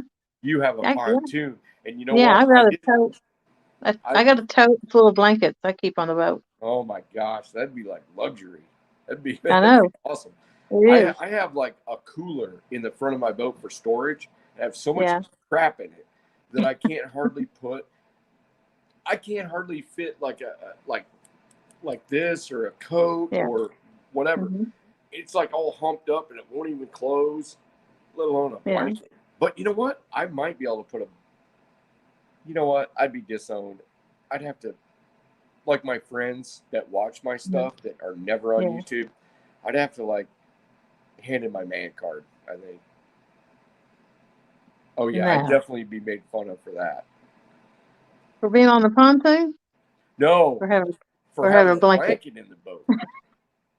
That'd be like wearing a skirt to these guys.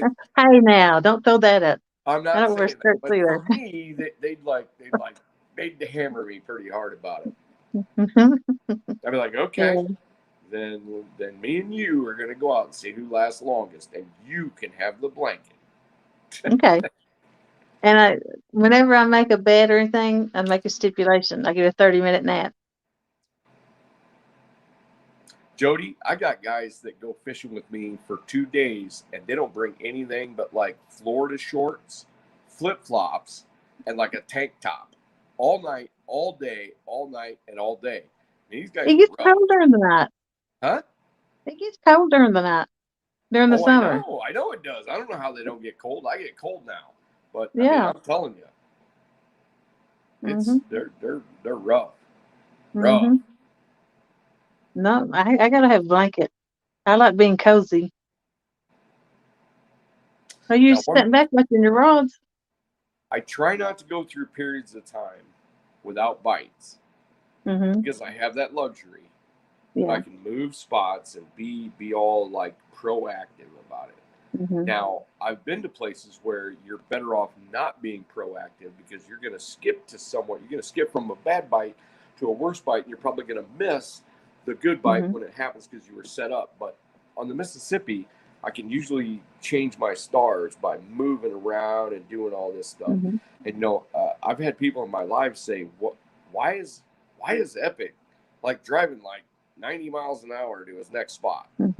Well, because I'm short on time and I need bites. So I mean, I'm just on that pace.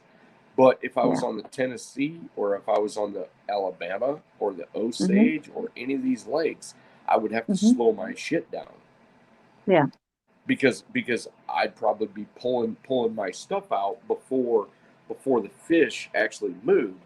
And that's one thing about that is a major thing about the differences in the place that we all fish. I have to adjust myself to and it's hard for me now because I'm so seated into what I need to do.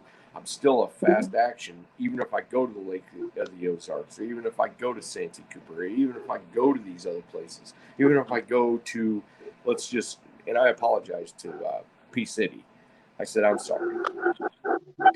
Because we went to the Potomac, and he drove down from, I think he's from Jersey. And, I got in P City's boat. And Brian B was in Brian B's boat. And I was so excited about it.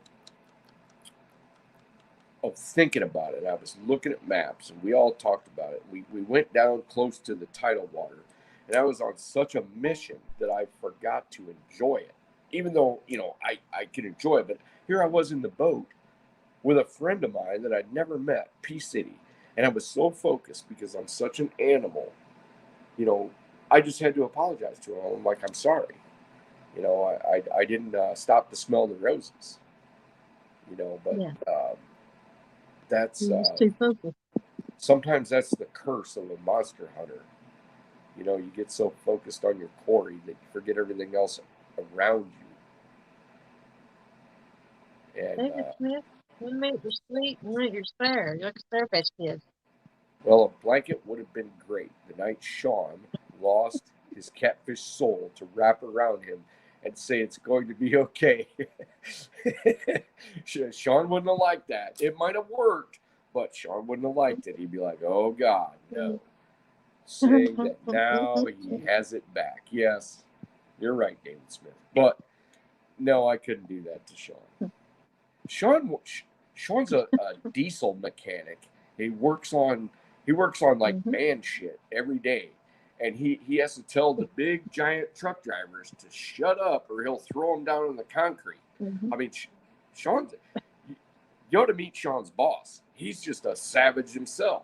I mean, this is, and Sean does it well. I mean, he's likable and whatever, but man, he'll turn crossways in a second. But when his soul left his body, and I knew better. I wanted to hug him a little bit, but it was just one of those moments. It was just one of those.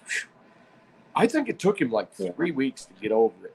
Even though we got his soul back 2 weeks later, he still wasn't over it. He's an awesome dude. Yeah. Something like that, you just won't be left alone. And you know how long it took me to you don't want no bothering you after you go through that. You know how long it took me to tell him how big I thought that fish really was? I just told him maybe a month ago. The one that got caught in the anchor rope. Yeah. Not the other two. The other two were they were ambiguous at best. I knew they were big fish. But the one that got caught in the anchor rope was over 5 foot. And I know that because of the swimming length. And I didn't even have to touch the rock, but I knew the surge like this, and then like this, and then to get the fish that actually swam upstream. And all you monster hunters that are in the chat right now, including you, Jody, if you're in pretty darn strong current, how many fish can deal with a 30-pound drag on a tow truck rod and then go 2 runs back past the boat by like 45 yards on the full drag?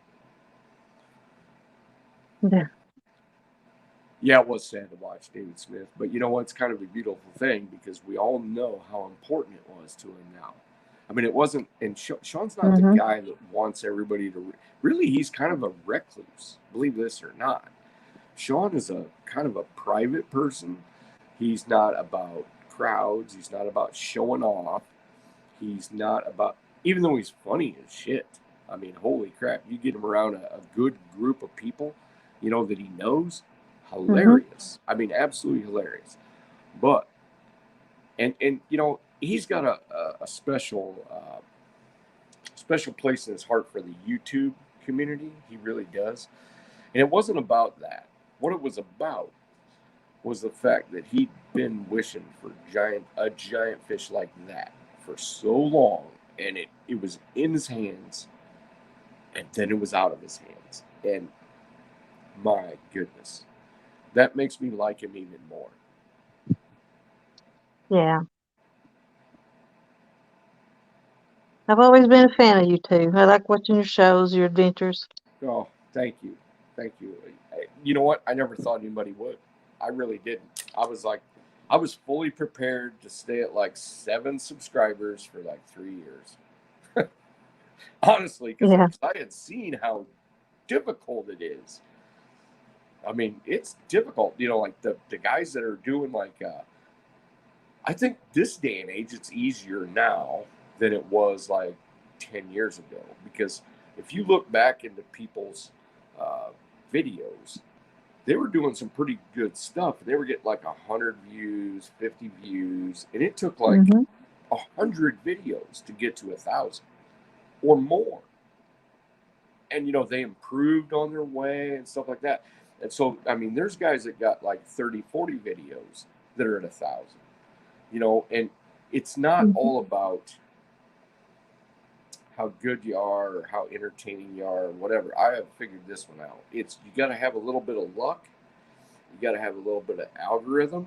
You got to have a little bit of maybe somebody shared your stuff, you know, and a giant fish helps. Because, I mean, I went to 1,000 very quickly.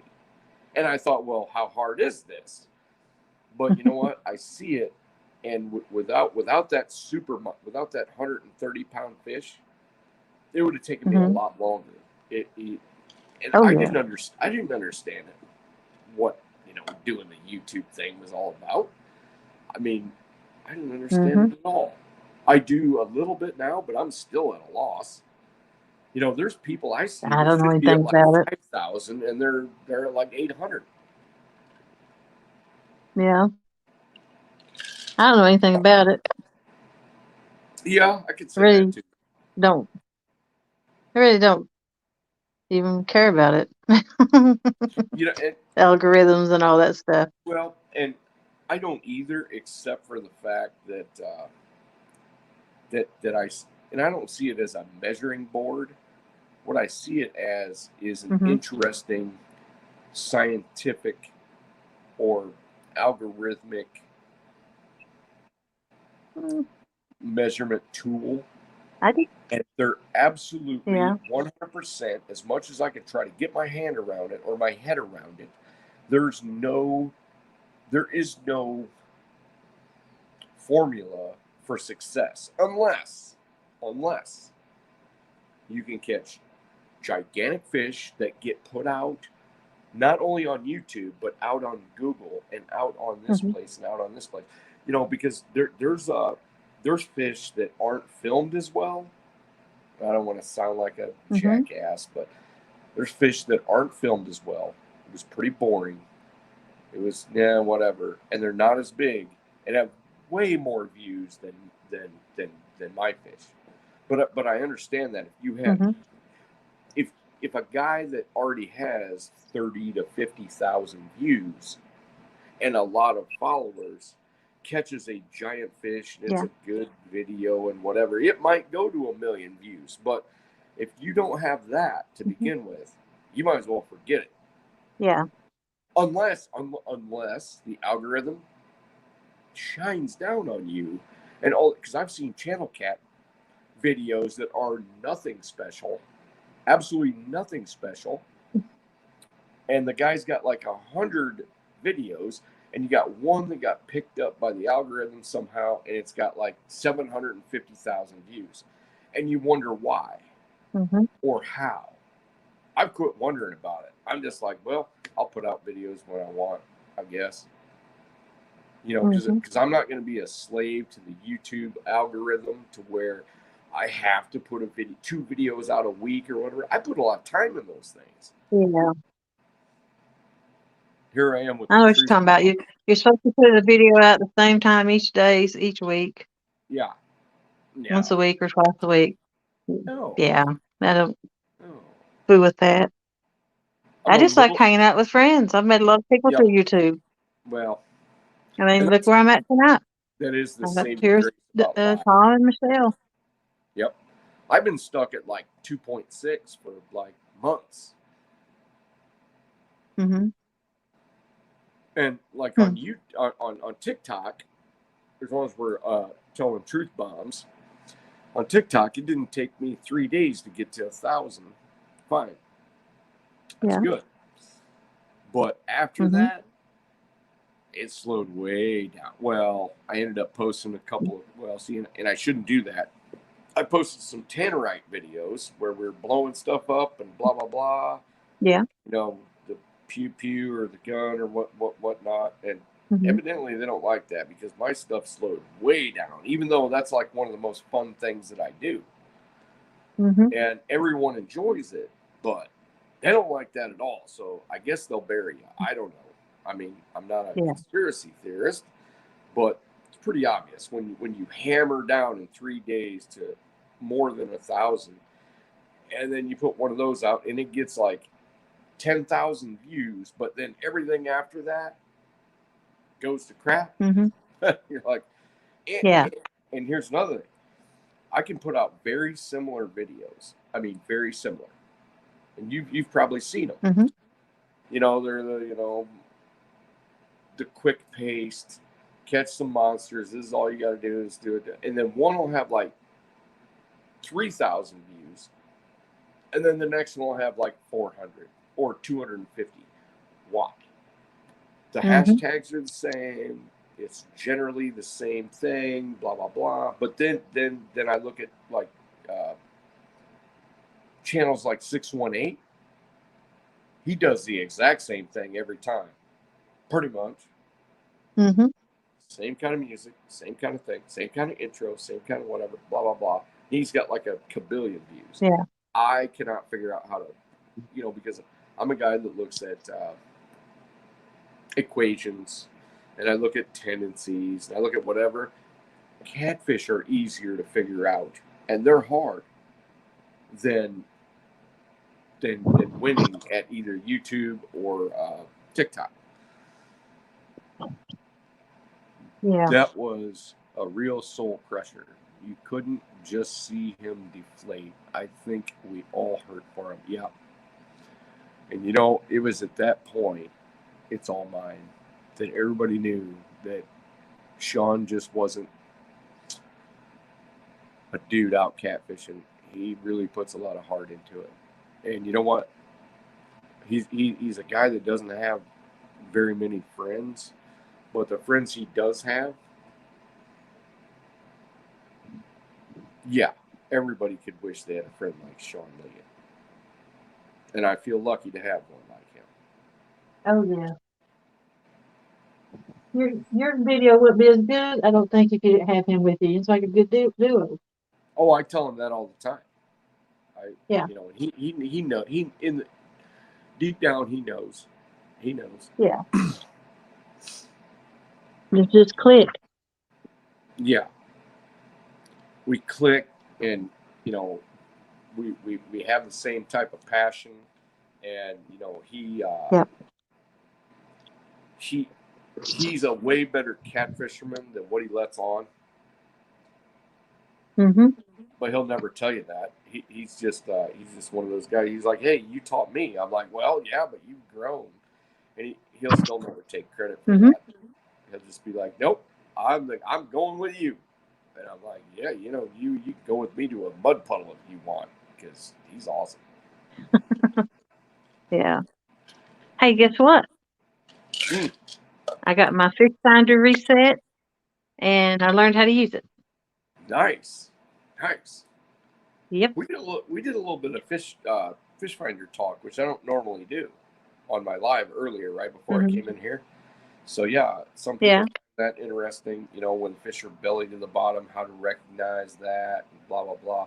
But I am definitely not a fish finder guru. I have never set a waypoint in my life. Yeah.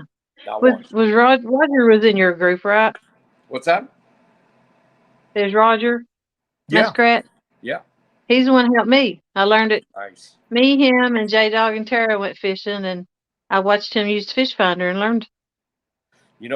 Roger, those guys that fish the Ohio, They are good because the Ohio is such a subtle situation that they have to learn all. They have to learn all that stuff.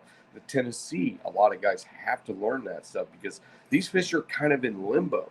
They saunterly move, and then but yet there's areas that is nondescript on top of the water that they'll hang out in, and you can't see it with your eye. You can't see it with your heart or your memory. So you have no choice but to set waypoints and see what the thermocline's doing and do all this other crazy stuff that guys like me don't have to do. Now, if I was a tournament guy, you bet your ass that I would like really brush up on all of that technology stuff. But I don't have to because I already did all the work years ago for what I'm doing now. Now, if I have to go other places and do other things and, be the captain of the ship and, be the Jolly Roger, fine. Yeah, I'll have to learn all that crap. One of the most impressive things I ever saw was Todd Gentry on Wheeler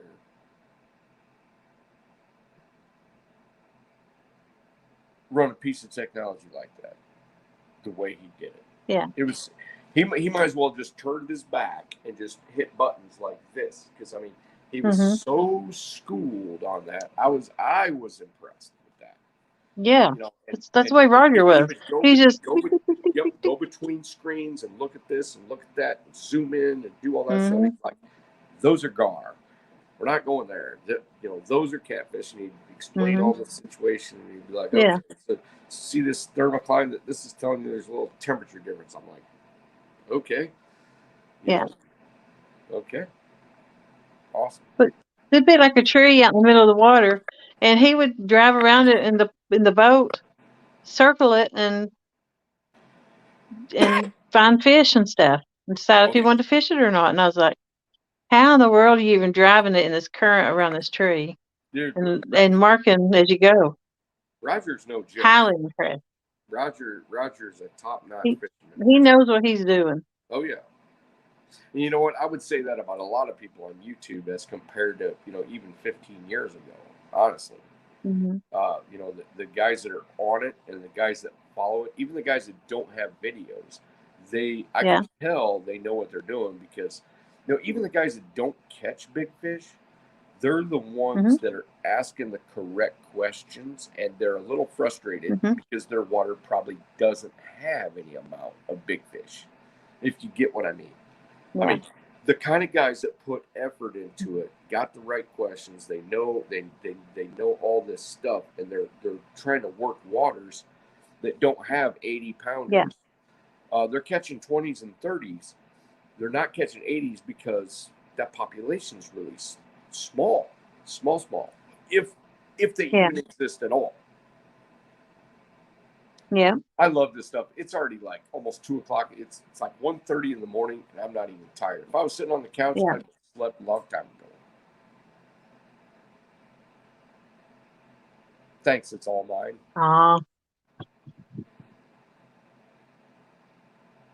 Well, we'll see. We'll see if I go farther than 2.6 because boy, it's been sitting there a long time. I just looked at it the other day. I'm like, what?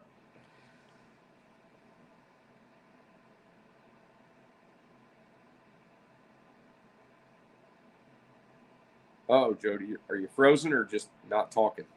Yeah, I think I froze up. Yeah. So, what's your 2022 plans? I'm doing can you even quantify? I'm doing an American tour. You doing what? Are you doing an American tour? Yeah, I'm going to different states and visiting different people and fishing their waters. And I'm mostly just meeting people and hanging out. I'm not really into the challenges or bets anymore. Yeah. I mean, I'm not going to turn one down. All right. But so mostly just meeting people and friends. I will invite you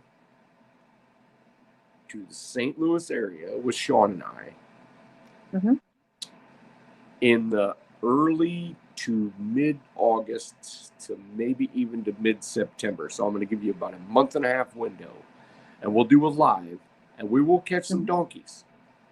All right. Now, staying Finally. at the hotel though, I'm gonna have to bring an air mattress because I'm sleeping on a bed. And not only that, you gotta sleep in the tiny hotel room that costs like $48, like in the middle. Yeah. And then when we go to the bathroom, we have to step on the mattress and you'll like tumble off it. That's how we work. All I need is the chair to sleep in. I can sleep anywhere at any time. Have you not seen my lives? Well, there's no I've been chair asleep. in this I don't know how many place. people. There is no chair in the Hindu Inn. There's Yeah, not. I can sleep anywhere, anytime. There is one that there's like a borrow pit lake Crap, I don't behind it. sleep. Yeah, well, Yeah. you're gonna sleep. You know I'm kidding. I'll take the damn You chair. better believe. Hey, I don't sleep, so maybe 3 hours a night. Oh, you'll sleep. Trust me. I don't sleep, but when we do that super crazy Conan fishing that we do, oh yeah, you'll sleep. Yeah. Yeah. Okay. Sean and I don't sleep normally, but we'll sleep pretty good when we're on a fishing adventure. Except for well, it depends. If we get home at like 5 in the morning, we might sleep for 2 hours. That's called sleeping. Yeah. See, I don't even go to sleep at that time. I've stayed out all night fishing. Got home at 4, took a shower, went to work at 6 o'clock, and worked 10 hours. Well, you're a better man than me because I need a little bit of sleep because otherwise I'll be miserable the next day. I need a little, 3, 4, 5 hours because, and this is what happens to us. So even before YouTube, we'd go down and we'd fish, and the first night would usually be fantastic because we're watching the water levels, we're watching the tendencies, and we go down there. So we do this crazy stuff, and we might catch some 80s, might catch some 90s, might catch 100. Hell, who knows? Or maybe it might be terrible. But it's and all of our friends know that we went, so the phone starts ringing at like 6:30, 6:30, 7 o'clock, blah, blah, blah. Texting starts happening.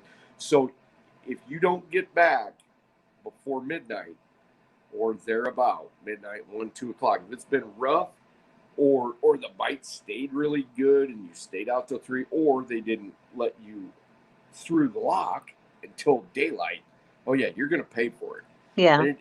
And it always depended because years before we could stay for like 4 days. But now since my job changed and all the freaking COVID crap and all this, I've got like 1.5 days. Yeah. They don't bother me. I was fishing 3 days a week till gas went up. Well, I have no Yeah, doubt I that couldn't feel it. you're tough as a leather mitten. But I would fish 3 days a week right now, trust but me, can't afford to I gas. know I invited you because I already cleared it with Sean. I was like, hey, Sean, if Jody comes fishing with us, is that all right? Because, I mean, I'm respectful about that. I mean, it's my boat. I could probably take anybody I wanted, but I do ask Sean, I'm like, what do you think? He's like, oh, that'd be great. Yeah. Well, just don't forget me. I won't forget you. You got to say when you can come. And I told you it's from like beginning of August, and you and I will talk about what the water levels are doing. Because if the water levels are going crazy, you might as well just put it off. I'll say, yep. It's a good time to go, or it's not a good time to go. That's what I like. Matt Greenwell, I was going to go fishing with him, and I said, I don't want to go unless you got a good bite. Yeah. Wait till your water's right, and then I'll come. There you go. If the water ain't right, there's no reason to come from halfway across the country to go do that. No. But and I'll tell you what I think the odds are, because sometimes we'll go on a 25% odd. But I want to. If you're going to drive, spend the time, spend the inclination. I want to see like at least 65, 70% shot at a true monster. What's your biggest fish so far? I got a 42-pound flathead and a 45-pound blue.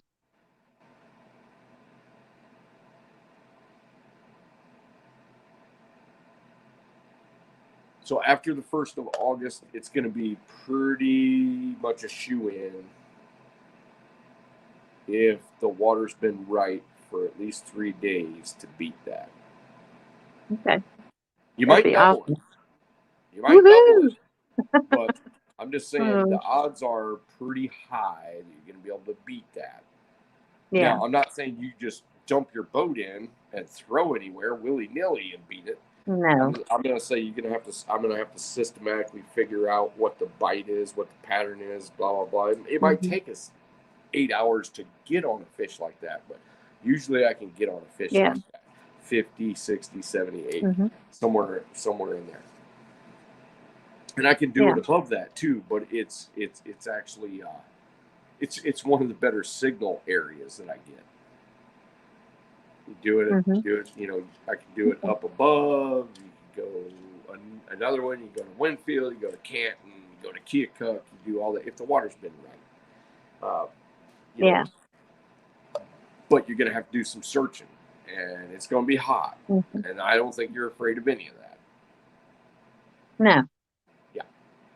I can hang. Yeah, I know you can. But let's just say if you can't meet us until like 5 o'clock in the afternoon, it might not. The odds go down. The quicker I can get on the water at 3 o'clock, so that I can formulate where the fish are, because sometimes they're not where I've been doing. Like there's entire years where the where I was doing lives this last year, they're not there. I mean, it's very sporadic. Yeah. Sometimes it's like the surface of the moon.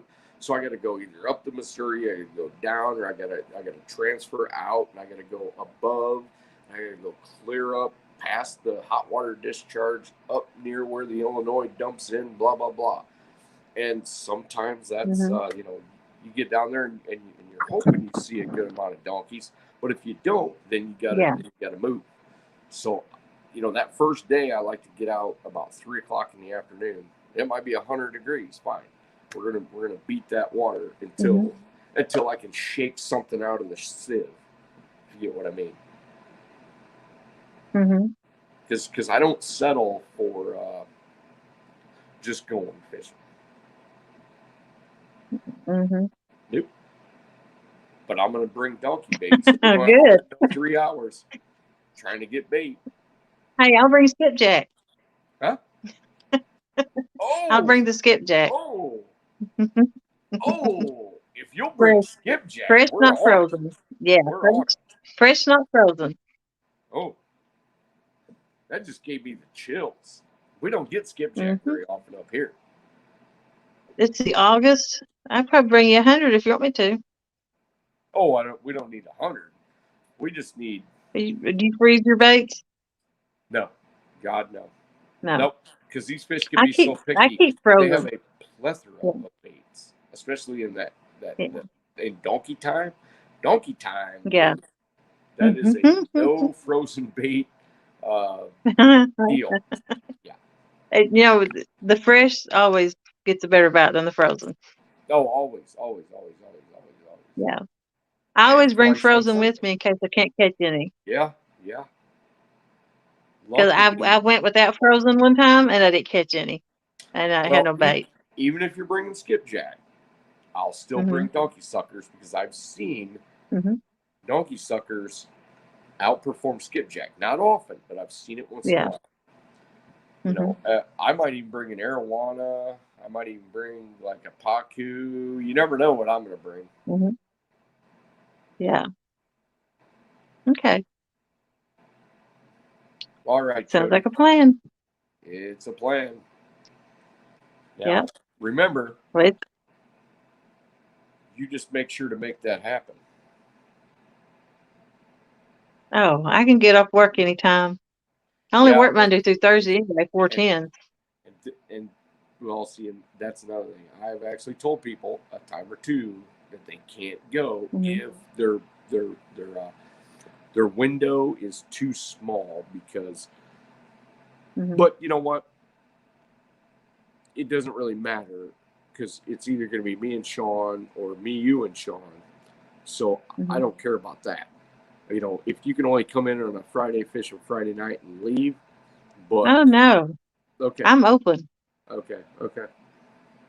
Yeah. Usually we'll get down there either a Saturday night, and a lot of that happens because a Friday night is real tough because we got to be on the water by 3. So that means Sean has to take off work, and I got to shuffle things around, blah, blah, blah. So, yeah, that is a little bit rough. So Saturday, Sunday, sometimes we don't have to be back Monday, but that's a little rough on Sean's schedule. Mine I can play with a little bit, but I can't just go hog wild with it. Yeah.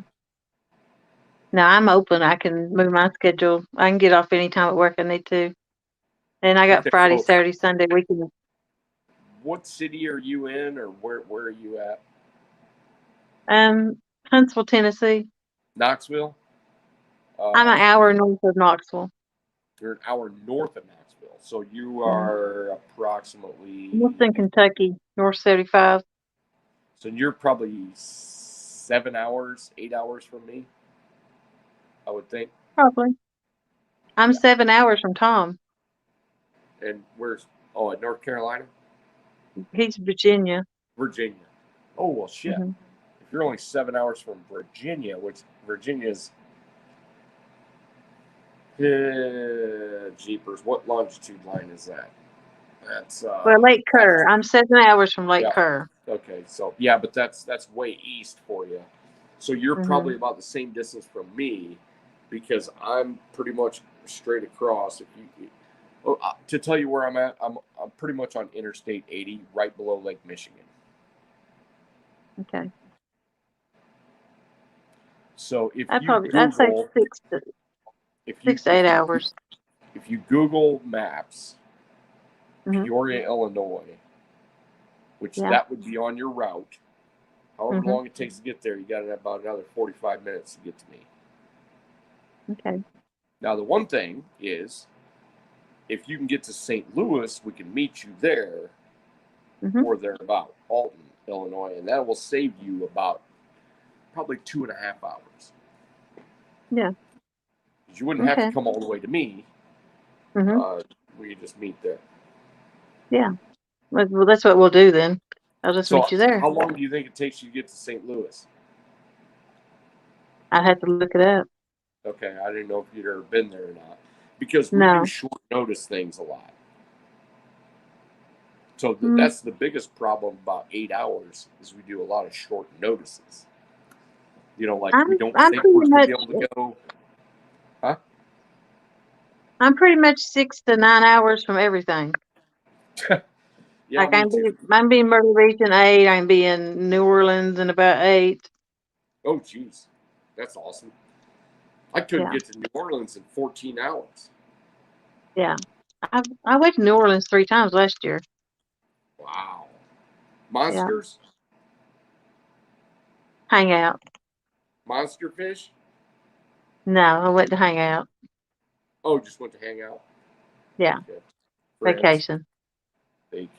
So it was just nice. Oh my gosh, I couldn't go to New Orleans without fishing for giants. I'm going Mardi Gras. Yay. I couldn't go to Mardi Gras without fishing for giants. I can't go to anywhere with water somewhere. It pulls me. It's like a magnetism. It just I used to do stuff with my wife where water was near, that I knew that there was big fish and it would just like murder me, like right in the heart. And we just don't do that anymore because I'm either fishing or I'm not. Huntsville to St. Louis, 7 hours. Awesome. Yep. That's the easy trip. Thanks, Whiskers. Yeah, that's only like 2 hours longer than it takes us to get there. Yeah. That's how long it took me to get up here. Well, 3 hours. Oh. It only takes us about 4 hours to get there. 3.5, 4 by the time we do all the stuff. But yeah. Nope, that'd be a good thing. Whenever we go anywhere, I've always driven. Vacations. I like driving.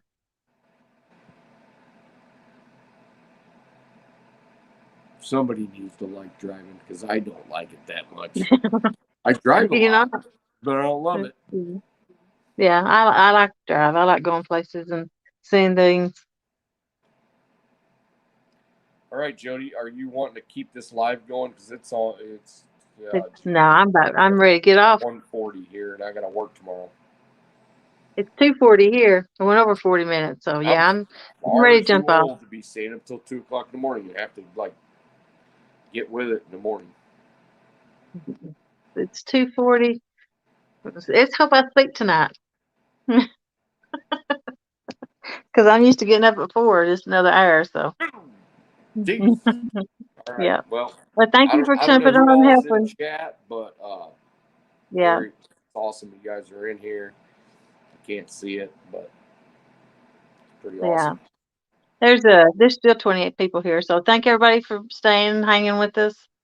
And thank you for coming up, Epic, and everybody who's on panel tonight. And we'll see you again next Thursday. Yeah, I got to hear Bye. more from Mark and Lyle. That's who I got to hear more from. They kind of, yeah. Oh, yeah, they're awesome. I love to hear them talk. Yep, I do too. Yeah. All right, Jody. Yeah. Good talking to you. Good talking to everybody. You too. Epic out. All right. See you. See you. Bye.